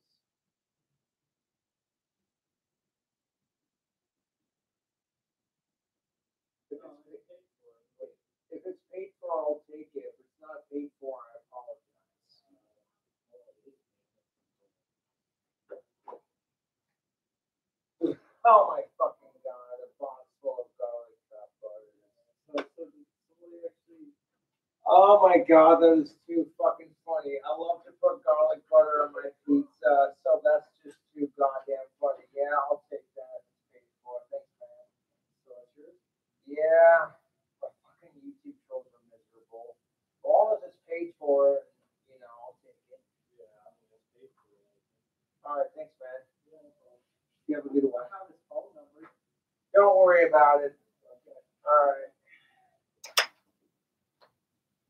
Oh my god, I'm so jealous of Cobra because he loves to put garlic butter on his pizza. So we're gonna.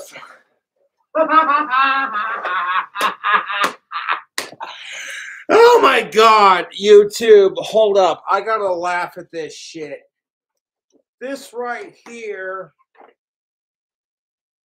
is proof that I rule my trolls' lives. My trolls are so fucking jealous of King Cobra JFS that, oh my god, one of his legit fans sent him a bunch of alcohol to do a fucking video and then sent him some free little squeeze. You know what? Fuck this shit. I want to fucking, hold up. Oh, this is too goddamn funny. Oh my god, my trolls are fucking beyond sad. It's like, I'm so jealous of King Cobra, I'm going to send him. And it's like, is this your idea of trolling? I'm going to send Cobra a bunch of garlic butter cups from Domino's. Because Cobra loves pizza and he hates sickos.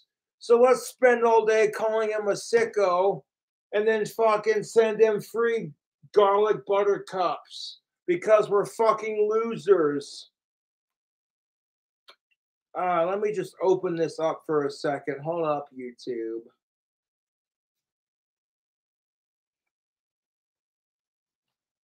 It's like, oh, hey, Cobra put the chat on. How can we fuck with Cobra today? Here's a bunch of free garlic cups. Here's a bunch of free garlic cups. They've been paid for. Oh, because Cobra likes smearing garlic butter all over his pizza. This will be hilarious. And Cobra's over here like, yeah, man.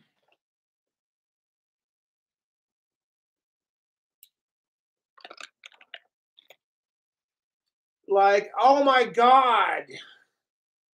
If we send Cobra, it's like my trolls are trying so hard to get me kicked out of my apartment. And when it doesn't work, they're just so fucking mad. They're like, I hate Cobra so fucking much. So what's their solution? You know, one second. You know, it'd be really funny because, oh, look at that. See that? See that now? I'm not even getting mad because this is fucking hilarious. This is fucking hilarious. I love garlic butter from Domino's. So, like, I'll just save this for my future food hacks. How is this fucking trolling when it's like, I hate Cobra so much, I'm going to send him free garlic butter. I'm not even going to bother making a pizza because they'll just fucking food hack that and own my stupid troll ass. Oh, jeez. The only thing sadder than this box of pizza is my fucking trolls' lives. I swear to you right now. It's like, oh my god, Cobra loves putting garlic butter on his pizza. So, you know, it'd be really funny if we said screw him and we sent him a bunch of free garlic cups. That'll show Cobra. And if it showed up on camera, oh my god, that'll show that Boglum piece of shit how worthless he is. I'm like, thanks, guys. I love garlic butter, especially from my favorite pizza restaurants. So even if I don't have pizza to put it on, I can save the garlic butter cups for like food hacks and shit. You know, maybe I get my account out of the negative and I get some groceries to make bacon cheeseburgers. I can put that garlic butter on a bacon cheeseburger and like food hack it, you know? So like they're trying to send the fucking free buttercups to fuck with me, but I'm over here like, thanks, man. It's free food.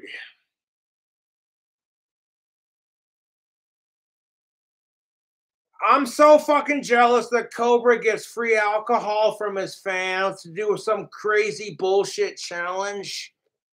Like, oh, hey, Cobra.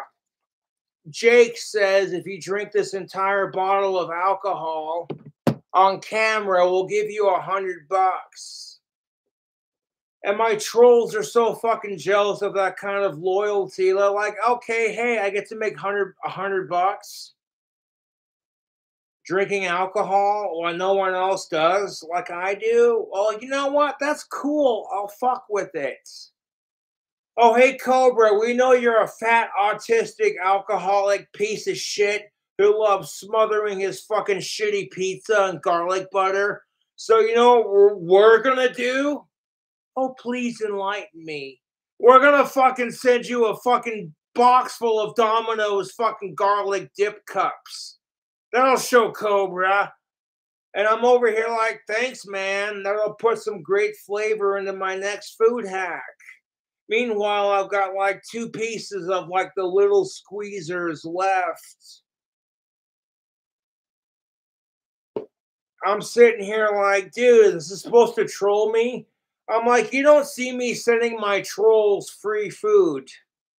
How is this trolling? You know what's really fucking sad? That the fucking drunk, autistic, alcoholic piece of shit has to fucking explain this crap to you fucking simpletons. You don't see me giving my trolls money just to be like, you better quit trolling King Cobra JFS. Here's $1. You better not watch my videos. You don't see me doing that crap. Fuck you. If anything, I'm like, hey, you want to watch King Cobra's videos? Have at it, Haas.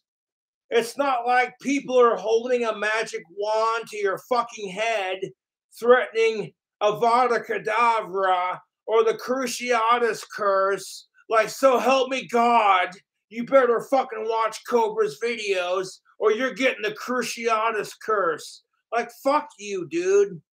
And furthermore, this is supposed to fucking troll me into quitting YouTube. I'm over here like, dude, I love Domino's garlic butter. I could use that shit in my next food hack. So thanks for the extra buttercups. And thanks for watching my YouTube video. You don't have to donate money, but it's greatly appreciated. Y'all donating money and garlic buttercups to my cause? I feel so loved and appreciated.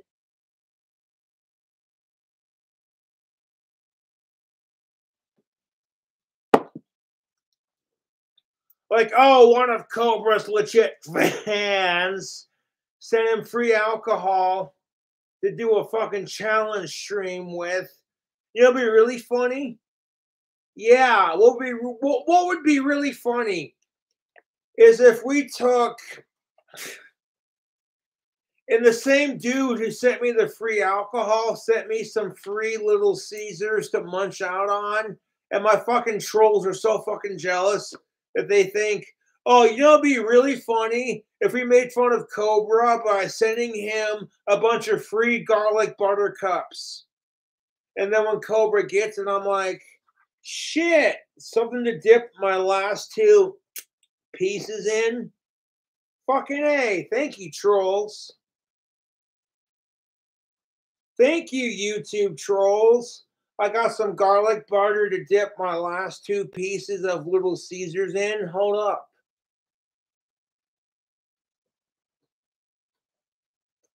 I'm like, you know what? If my YouTube trolls were molested by their parents as kids, taking it out on Cobra is not going to erase their fucked up childhood. You might want to get some help for that.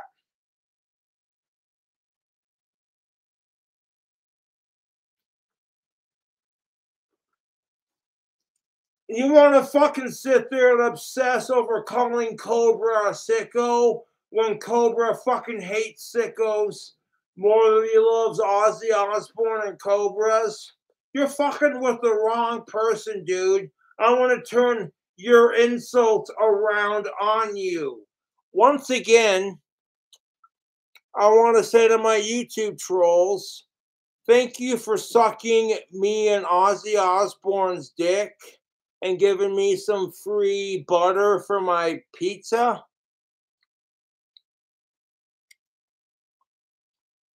Oh my God. Like this Little Caesars was so fucking good, it didn't even need sauce. And then a bunch of my trolls are like, yeah, you know, it'd be funny. We know where Cobra lives. Let's send him some fucking free sauce. That'll show him. It's like, show me what? Show me what? The only thing sadder than my YouTube trolls are kids who get raped by pedophiles. That's the only thing that's sadder than my YouTube trolls.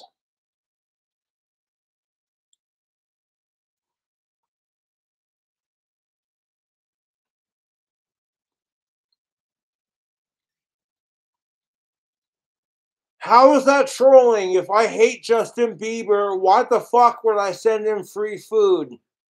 That's what I don't understand.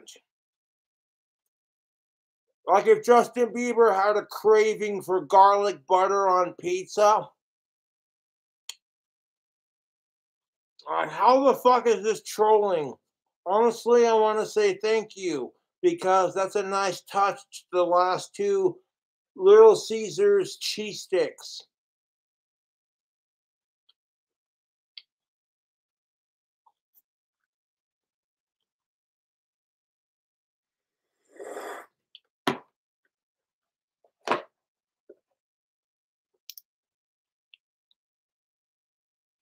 Like Cobra's live on YouTube. You know, it'd be really funny if we pretended to be a fucking YouTube fan and send him some Dominoes. And then when he opens it up, it's nothing but a bunch of garlic butter cups because Cobra loves putting garlic butter on his pizza. Oh my God, that'll show him. And I'm over here like, thanks, man. I don't got to order garlic butter next time I order pizza. So I appreciate that.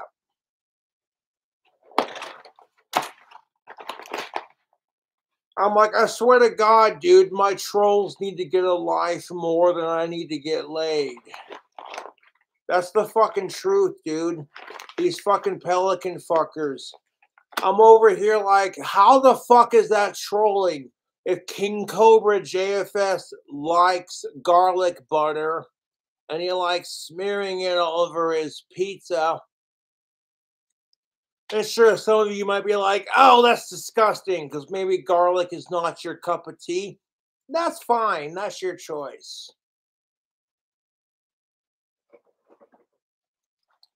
I'm like, how the fuck is this trolling YouTube? Like, is this supposed to make fun of King Cobra because I like putting garlic butter on my pizza? Hold up. This is fucking hilarious, YouTube. How many pizzas can I make with this garlic butter? 1, 2, 3, 4, 5, 6. If I put 2 cups of garlic butter on each pizza, that's enough garlic butter for 6 different pizzas.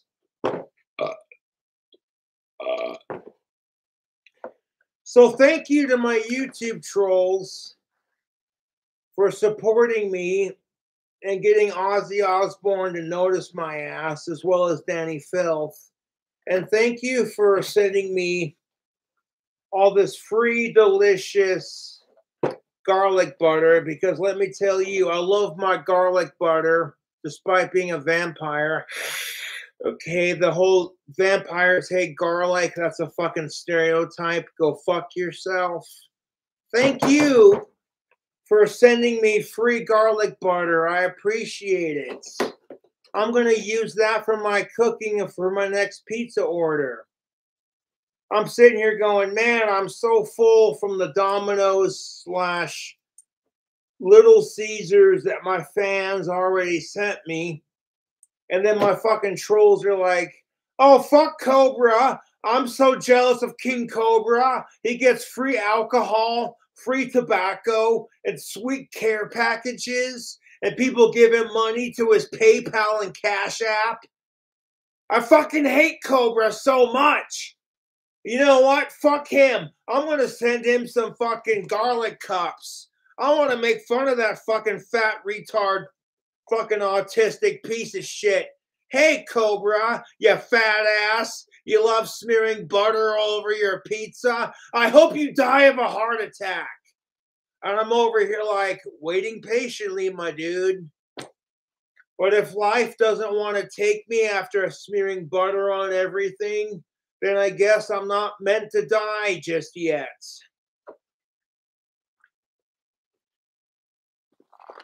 I'm not going to commit suicide by blowing my brains out with my shotgun or jumping off of Big Ben, the clock tower. So I'm like, you know what? I got the next best thing. Let's eat like shit, fucking drink and smoke cigarettes. Yeah! Because living is just a slow way to commit suicide. Go fuck yourselves.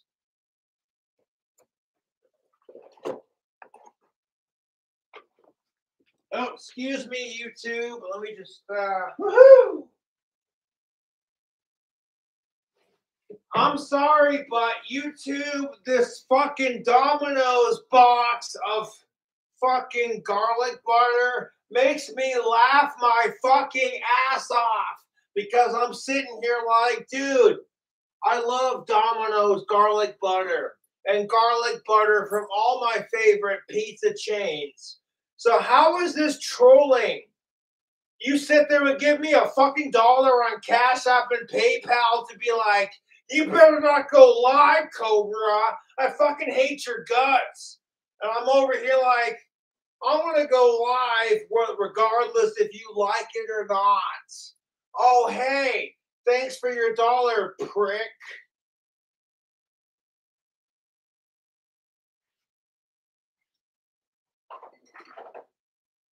Like, oh, congratulations. We know where King Cobra JFS lives. We're such obsessive stalker losers that we're going to accuse Cobra of stalking Ellen, even though he doesn't stalk her, while we stalk her and stalk him at the same time. Fucking massive, miserable, fucking hypocrites, dude. It's the fucking truth. My trolls can't handle the fact that I'm friends with Ellen's parents and it has nothing to do with her. They gotta insert some bullshit interior motive against it. Go fuck yourself. The idea of Cobra being happy because I get to go hang out with Walt and Angie, or like, oh hey, I get my tactical soap, or hey, Ozzy Osbourne released a new album, or hey, Cradle of Filth, Danny Filth gave you a shout out. They can't handle it, dude. Anytime I'm happy in life, my trolls are miserable. So if I really want to be fucking with my trolls, I should be happy all the time just to fuck with my YouTube trolls. But I'm like, nah, you know what? That's too easy.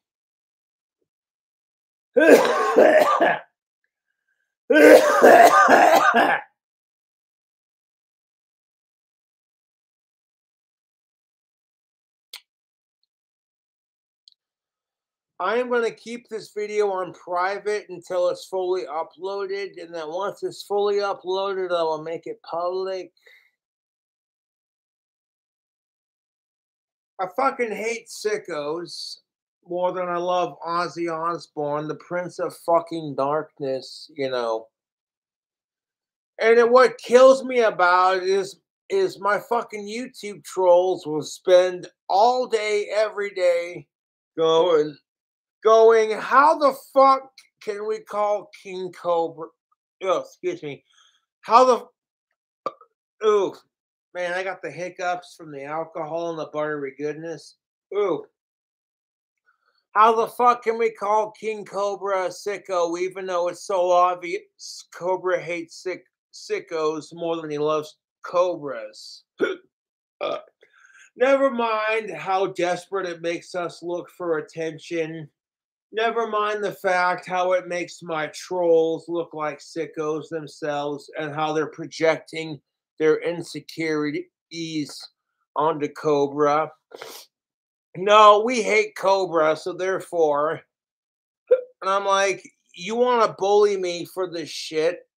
But I'm like, hey man, like I told my trolls, if you got molested as kids, taking it out on Cobra is not gonna fucking erase your fucked up childhood.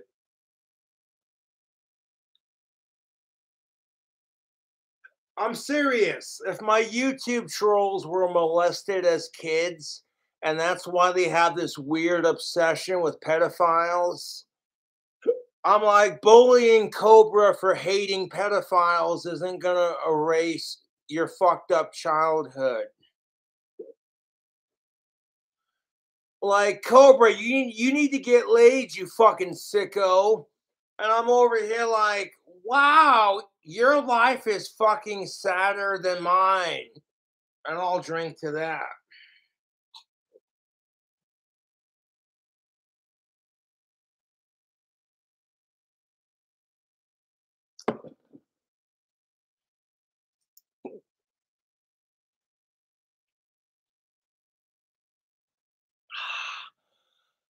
I want to thank the King Cobra JFS subreddit for personally sucking my dick and kissing my ass and making me internet famous. I appreciate it, you loser, cocksucking pedophile pieces of shit.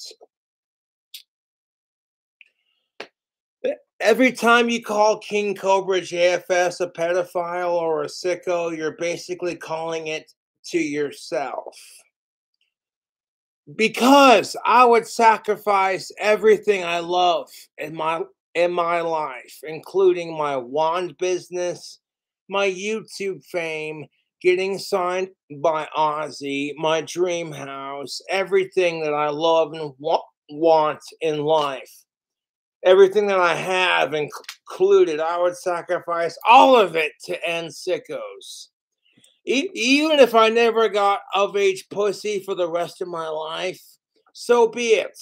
I would sacrifice getting of age pussy the rest of my life to end sickos.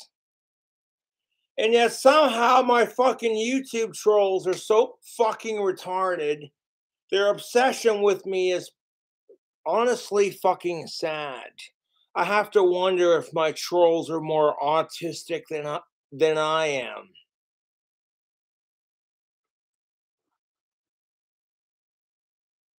Whew!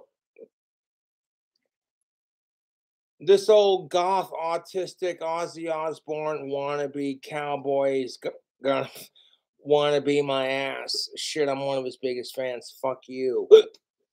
No, in all seriousness, ew, man, I could go for some tobacco right about now, but we're in the middle of recording a video. So it's like, hey, man.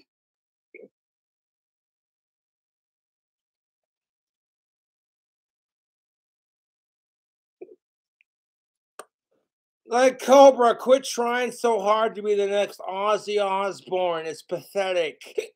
Sitting there kissing him and Sharon's ass. You're such a fucking loser. And it's like, it's not even about that. Okay? I don't care if Ozzy Osbourne signs me. Don't get me wrong, it would be a dream come true and it'd be just the best. But I've already got a thing going with Alex Ford. You know, I've already got a record deal going that's underground, and that's how you kind of get started, kind of thing. So even if he's just like, hey, you know what? I don't want to sign you because you drink too much and your trolls are assholes. I'm like, you know what? I respect that. and I'm not trying that hard. There's a lot of people who want to sign King Cobra JFS because when you make Reddit's top video page 2 times in a row, all of a sudden that subreddit that's dedicated to hating King Cobra and ruining his life, all it's doing is making me more famous.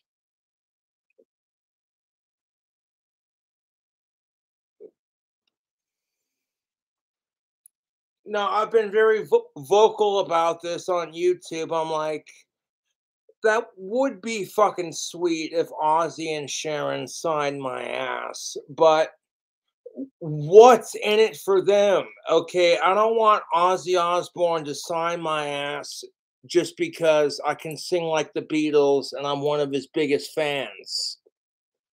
What's in it for Sharon and Ozzy? If the people really want to see King Cobra do his thing, you got to think like a business person and like, you know,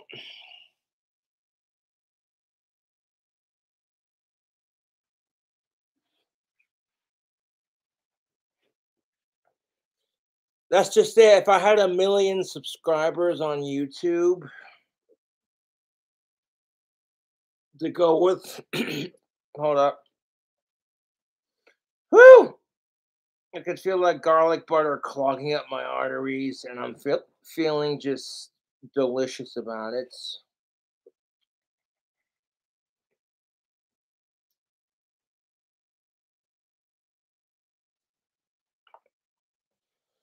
Honestly, it's not about Ozzy Osbourne or Sharon signing my ass. It's about making a difference in the world. It doesn't matter who you get signed by. If your music doesn't make a difference, then what are you doing it for? You're making the music because you like the way it sounds and you want to reach a specific audience.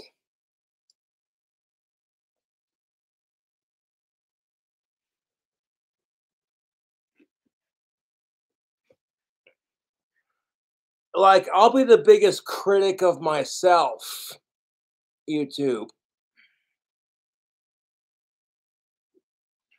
A lot of people really like King Cobra JFS, and I thoroughly appreciate the support that I get from my fans.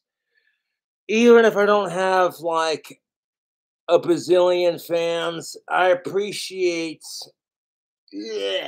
every fan that I get. 1 second, I'm putting my steel toes on. You go to Walmart and get some black Brahma steel toes that are everything proof. That's what I do. Like, people are like, Cobra, what do you wear for boots or shoes? I love to go to Walmart and get these Brahmas. They're steel toed, they're everything proof, they're slick resistance, and they're great for traction support. And if you gotta kick somebody in the fucking face for running their smart mouth, you got a steel toe right here. You know what I'm saying?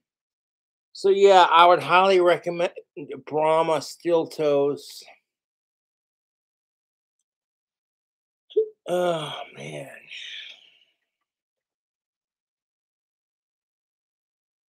Ah, fuck me.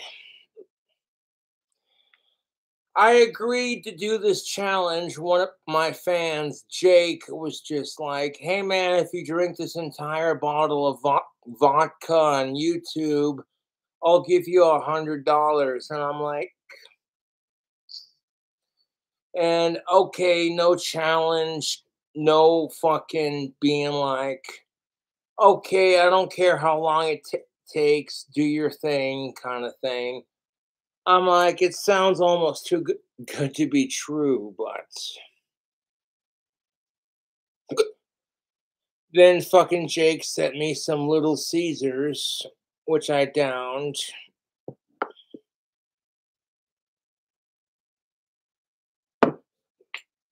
Like the last time my troll sent me a bullshit pizza, they literally sent me an entire fucking medium pizza with no sauce, no cheese, nothing but crust, and half a fucking crust full of sausage, and like one shitty cup of garlic butter. I'm like, I'm not gonna let this asshole fucking ruin my evening. I'm gonna take that pizza that they sent me with no cheese and no sauce, and I'm gonna food hack it into my own pizza, and then be like, "Hey trolls, thanks for the content. I appreciate it. Now please suck Ozzy Osbourne and King Cobra's dick harder while you're at it."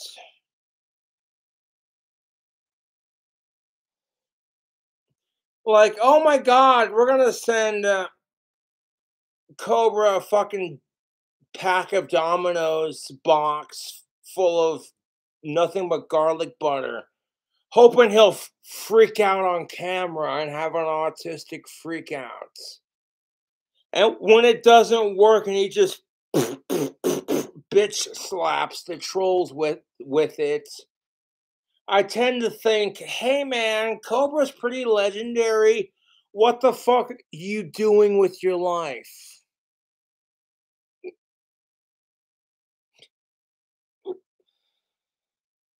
I do plan on going out for a smoke here in a bit. I'll load up one of my tobacco pipes with some 4 Aces. This is pipe tobacco that's on a budget. You can roll it into cigarettes. It can also be pipe tobacco. It has, excuse me, the same consistency.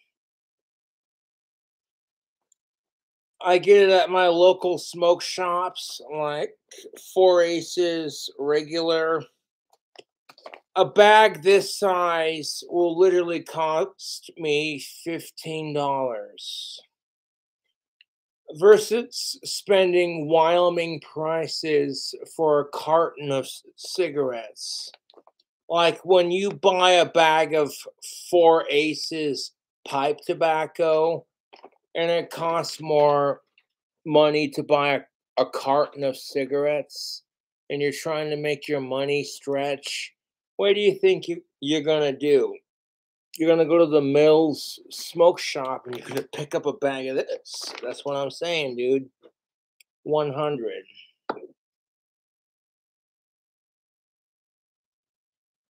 Now, if you got like a little cigarette roller and some papers, you know, one of these things. Yeah. Every stoner knows what the fuck this is.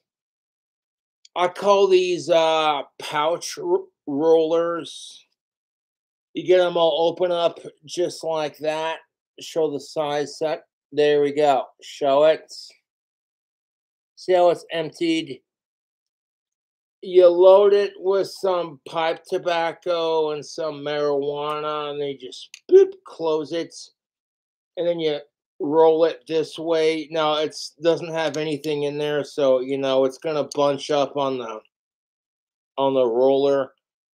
But like you load it, pack it down, squeeze it, and then you roll it the opposite direction until you got like a nice little tube of tobacco or whatever.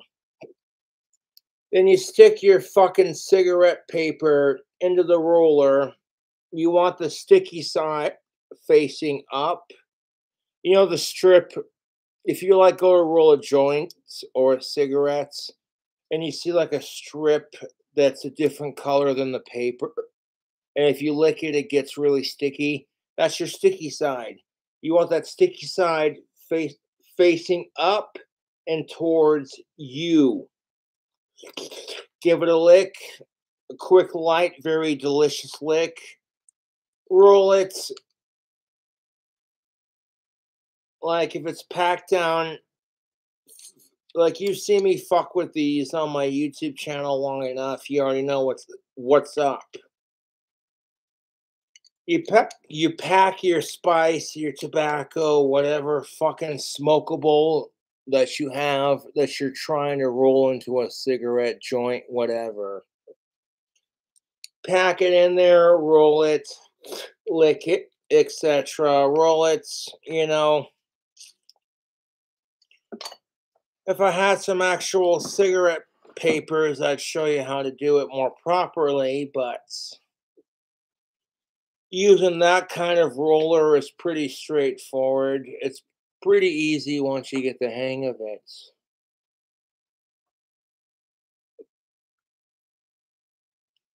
I used to fuck with Spice because homeboy Scotty was on probation, and I felt like a dick for smoking marijuana in front of him, especially when he couldn't have it because he had regular drug tests, and he couldn't really drink alcohol either. So homeboy Scotty ended up turning to synthetic weed because it got you there and it was out of your system relatively quickly. And honestly, that's complete bullshit. Like, I personally think every drug except heroin and crystal meth should be legal and that we should tax the fuck out of it. But that's just my opinion. And there were some days where even I'm like, they should just legalize all drugs and tax the fuck out of it. And offer people treatment for non-violent drug offenders. Y'all should be offered treatment instead of, oh, you're gonna go to jail because, you know, you're jamming some Black Sabbath and smoking some weed, and then someone blasts out Snowblind, and you're like, "That's my jam," and y'all start snorting cocaine to that song, and then you're not really harming anyone. You're just a hippie, a non-violent drug offender, just trying to keep the rock and roll and the music alive. And they're like, well, no, we don't tolerate that shit in our county, boy. And it's like, wow, okay, so the non-violent drug offenders in their fucking basements is more important to you than the assholes who are drinking and driving and causing a 10-car pileup because they're super drunk and they thought, oh, I could still do it. Yeah, if I had my own car, to be honest, and if I had a hot rod or a rat rod or some kind of cool customized, it doesn't matter if it's customized or not. If I go to a bar and I'm too drunk to drive, I want to put the keys in my pocket and then I'm going to crawl into the back seat of my car and take a nice little nap. That's the way to do it.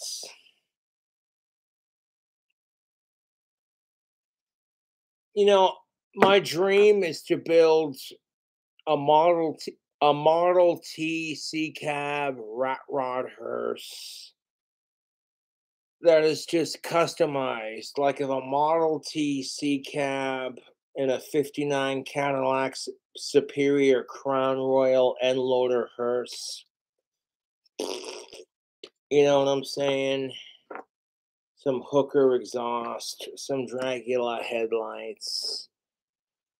I got all kinds of crazy ideas for custom made vehicles, and that's just my inner greaser talking. My Uncle Don had the knowledge to build that kind of car. And it's currently sitting in my Uncle Don's grave. If I had my Uncle Don's knowledge of cars, I wouldn't have to sell my wands or my music on YouTube and Facebook. I'd be able to be like, "Hey, another Cobra custom has been listed."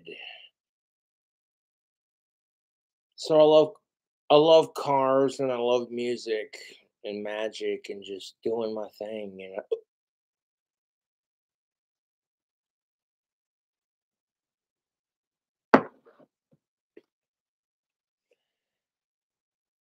Honestly, I don't think Ozzy Osbourne's boring if he quit smoking tobacco and drinking alcohol and doing drugs. You know, he's often said it, "I'm quite boring these days."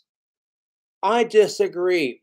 I'm like, you quit or cut down because, you know, you want to be around for your wife and your grandkids. And I totally respect that. The reason why I cut down on my alcohol is because honestly, I'm sick and tired of fucking. I get some alcohol and I drink the whole thing in one sitting, and then I don't have a buzz. I'm basically wasting my money to catch a buzz. And like, I'll drink a whole 6 pack of Bud Light and I don't even feel anything. And I'm like, dude, fuck this. You know what I'm saying? It ends up costing me more money to get drunk, and my tolerance it is higher. At some point, it's just like all your friends are like, "Hey, you're a pussy if you can't outdrink us." And at some point, you're just like, "All right, call me a pussy because I don't need to fucking drink a shit ton of alcohol to prove myself." Don't get me wrong, I'm going to enjoy the rest of this vodka that the fans sent. Even if they don't send me $10 like they promised, or excuse me, sorry, I'm a little bit tipsy. But the fan who sent this bottle of vodka was like, if you finish this entire bottle on stream, I will give you $100. And I'm like, well, you know what? If you're legit, challenge accepted. I'm trying to cut down on my drinking, but at the same time, right now, I could use a couple bucks. So I'm like,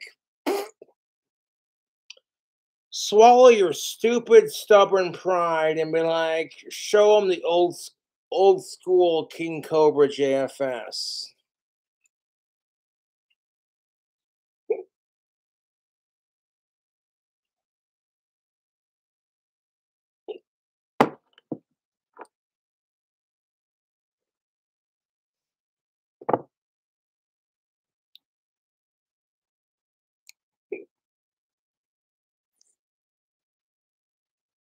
Mm.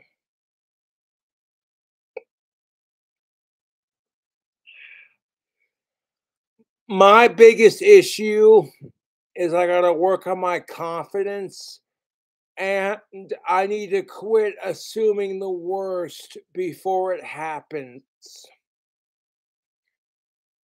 That's a bigger issue than my drinking, to be honest. And one of the reasons why I drink is because I don't have confidence issues in who I am as a person.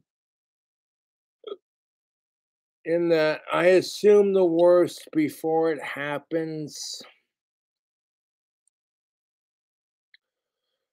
And then once I get a little bit tipsy or schnockered, all that goes away, you know?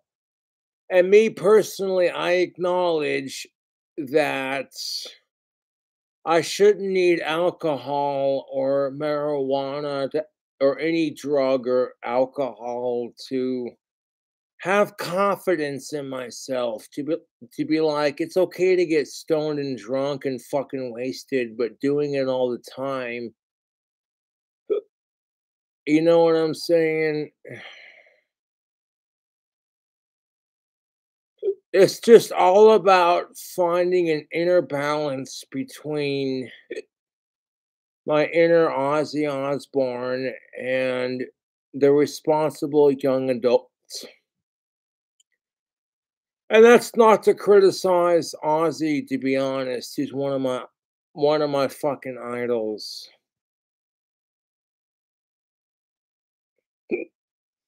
You know, a lot of people in the comments section are gonna laugh their asses off, like, "Hey, Cobra, you're trying way too hard, man." I'm like, believe me, if I was trying too hard, you'd hear about it every video. But even I get to a point where it's like, dude, I love Ozzy Osbourne and the Prince of Darkness, and I think his wife Sharon's the queen and the goddess of rock and metal, and you don't want to fuck with her because she's the business. I kind of feel, even I feel like I'm trying too hard. Like, dude, it's okay to idolize Ozzy Osbourne, but calm the fuck down.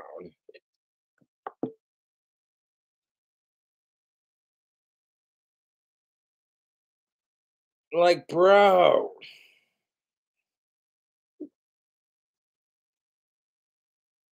And then here's the internet going, why the fuck would you make bacon sushi nachos? Most people aren't a fan of sushi, so that kind of has the gross factor going for it. And that's why the internet loves me. It's not because I have some weird obsession with Ozzy that's perfectly healthy. There's a line I don't cross. I love Ozzy Osbourne and Danny Filth, no homo, but there's a line I don't cross with it because as a celebrity myself, I get it, you know? When people are trying to figure out where I live and showing up to my place unannounced, they don't even send me a fucking heads up text message like, "Hey Cobra, I'm a huge fan of your videos. I want to show up to your apartment next week and want to take you out for alcohol and fun."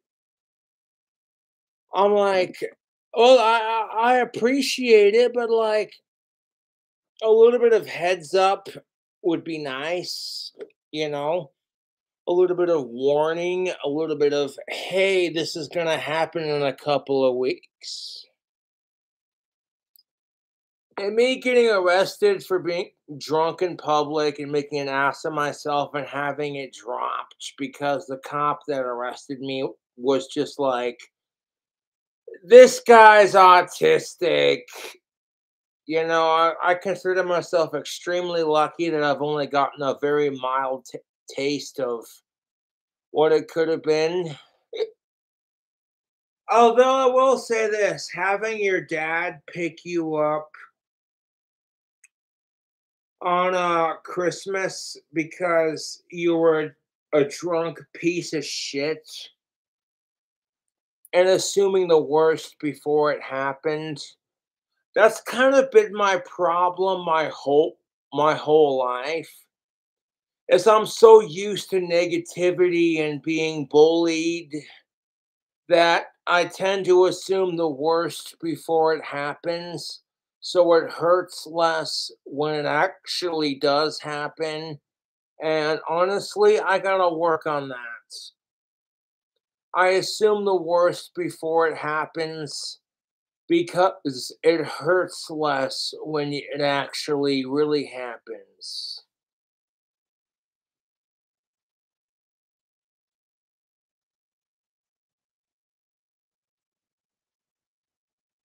Fucking A. Why do I agree to this? Because I'm over here like, yeah, sure, I could drink you know, and I know I can finish off all that vodka that I have in front of me. But here's the thing, Vit, and hear me out. Now that I'm starting to cut down on my drinking, I'm actually not bullshitting you, feeling a lot better about about my life. Being like acknowledging that I can't control the bullshit that makes my life miserable. All I can do is control how I react to it. And that drinking alcohol until I'm drunk isn't going to magically make my almost 6-year dry spell end magically. It's not going to end pedophiles or the wars in our society. It's not going to establish world peace. It's not going to end hunger or greed or HIV in third world countries. Me drinking is only going to make me feel better temporarily about shit that I can't change. And it took a long time to acknowledge that, to be honest. And I'm like, it's okay to have a drink and like enjoy yourself and get a little bit drunk, but when you're doing it all the time, it gets to the point where you don't even get drunk anymore because your tolerance goes through the roof. And when your alcohol tolerance goes through the roof, you no longer get to enjoy alcohol, and that's just the thing of it. Ever since I turned old enough to drink alcohol 21 and up, my limit has been 4 drinks minimum. If I am drinking to be social and just to relax and enjoy people's company, I will casually sip on 4 drinks or less. If I'm drinking to get drunk, then I will drink more than 4 drinks. And I've had this system in place since I first became old enough to drink. And you want to talk all the shit you want to talk, but to be honest, that's actually saved my ass a couple times. Oh, excuse me. No, I get to the point where I sit here and slam alcohol nonstop for one whole evening, and then I don't even feel it. I barely feel it, and then I gotta drink more to feel that feeling, and I'm sick of that. I get sick and tired of my kidneys hurting because I drink too much, and then on top of that, I don't even get a buzz because I'm so used to the alcohol. I'm like, you know what? The age-old expression, a little bit goes a long way. That is definitely true. And you can say all the shit you want to say in the comment section, brah. This is just me acknowledging how I feel about my own alcoholism and acknowledging my truth. I love to drink alcohol. I love the feeling that marijuana and alcohol give me. However, if I can't get a hold of some decent weed, I'll fucking drink alcohol to cope with not having any cannabis.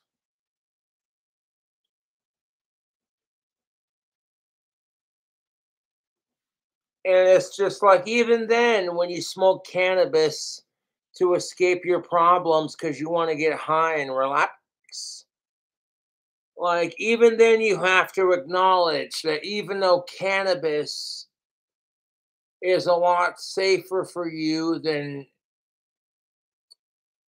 all the hard drugs out there, or like alcohol or the prescription drugs that are being forced down your throat, you have to acknowledge that getting stoned or getting drunk doesn't fix your problems.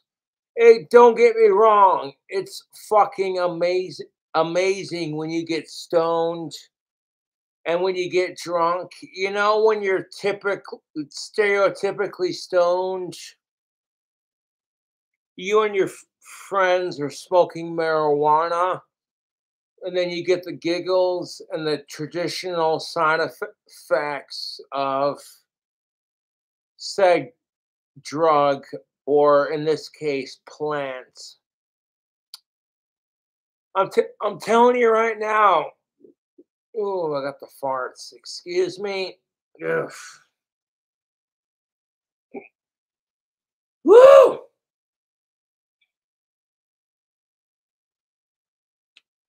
The cannabis is in fact a lot safer for you than alcohol and cigarettes. Obama said, yes, I inhaled, but I view it as, and the only reason Obama said he viewed it as a bad habit like cigarettes or weed is because he's the president. At the time he said it, he was the president. And how good would it look if a president just came out and said, yeah, motherfucker, I smoked that weed. What the fuck you gonna do about it, bitch? You gonna fucking arrest my ass? Motherfucker, I'm president. Do something about it. Fucking legalize. Don't criticize, bitch.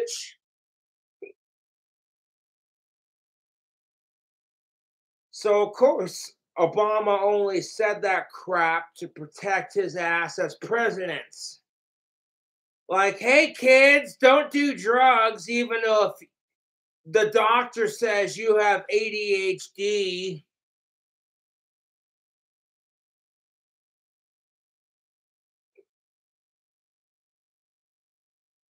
Like, oh my God, your kid just got self-diagnosed with ADHD. The doctor's like, oh, well, Mrs. Stevenson, what's the problem? Well, let me tell you the problem, doctor. My kid is super hyper. They can't sit still and they can't pay attention like your stereotypical little kid. You know, they don't say that last part, but what does the doctor say? Well, Mrs. Stevenson, your little kid Jimmy might have ADHD, so we're gonna run some bullshit, bogus tests, just so we can say, oh, hey, your kid is fucking retarded. If you want to fucking fix them for their ADHD, even though we're going to tell the kids in middle school, don't smoke pot because that's a gateway drug to harder drugs. But if the doctors say you have ADHD, you better fucking take these drugs. Otherwise, you're a piece of shit because you don't want to get better. I'm over here like our society is so fucking hypocritical and fake.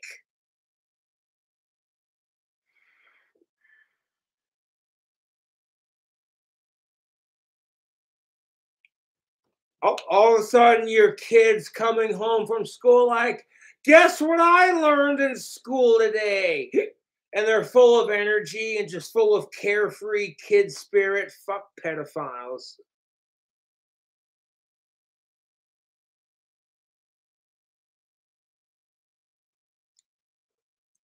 Even though you already know this knowledge in which they are trying to lay down, your kid is coming home like they've just learned the greatest secret on the planet. Like, daddy, daddy, daddy, what? I found out how rainbows are made. It's not made by queers and fucking over pushing agenda. Oh, it's not? How are rainbows made, Junior? Tell me how they're made, champ. Rainbows are made when a rainstorm stops and all the water and the moisturizer in the air and the sunlight and science. And you over here like, God damn, my kid's pretty smart for their age. Don't even get me started on that. I'm totally in favor of supporting LGBTQ+. But growing up when I was a kid, it wasn't forced down our goddamn throats. The teachers that we had as kids weren't like coming out as, oh my God, you know, the most you heard was they have a husband, they have a wife, And that's all you need to know. When I was a kid growing up, teachers were not required to share their sexuality and their dating advice and their dating life with kids, all in the name of being progressive. But now you got these fucking freak teachers who are like, okay, guys, so coming out as non-binary trans. Oh, I can't feel my balls because apparently I don't have any. Coming out as non-binary trans to my students, and I hope they accept my pronouns. I'm like, when I was a kid, nobody gave a shit about that. That you want to force kids to tolerate this loopy bullshit. They're going to grow up to become adults who hate it. You want to call me a bigot for saying what I'm going to say? Fuck you. Hear me out for a second. When I was a kid, the idea of drag for me personally was like watching Bugs Bunny fuck with Elmer Fudd the whole episode. It wasn't being forced down my throat. It was simply a cautionary suggestive, you know? But these days, everyone is so afraid of being politically incorrect and being politically offensive that nobody seems to see a problem with forcing LGBTQIAA plus down kids' throats. And it's just like when you're telling your kids, hey kids, don't smoke cigarettes. It's bad for you. What happens when they're teenagers? They rebel against that. Oh, fuck you, I'll show them. The same thing is gonna fucking happen when you force kids to fucking accept LGBTQIAA plus. They're gonna grow up being like, I was forced to accept this, and I'm not even okay with it because I identify as straight, white, cisgender. But now I'm being seen as the enemy for shit I have no control over. Oh.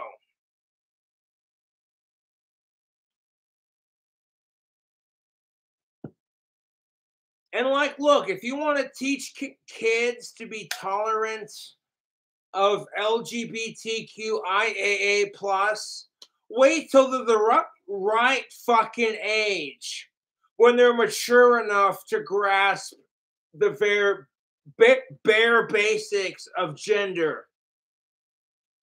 You know what pisses me off about the trans community? Is how they're going to sit there and say gender does not exist.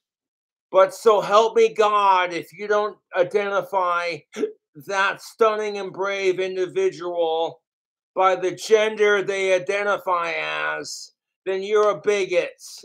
And I'm like, you can't have it both ways, dude. I get that gender is an abstract concept because here I am wearing my goth makeup.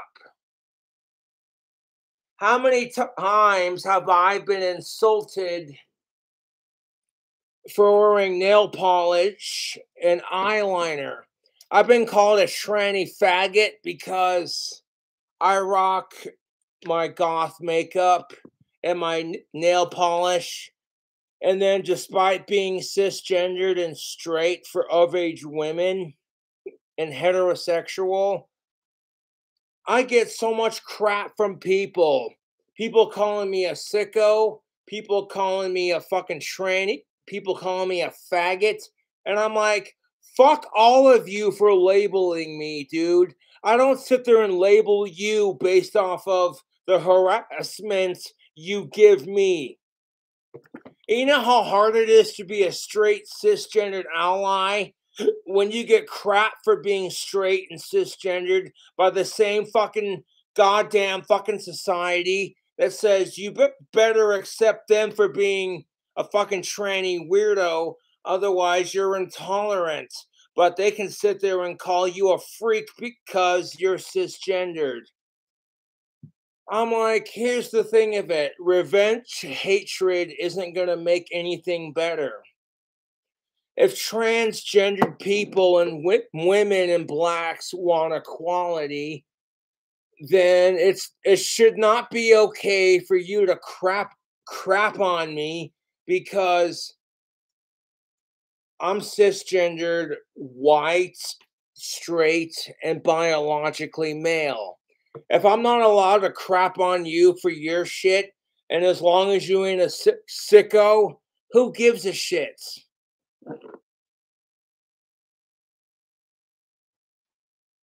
I'm sorry, but when I witness the society we live in, it pisses me off. I'm over here like, yeah, you know what? That is kind of bullshit. How blacks get treated like crap because people hate blacks. And now it's kind of crap because people want to treat white people like shit because people hate white people now. You know, and here's the thing of it. Not all white people are the same. And the crap us white people who are straight and cisgendered, we're not going to experience the same trauma that everyone else has had to face. That's why it's called microaggression. Someone hates you because you're straight, white, and cisgendered, and they don't feel comfortable with sitting with you on the same bus seats.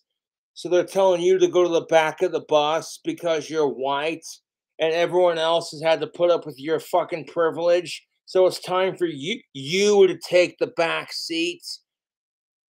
I'm over here like, yeah, but if this were gender and racially reversed, everyone else would fucking hate it. And then to be told this is not your argument because you haven't had to face as much oppression as, say, everyone else. I'm like, great, now we're going to make it into a competition of who's more victimized. Fucking kiss my ass.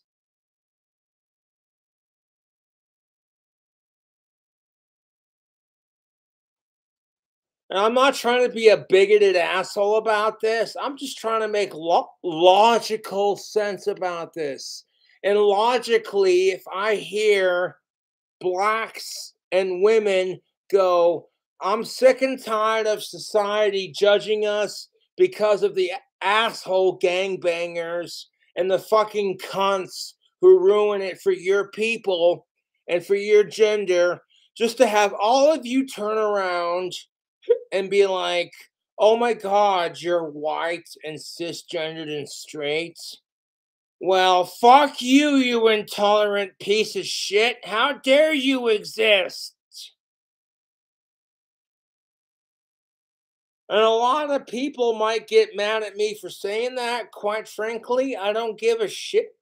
If it's all about equality, if it's truly all about equality, fuck sickos. As long as you ain't a sicko, who gives a shit? Anything outside of sicko, inhuman, racist, sexist, rapist, piece of shit, etc. Anything outside of those nasty things, outside of all of that, I don't see why we can't have equality as human beings. You want to judge somebody for being Mexican or being black or being trans? Who gives a shit? As long as you ain't a sicko, who gives a fuck?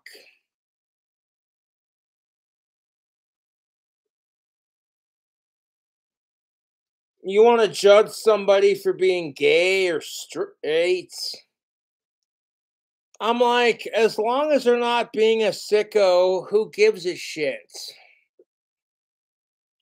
And sure, people are going to YouTube poop this video for their own sick entertainment. Like Cobra gave us 5 hours of YouTube pooping content. This is hilarious.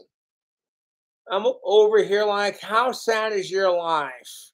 You wait for Cobra to post a video bitching about sickos so you can make it look like he supports them when he doesn't because you're jealous of his YouTube fame. And Cobra doesn't let that affect him. He just says, you know what? I hate sickos and fuck the YouTube poop videos.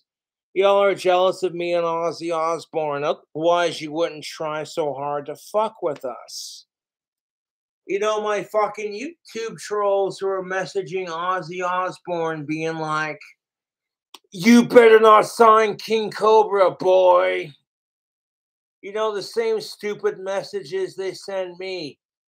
Like, Ozzy will do whatever the fuck he wants, regardless of anything. Fuck you. And furthermore, you sitting there sending me a fucking message like, hey, Cobra, you better not go live, boy. I'm over here like, yeah, well, you better not watch my videos, you piece of shit.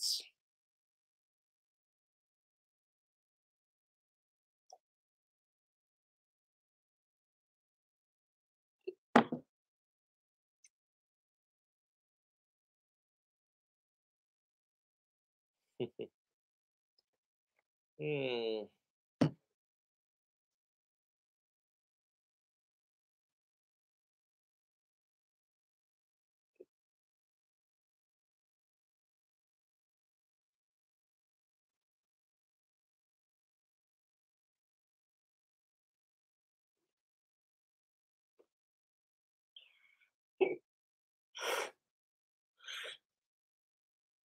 Fucking hell, that's got some bite to it.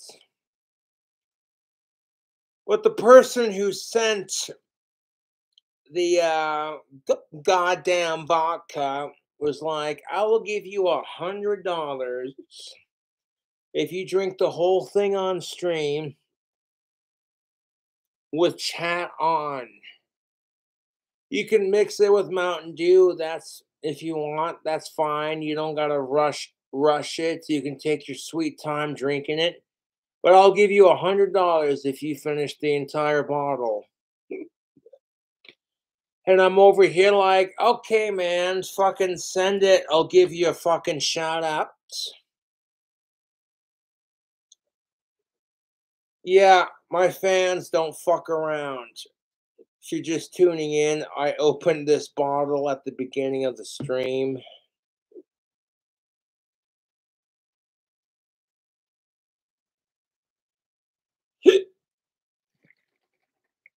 That's a lot of vodka left. That's a little squizzles.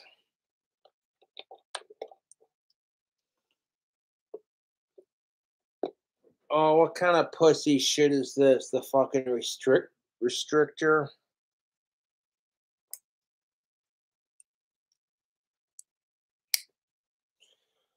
One of my friends gave me a really sweet pocket knife for Christmas, so I want to show that off. Not gonna say which friend gave it to me because I don't need my. You know what's really fucking sad is my fucking YouTube trolls are so fucking miserable. They're like, if Cobra got a pocket knife he really likes from his YouTube buddies or potential friends outside of YouTube, they can't handle it. They're like, why does Cobra get to enjoy these things? Because that's who I am.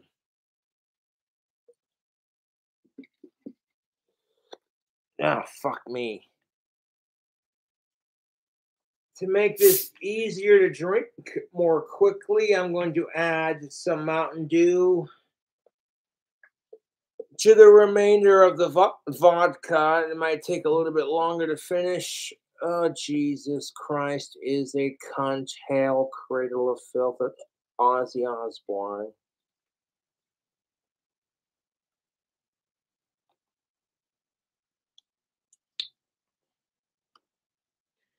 Sometimes I do this with my empty, close to empty bottles.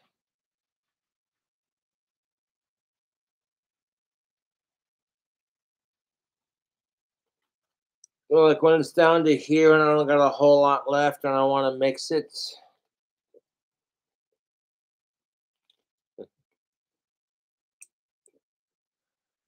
This will just make the challenge extra challenging because now I had all this liquid. I got it down to here. And fucking I topped it off with some of the Mountain Dew.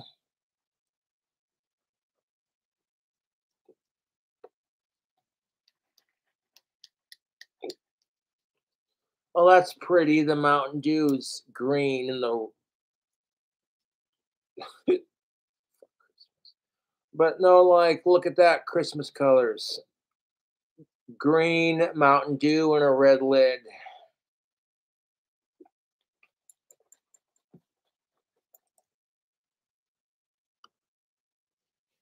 Even though Christmas is supposed to be a pagan holiday, the Christians have stolen it and made it their own.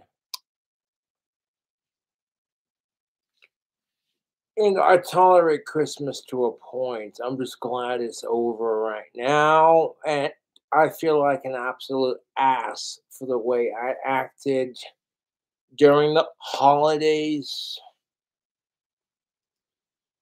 Believe me, I am putting together a pretty sweet care package for certain people in my life. I'll just leave it at that because I don't need them getting harassed. Woo, hiccups.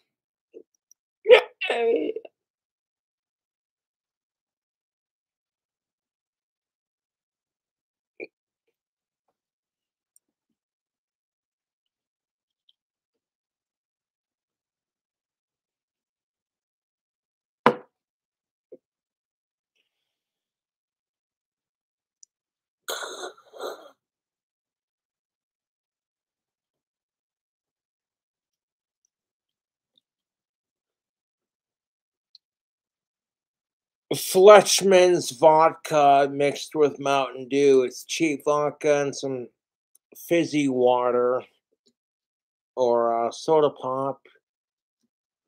I'm not sure what the Europeans in the UK call it, but it's sugary, fizzy goodness. I do know that like UK has like a sugar tax.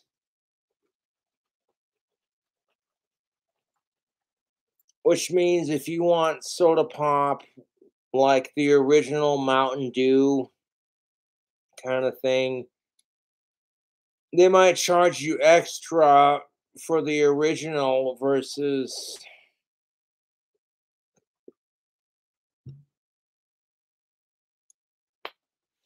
and I'm like, what kind of fucking bullshit is that? Okay, if you live in the UK and you've been to the States and you've tried fizzy water with the sugar and the caffeine, we'll just call it fizzy water because that's what it is.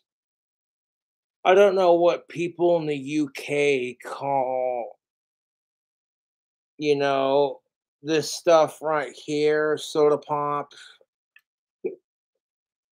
Here in the States, we call it pop or soda.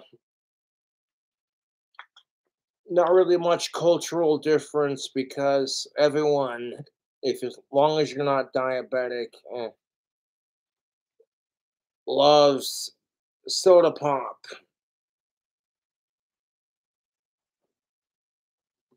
Honestly, I feel bad for people who are diabetic because you got to cut down on your sugar intake. One of the things that made me cut down on my sugar intake was just, hey, you know what? You get to that feeling when your teeth start to hurt because you're eating too much sugar in your life. And you're like, you know what? I enjoy a sugary treat every now and then, but Jesus Christ. If that's all you fucking eat, then your teeth are gonna rot out of your skull. You know? And despite not brushing my teeth nearly as often as I should have, The reason why I still have my original adult teeth is because I acknowledge that, okay, you know what? I gotta cut down on my sugary sweets. Even though your boy Cobra has been known to make some really just gruesomely, ghastly, unhealthy food hacks, putting chocolate covered cherries on a bacon peanut butter cheeseburger. Like, what the fuck is wrong with you? You get a fucking cheeseburger with mozzarella cheese and bacon. And to me, it's delicious. Believe me, I love all the cooking videos I've made. But to people who don't have that, like, King Cobra stoner palates, you know, like, if you're sitting here going, well, I like peanut butter, I like chocolate covered cherries, I like mozzarella cheese, I like bacon, and I like beef, and I like Texas toast. You know, it's actually, I've come up with some interesting burgers, mind you. They all sound gross and unhealthy and disgusting, but that's why the internet loves me.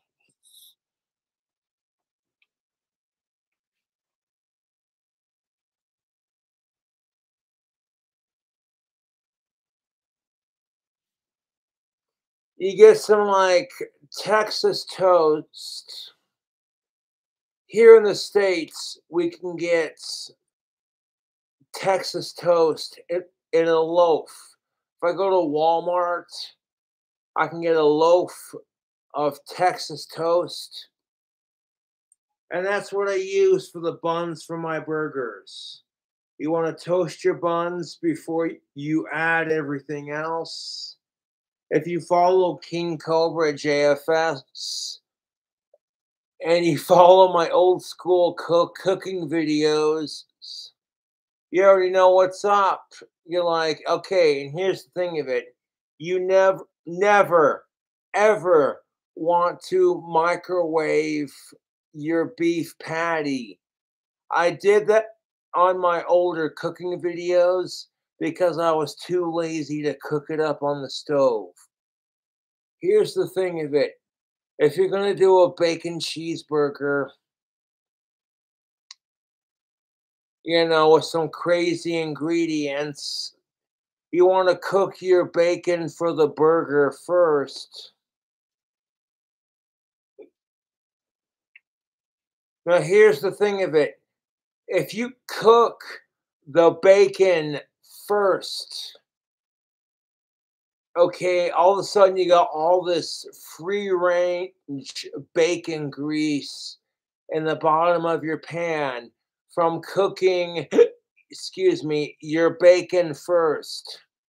All of a sudden it's like, hey man, you take that bacon grease and you cook your 100% all natural beef patty, like an 80-75% mixture in that fucking bacon grease. Oh, fuck me, YouTube. Proper seasoning on your burger patty. YouTube, a heart attack never tasted so fucking good.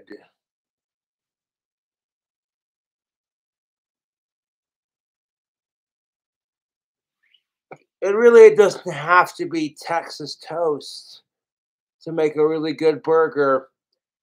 But if you're making a proper patty melt, I prefer a sandwich bun that's nice and thick, so it doesn't fall apart when I toast it. Because by the time you get done cooking your bacon and your beef, maybe some sauteed onions, maybe you grill the lettuce and the tomatoes and the pickles and all that grease. And then you get done grilling all of your veggies in that bacon grease. All of a sudden you're like, hey, wait a minute, you forgot to do a bun for your sandwich.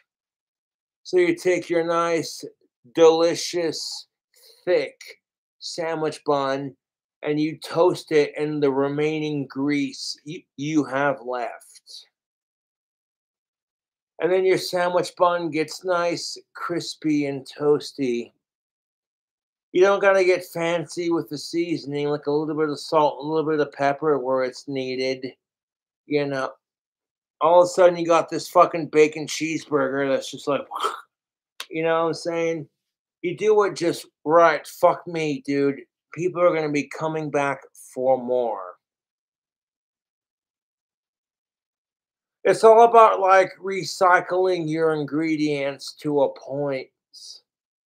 If you cook up a bunch of bacon for your bacon cheeseburgers, and you cook up a bunch of beef and that bacon grease, all of a sudden you got this plethora of beef and bacon grease. And you can use that grease from both your beef and your bacon to saute your onions and your vegetables, and expand that flavor. This is from my personal experience of cooking extra stonerific delicious. Because like 9 times out of 10, when you watch King Cobra JFS do a cooking video, you're gonna be like, was Cobra stoned off of marijuana when he came up with this recipe? And 9 times out of 10, yes, I was.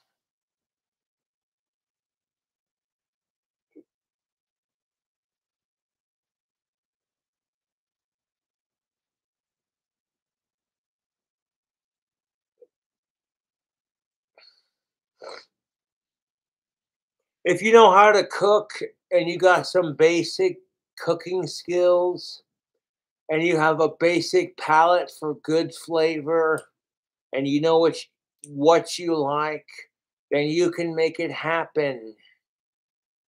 I'm telling you right now, if you cook up a bunch of bacon, as the Americans call it, a bunch of thick cut, doesn't have to be thick cuts, but you cook up a bunch of bacon, as the Americans call it, and then you bring your pan. Once the bacon's fully cooked and ready to place on top of your burger, you want to put it on a plate and bring that pan down to a simmer so all that bacon grease can cool off and congeal. So then when you go to cook up your burger patty with the seasonings, you got that bacon grease to add extra flavor to it, dude. Oh my fucking God. And then when you cook up your bacon and your burger beef patties, and you got all that grease in the pan, if you got too much grease, pour it into a cup to store for later for cooking. But save a little bit of that grease from the beef and the bacon, to toast your burger buns. Trust and believe, you don't even fucking know. This is cooking. A lot of the people are gonna throw puke emojis in the chats, but you don't even know. You think McDonald's is unhealthy? Invite King Cobra JFS to a barbecue with access to food and how to cook and everything, and watch what happens. And as soon as I said insert the puke emoji, my trolls predictively go, "Bleh." That just shows you my trolls are fucking miserable. My trolls live to fucking harass me. Yeah, you know what? I get off on your attention. Keep giving me puke emojis because you people are the biggest pukes on the planet. He said in between hiccups. Seriously, if you're a vegan, that's the only thing I could see you being like, okay. If you're a goddamn fucking pussy vegan, that's the only thing I could see you being grossed out by it. But if you're not a vegan, you're not a carnivore, you just enjoy good food, then I'm giving you the secret to making good food. I'm giving you the secrets to making a damn good burger. And like it all comes down to everything, the beef, the bun, the cheese you add to it. All right, you want your cheese to complement or your ingredients. So why a lot of people may like Crystal Roberts might get grossed out because I put mozzarella cheese on a bacon cheeseburger with peanut butter, grape jelly, and mayonnaise, and bacon, and banana slices, and I call it the Elvis Presley bacon cheeseburger. It's a twist on Elvis Presley's bacon banana sandwiches. You may think to yourself, oh my God, that sounds disgusting. But in my personal experience, the mayonnaise complements, like it's an acquired taste. If you like mayonnaise, then you'll like the Elvis Presley burger that I've made in the past. And here's the thing of it, if all of you want to sit here and crap on me and chat about what a disgusting chef I am, all of you are fucking pussies. Let's see you come up with your own burger and then post it on YouTube for the entire internet to judge. And that's what makes all these puke emojis laughable. You know what I'm saying? It's like all these fucking people are going, oh my God, Cobra, that sounds gross. I will give you credit. Some of my recipes that I make are not for the faint of heart. Some of the recipes and drink combos I make are for an acquired taste. And that's not necessarily a bad thing. It just means I keep things interesting. Everyone else is all over here on YouTube like, this is how you make an old fashioned. And Cobra's over here like, fuck that shit. This is how you make my drink combos. And I put my own original spin on it. And some people really like what I'm laying down. So honestly, I'm not going to sit here and focus on all the pussies who are throwing puke emojis into the chat because, oh, Cobra mentioned it, so now we got to do it to get a reaction. It's honestly at this point predictable. We're going to spam Cobra's fucking YouTube live chat with puke emojis because we fucking hate his guts. And it's like, okay, if you hate my fucking guts, then why the fuck do you watch my live videos? You hate King Cobra JFS.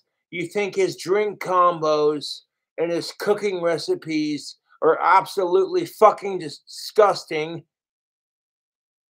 So then what the fuck is stopping you from being like, you know what? I don't want to watch. At this point, all you're doing is giving me attention by throwing me puke emojis. That's the fucking face your mom made when she gave birth to you. See, I can talk shit with the best of them, dude.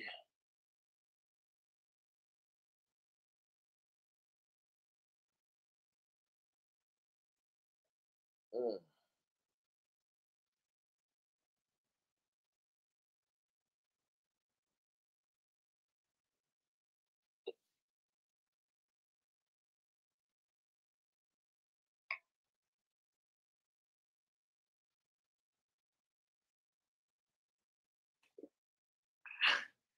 I know.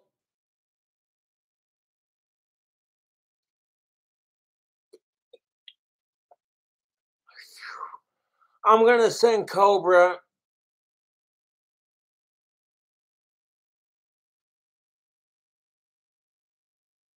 a bunch of free garlic cups.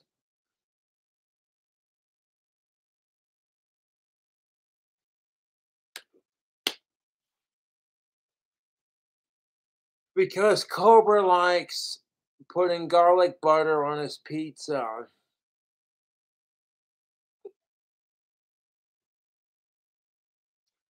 I'm not trying to be that guy, but okay, the pizza that I make through Domino's or like Little Caesars or what have you, okay, all of you want to talk shit if I don't do anything super crazy and weird, just your basic bacon pizza that I do, it would do Elvis Presley proud.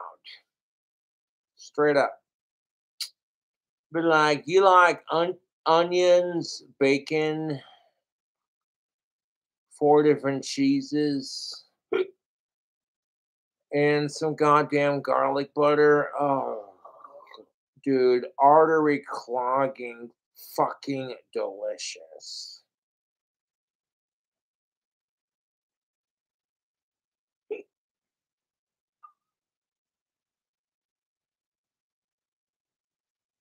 They look good in these Aussie glasses. I'm feeling it.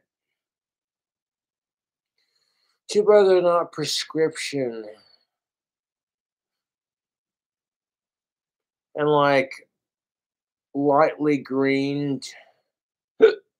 Like I said, if I had a pair of glasses like this that were slightly green,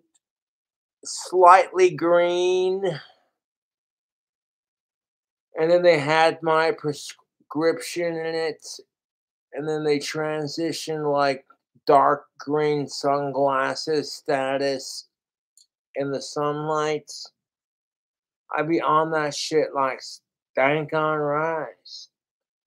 Honestly, I love the glasses that I have right now outside of, my vintage Aussie glasses that I'm wearing right now. Because they allow me to see, but more importantly, I get to have that look, that vintage 60s, 70s look.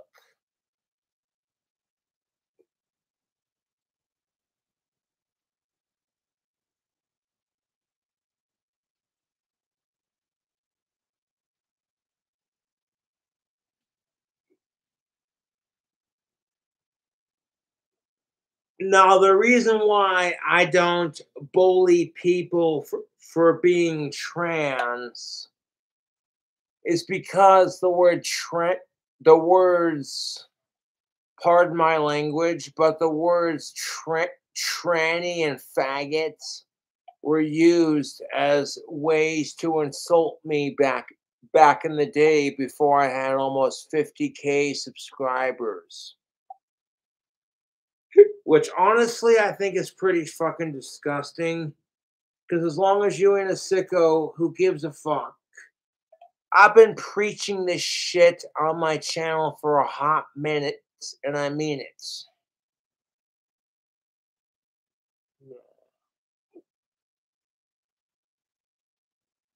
Oh, fuck me. I'm getting a little bit sleepy. And of course, I had to pour more liquid into the vodka. I couldn't just be like, oh, there's this much left. Fucking, it's poured into your cup and drink it. I do hope that, you know what? I gotta check my Cash App and PayPal because the person who sent the vodka was saying, "Hey, man, check your social media plugs." And then, like, I don't want to check that all the time because when I go live, it's about entertaining my fans and gaining more fans. It's about people being like, "Man, Cobra's drink combos are seriously fucking insane. Let me put that hat away for a second. Good looking hat too. It's made from Australian leather. Show that logo. Wow.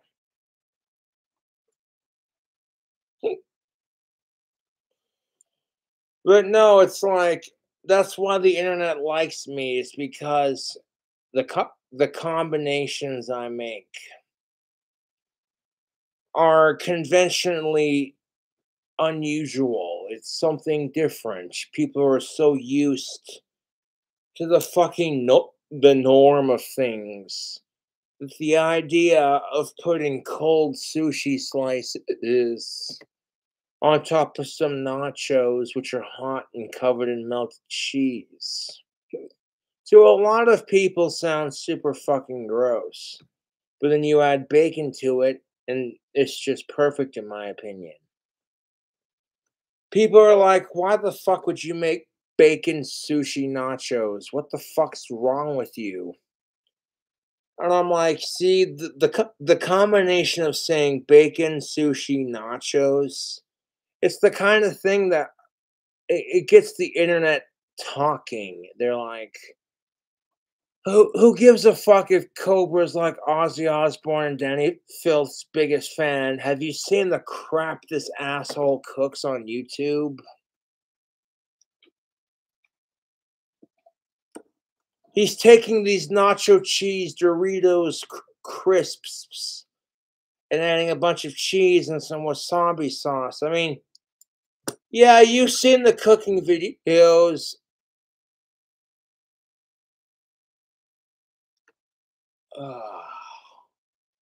I'm gonna be a sleepy little cobra when I fucking end this bottle. God damn it. It's almost fucking midnight, so no vocal covers. A lot of people are like, but I want to hear you sing like Ozzy fucking Osbourne. You kind of heard that in my last live stream when I was watching an interview with Ozzy Osbourne, and the people interviewing him decided to pick a bunch of random Ozzy songs to play with the article. So I'm constantly going on YouTube like, no copyright strike intended.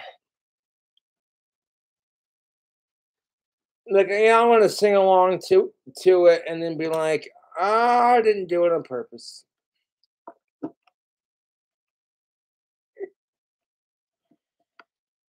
That's something that me and my dad can honestly bond over. As my dad grew up listening to Ozzy Osbourne in the 80s and 90s, and his first and oldest child is one of Ozzy's biggest fans. So because of that, me and my dad can kind of bond over rock and roll, instead of being like, oh, hey, Cobra, you piece of shite.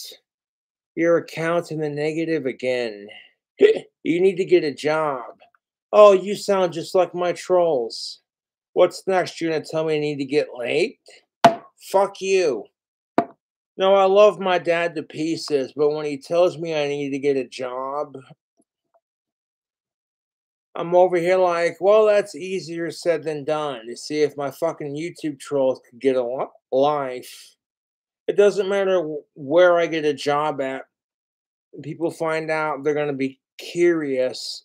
People just want to see me become famous. Otherwise, my YouTube trolls wouldn't give a shit if I had a job. Because logically, how does that make sense? You sit there and say, hey, Cobra, you better get a job, you fucking faggot. But then as soon as I get a job, you harass me till I get fired. Which shows to me you don't know what you want. And Cobra's more sure of his life than the trolls are of theirs.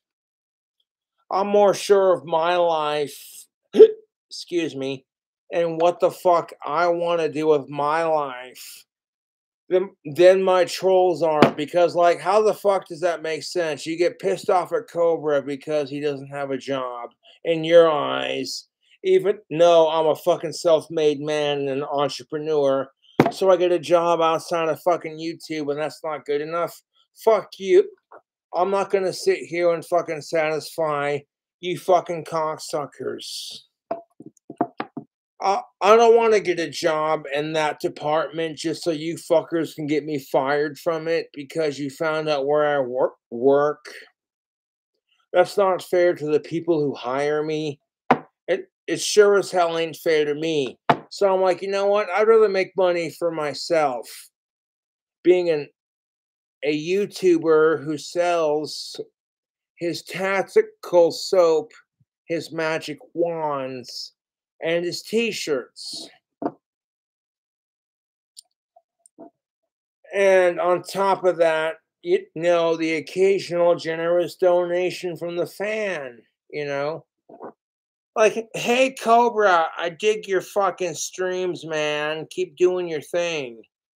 And that's what keeps me going anymore. It's not the money, it's the fans and my friends and my family.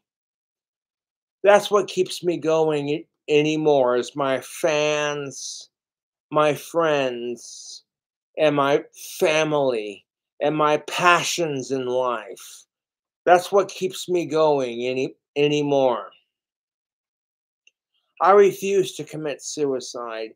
I don't give a fuck how fucking miserable I become. Oh, because Cobra's not blocking all the puke emoji comments.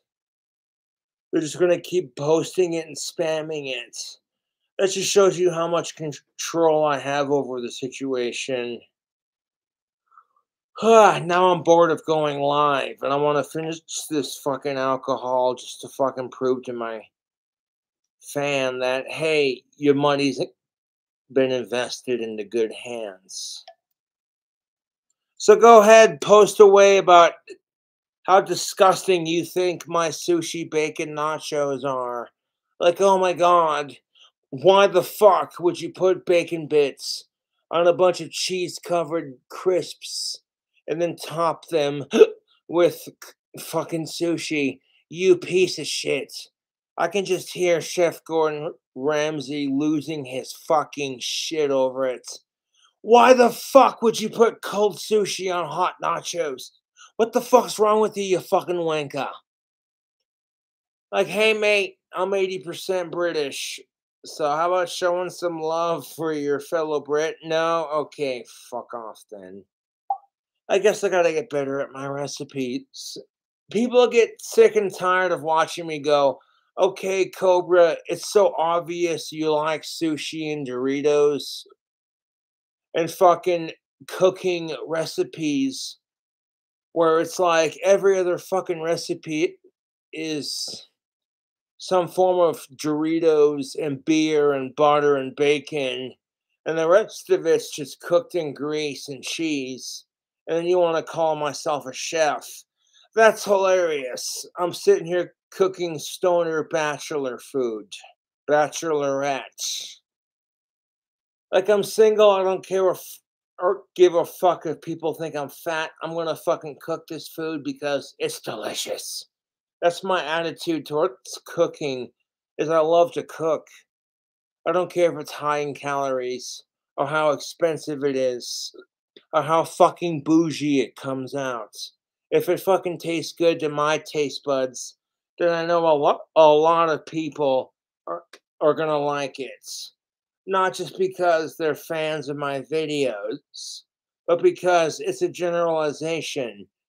You know, like you go to make some fried chicken and you put your own spin on it, and people are just like, hey, whatever this guy's doing, it fucking tastes good. I want some more of that. So, you know, I got the right attitude. I got the potential. I just don't have the knowledge and the skills to run a proper restaurant or the money for that matter. and that's all right. I'll just stick to making my crazy cooking videos on YouTube because people don't gotta pay to see that. All they gotta pay is their internet subscription. Like, man, I gotta pay fucking $90 for my internet, but it's so worth it to watch Cobra make some gross ass fucking food and then eat it. Like, god damn it. That's why the internet loves me.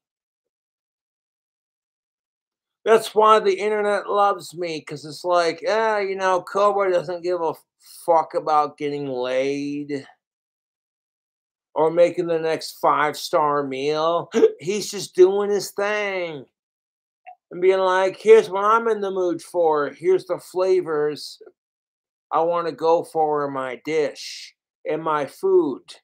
And here's how I'm going to make it.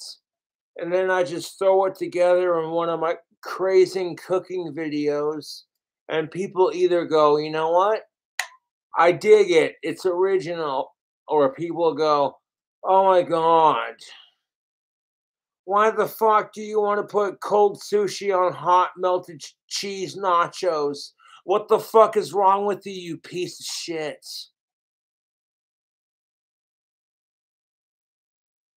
Like, why? Why?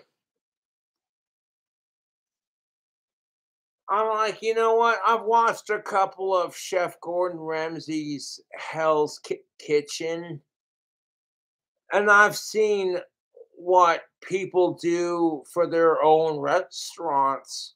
And watching Hell's Kitchen, even I'm like, no, I wouldn't stoop that low. If it ain't fresh, it's not getting cooked. Okay, I'm sorry, but if I have my own cafe, bar, and grill, my customers are getting nothing but the freshest and finest ingredients. It's the passion I have for cooking. It's the same passion I have for my music.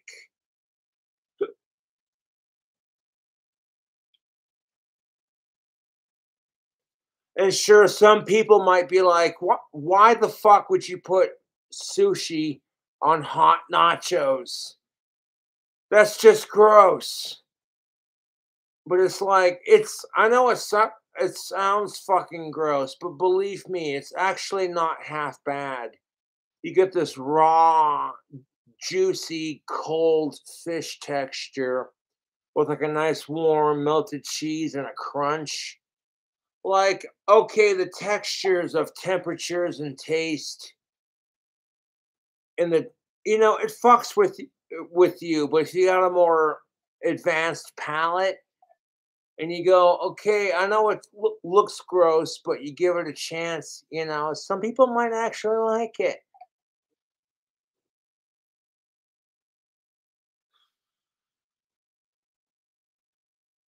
Why the fuck did I agree to drink?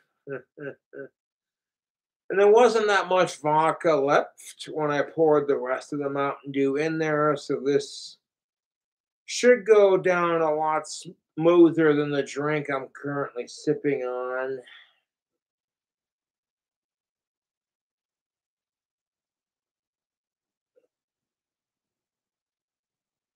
And people are like, hey, Cobra, focus on the money you've made doing live streams. And I'm like, you know what? If I make like $1 per stream, that's better than nothing. And I will focus on it and be internally grateful. It's not about making the money or making some crazy random food hack where it's like, oh my God, cherry cola flavored crawdads with a hint of paprika and spicy goodness. You get like a sweetness from the cherry cola and like a hint of fucking spice and fucking explosion of flavor from your seasonings and like a sweet, greasy, tender bite from adding a splash of butter to your pot. you start thinking like a stoner and you start thinking with your own taste buds instead of being like, I gotta impress everybody. I gotta cook the next biggest thing. I gotta make the next Instagram worthy dish. Fuck that. Okay? People who are trying way too hard to be like, I gotta have the next Instagram worthy dish. You can take your clout chasing and shove it up your ass.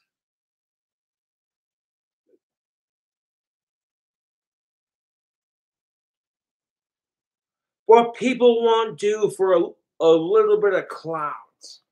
And speaking of somebody who's mildly famous on YouTube, you couldn't handle it. Once you get a little bit of clout, everyone else gets jealous. Like, who the fuck do you think you are chasing your dreams? Because apparently fucking bullying somebody for chasing their dreams is a lot easier in life than chasing your own dreams. It's easier to bully someone else for realizing their own truth than it is to like fucking realize your own shit, you know?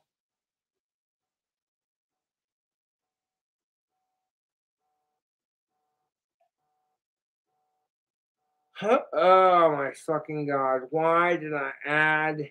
Because I thought, hey, it's a mixed drink. There's like that much left. It's not gonna bite pretty hard if I add that much Mountain Dew to it. If anything, it's gonna be like drinking a mild, you know, and I'm gonna get $100 for finishing it and doing it with it. That was the agreement. The fan said if you drink the entire thing on camera, on live, and you leave the chat on, I will give you $100. And if it's just some asshole who says as soon as they see me drink it all and then they skip out on the payment, just so they can say, what the fuck you complaining about? You got a bunch of free vodka. You know what? I'm going to say, like, fuck you. I'm trying to cut down on my drinking, and you take advantage of me because I'm low on money and I like to drink. So you're like, there's several ways you can interpret this. But I'm trying to be positive about it and be like, hey, maybe it's a legit fan who likes watching me do drink combos and they just want to see me have a good night kind of thing. That's the problem with being me is I'm super aware of every possible scenario before it happens. Some of you might say that's called assuming the worst before it happens, but sometimes that's how you do it.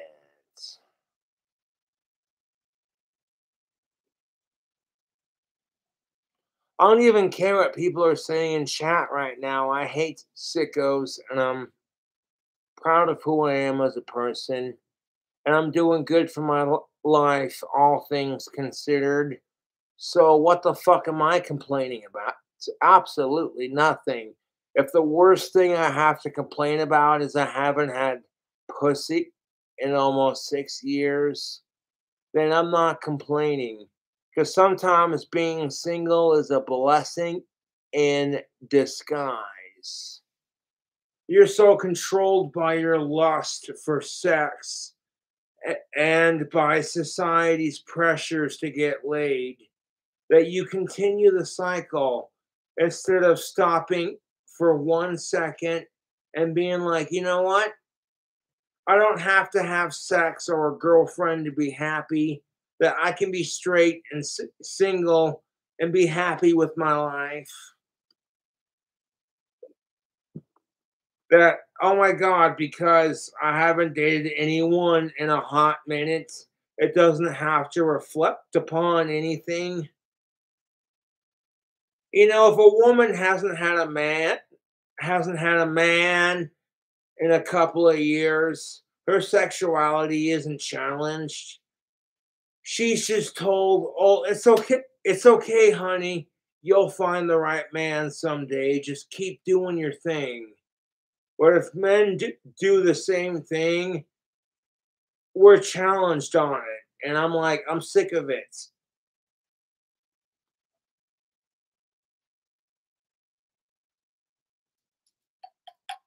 Like, oh, you can't handle a strong woman. Oh, your dick's too tiny. That's why. And why is that always the assumption? If like we find a chick and she's not our type and she can't handle being rejected. So the first thing she says is, the only reason you don't want to fuck me is because you got a tiny dick and you can't handle a strong woman. And I'm over here like, could you imagine if that was gender reversed?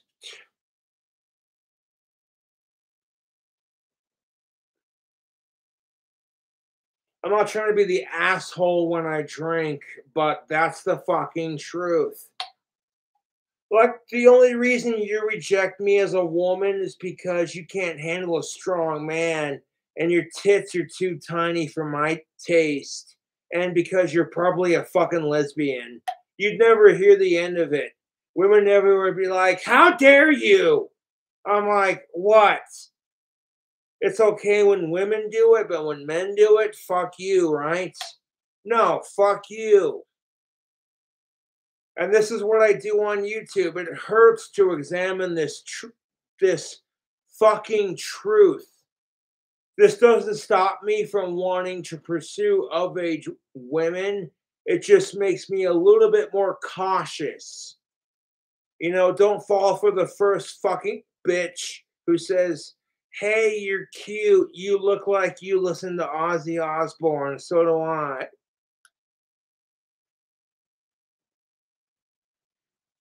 You gotta stop thinking with your dick and your fucking balls, fellas, and start thinking with your head.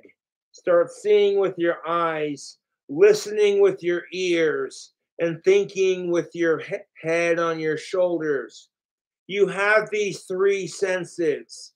So if you want to be an alpha male, stop thinking with your dick and balls and start thinking with your eyes, your ears, and your thoughts. And don't speak until you've had enough time to comprehend your emotions.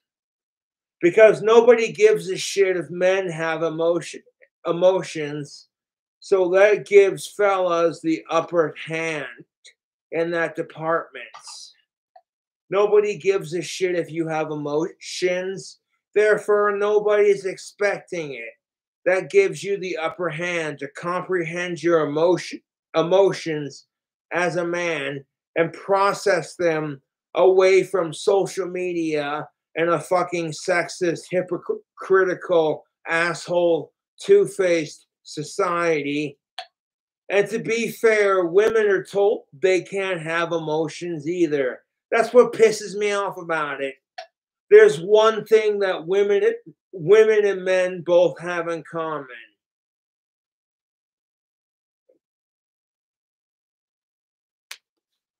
It's like you're being told as a man, you're a faggot if you have emotions. And if you're a woman who has the same emotions, you're being told, what are you on your period? Suck it up, you bitch.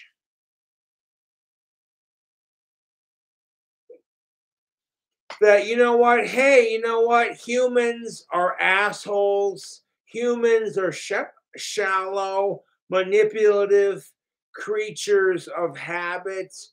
And instead of acknowledging that for the truth for what it is, it's blame all white cisgendered straight men, because how fucking dare you exist with everyone else?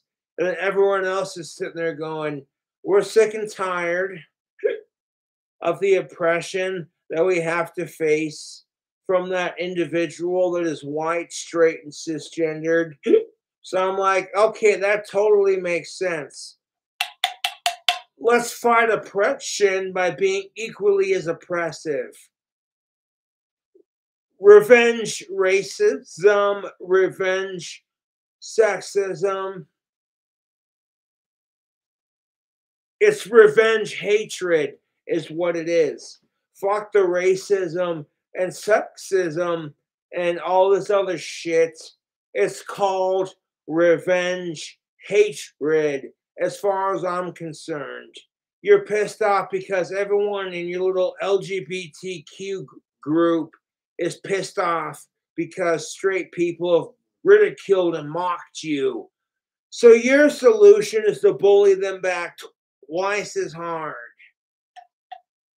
I'm like, see, that only works if you're King Cobra and you're versing your trolls. Okay, because my trolls generally have it coming. People today who have done nothing to deserve the hatred don't deserve it.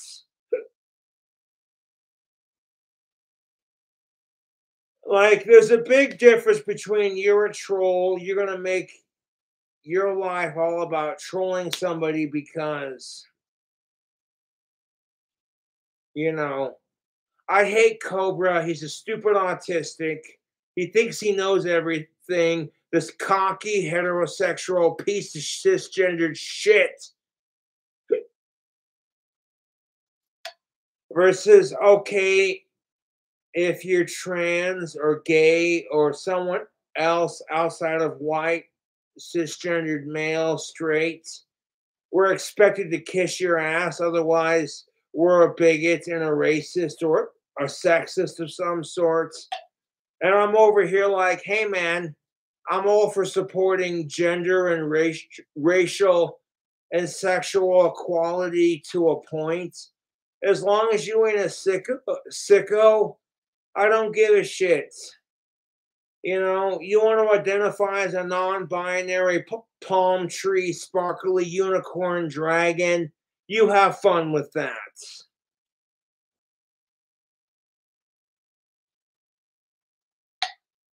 But I'm over here like, hey man, there's a big difference between wanting to identify as a non-binary palm tree and then identifying as a pedophile because, oh well, you know, the fucking gay people are allowed to have something, so why can't the pedophiles? Because there's a big difference, you fucking bigoted piece of sicko shit. Sorry, this topic is very touchy for me.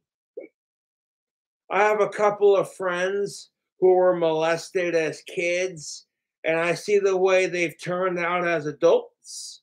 I've seen the way they turned out as adults, and quite frankly, it's fucking sad, YouTube. A lot of these people who were molested as kids, they grow up to become mentally challenged adults. And I consider myself very grateful that I never experienced that as a kid myself. Even though I had some hot female teachers growing up, and it was just like, hey. That's why no one says it's creepy when a female does it, because of how fucking the society we live in. All men want is sex. All men are rapists and pigs and pieces of shit. That's why no one says, oh, hey, if a female's a pedophile, no one says it's creepy as shit. All they say is, how hot was she? And damn, where were teachers like that when I was growing up? You want to talk about gender equality? Suck my dick. I'm like, if it's creepy as shit when a male teacher molests his female students, it should be equally as creepy when a female does it. I get so sick and tired of this double standard where it's just like, I know pedophiles are creepy, but how hot was she? And speaking as a man who went through puberty as a boy, I'm speaking my truth, dude. When you're so fucking horny, you make out with your Britney Spears poster, like, I wonder what boobies feel like. Oh, wait. I got to feel what boobies feel like when I was in junior high. And it was with a nice, lovely girl. It was totally consensual. We were both special needs. We were hanging out with a friend of mine. We were hanging out in the forest. It was a hot summer's afternoon before the school year. And all I did was ask literally the chick that I was talking with, hey, can you show me your boobs, please? And she lifted up her shirt, and it was just like, you never forget your first pair of boobs, dude. I gave him a fucking squeeze consensually, and I went in to kiss her, and she backed off a little bit, you know? So I'm like, okay, hold up. Let me reinvent this shit. I whipped out my dick and started whacking one off and busted her nuts. And she was into it too, dude. She was just like, hey, make that white stuff come out again. I mean, to be fair, when you're a horny preteen and you're experimenting with other horny preteens, just doing kid shit, you know, it's perfectly innocent.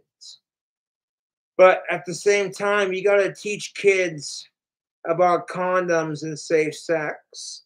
Otherwise, we're going to continue to have fucking retards in our society.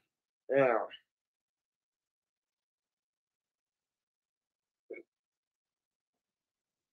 And I regret calling her retarded when I talked about it, but she was special needs.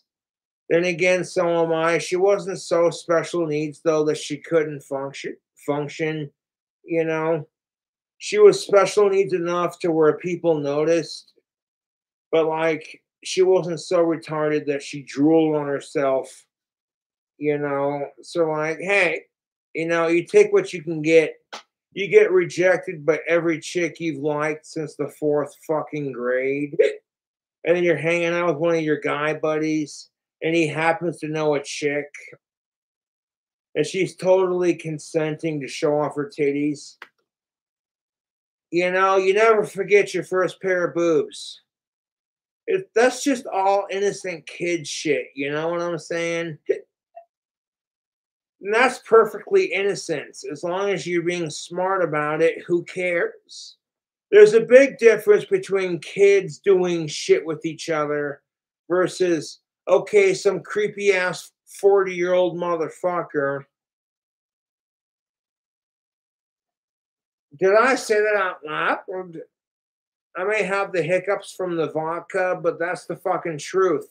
There's a big difference between kids experimenting sexually with each other, and maybe the adults don't like it, but you're not going to stop them. You tell your kids not to smoke cigarettes, not to have sex, and not to smoke marijuana and all that stupid bullshit. Yep, see how far that gets you when your kid goes to a fucking party and they're peer pressured to try these things. That's why it's important to talk about safe sex and making the right decision instead of being outright afraid and disgusted and mortified, which we've all been there. Nobody wants to think about your kid sister doing the nasty. So you hope that your parents are progressive enough to be like, hey, you're hitting puberty, and guess what? You have hormones now. All of a sudden, girls go from being icky and having cooties to, hey, I want her to French kiss me and sit on my lap. It's a glorious time of life, YouTube.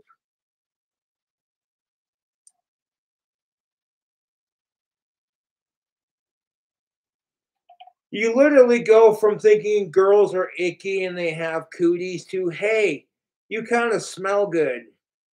And then when the girls start developing, it's all of a sudden it's like, you hit your stride and you're like, all of a sudden now you're noticing boobs for the first time. And when you're a horny teenager, you don't think much about it, because you're like the first chick to develop in class. You're like, that's the one I want to fuck, right?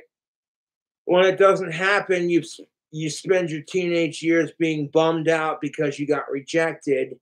But then when you grow up and mature a bit, all of a sudden it's like, God damn, I feel sorry for women like that.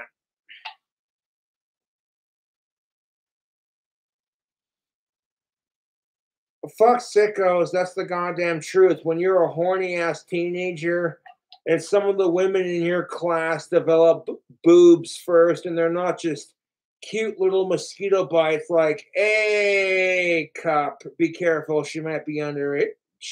We're talking, bam! Fucking, oh, dude. That's why dudes gotta be careful. You see a chick with some double D titties, you gotta be careful with that because they're pumping our fucking food full of fucking hormones, which is causing eight-year-old little girls to develop boobs before they're old enough or mature enough to grasp the concept of it. Oh, but guess what? The FDA doesn't give a fuck about 8-year-old girls developing boobs way too early because the food they force down our throats has too many fucking hormones. No, they're more worried about banning the menthol cigarettes. Forget the fact that prescription drugs have 10 million side effects to one solution. Because God for fucking bid, you take an antidepressant and you're still experiencing thoughts of suicide. Yeah, really fucking effective, dude. You go to take a fucking prescription pill to quit smoking cigarettes and you're still craving them. Like, side effects may include still craving nicotine cigarettes, thoughts of suicide, depression, anger, and angst. Talk to your doctor if side effects worsen. And I'm over here like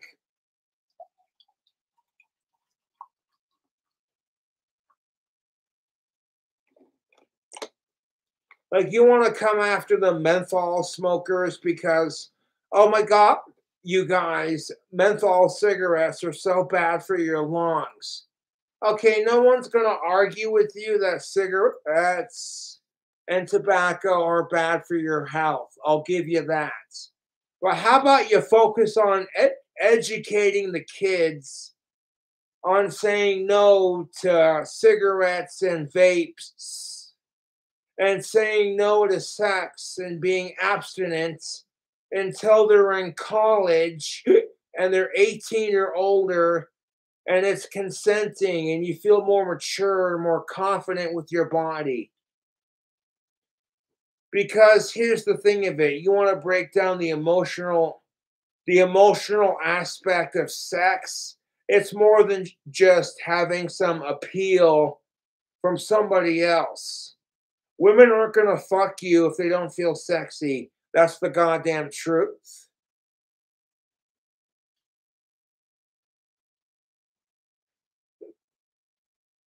I fucking hate sickos, so don't get it twisted. This conversation I'm having on YouTube Live, people are going to be like, oh my God.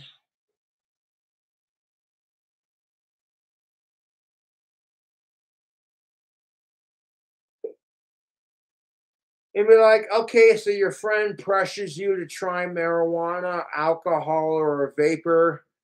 You're like, you know what? All of that sounds fun, but I want to wait till I'm in college before I experience that thing. Right now, I want to focus on my grades, making some friends, and just hanging out on the weekend and slamming a soda pop, and it's all good, That's more important than being like, okay, you know, you want to make out and kiss and have sex because everyone else is doing it. And if you don't do it, you feel like a fucking loser. So of course you gotta fit in with all your teenage buddies versus, hey, you know what? I'll do these things when I feel comfortable with my body and ready as a person. Believe me, I fucking hated it. All this pressure as a man, especially to get your first kiss and to get laid and to get all these chicks. And growing up in high school, I wasn't the most socially acceptable, but I've matured past that. And if I could redo it, trust and believe I would. But that's a lot of people, to be honest.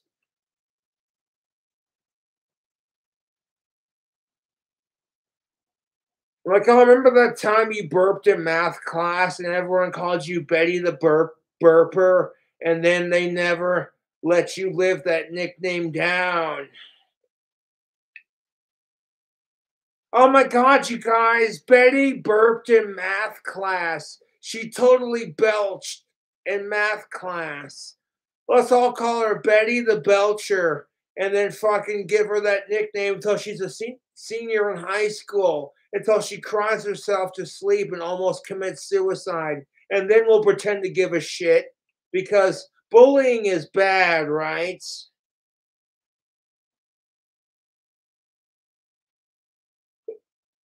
And you know, that may be the goddamn ugly truth, but guess what? Social media makes it worse. And then you want to sit there and say it's not about labels, but at the same time, if you don't identify someone by their pronouns, you're a piece of shit. How does that work?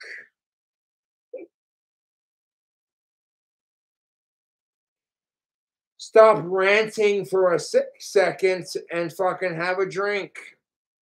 Excuse me 1 second.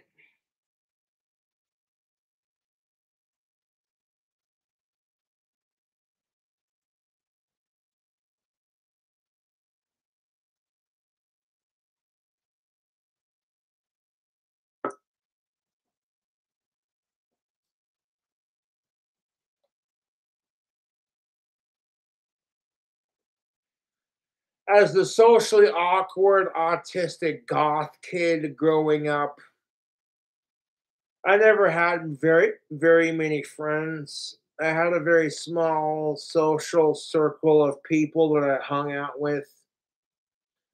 Women didn't really respond to me. I was kind of seen as a stalker, a creep, and an outcast, and a loner.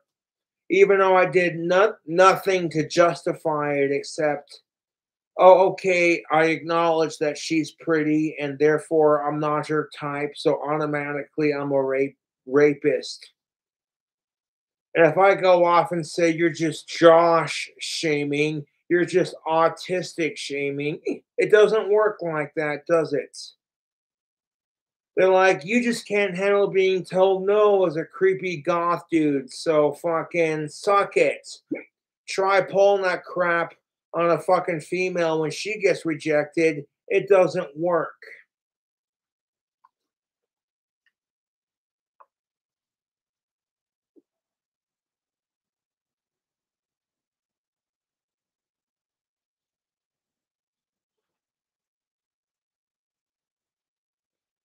If you reject a chick because she's too fat and ugly and she comes off as creepy in your taste, you get told you can't handle a strong, independent woman and you're just a faggot for rejecting her. But try pulling that crap when a fucking female rejects you. Oh, you're just a dyke lesbian bitch because you can't handle a strong man. She's gonna look at you and go, "Fuck the patriarchy. You just can't handle being told no, you typical male pig." And then she can call you that because that's female privilege. You try calling her a typical female cunt, and you're the asshole for fucking being sexist and chauvinistic towards women. I'm sorry, I'm kind of an asshole when I drink, and I'm not afraid to call out both sides. I'm not going to be a complete cunt kiss because I want some of-age pussy. And at the same time, I'm not going to be a sexist male pig because I'm sick and tired of women's bullshit. We got to find a common ground here.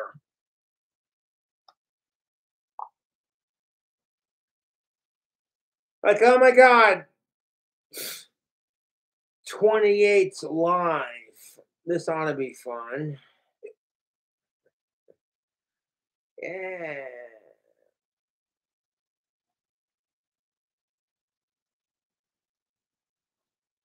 Like, teenagers are being pressured to fit in, to be cool, to try sex and drugs and alcohol and cigarettes and vapes. And I'm like, you don't gotta do none of that shit unless you're comfortable with it. If you want to wait till you're in college to experiment with life, I say go for it. Personally speaking, wait till you're in the college, like you're 18, 19, 20, you know, you want to be trans, you want to suck down vape pens, you want to fucking smoke cigarettes till you get fucking cancer, you want to drink till your fucking liver falls out. That's your choice. However, you should wait till you're old enough to enjoy those things. People are like, you shouldn't commit suicide. I'm like, you know what? Living is just a slow form of committing suicide. Really, living is just a slow way to die.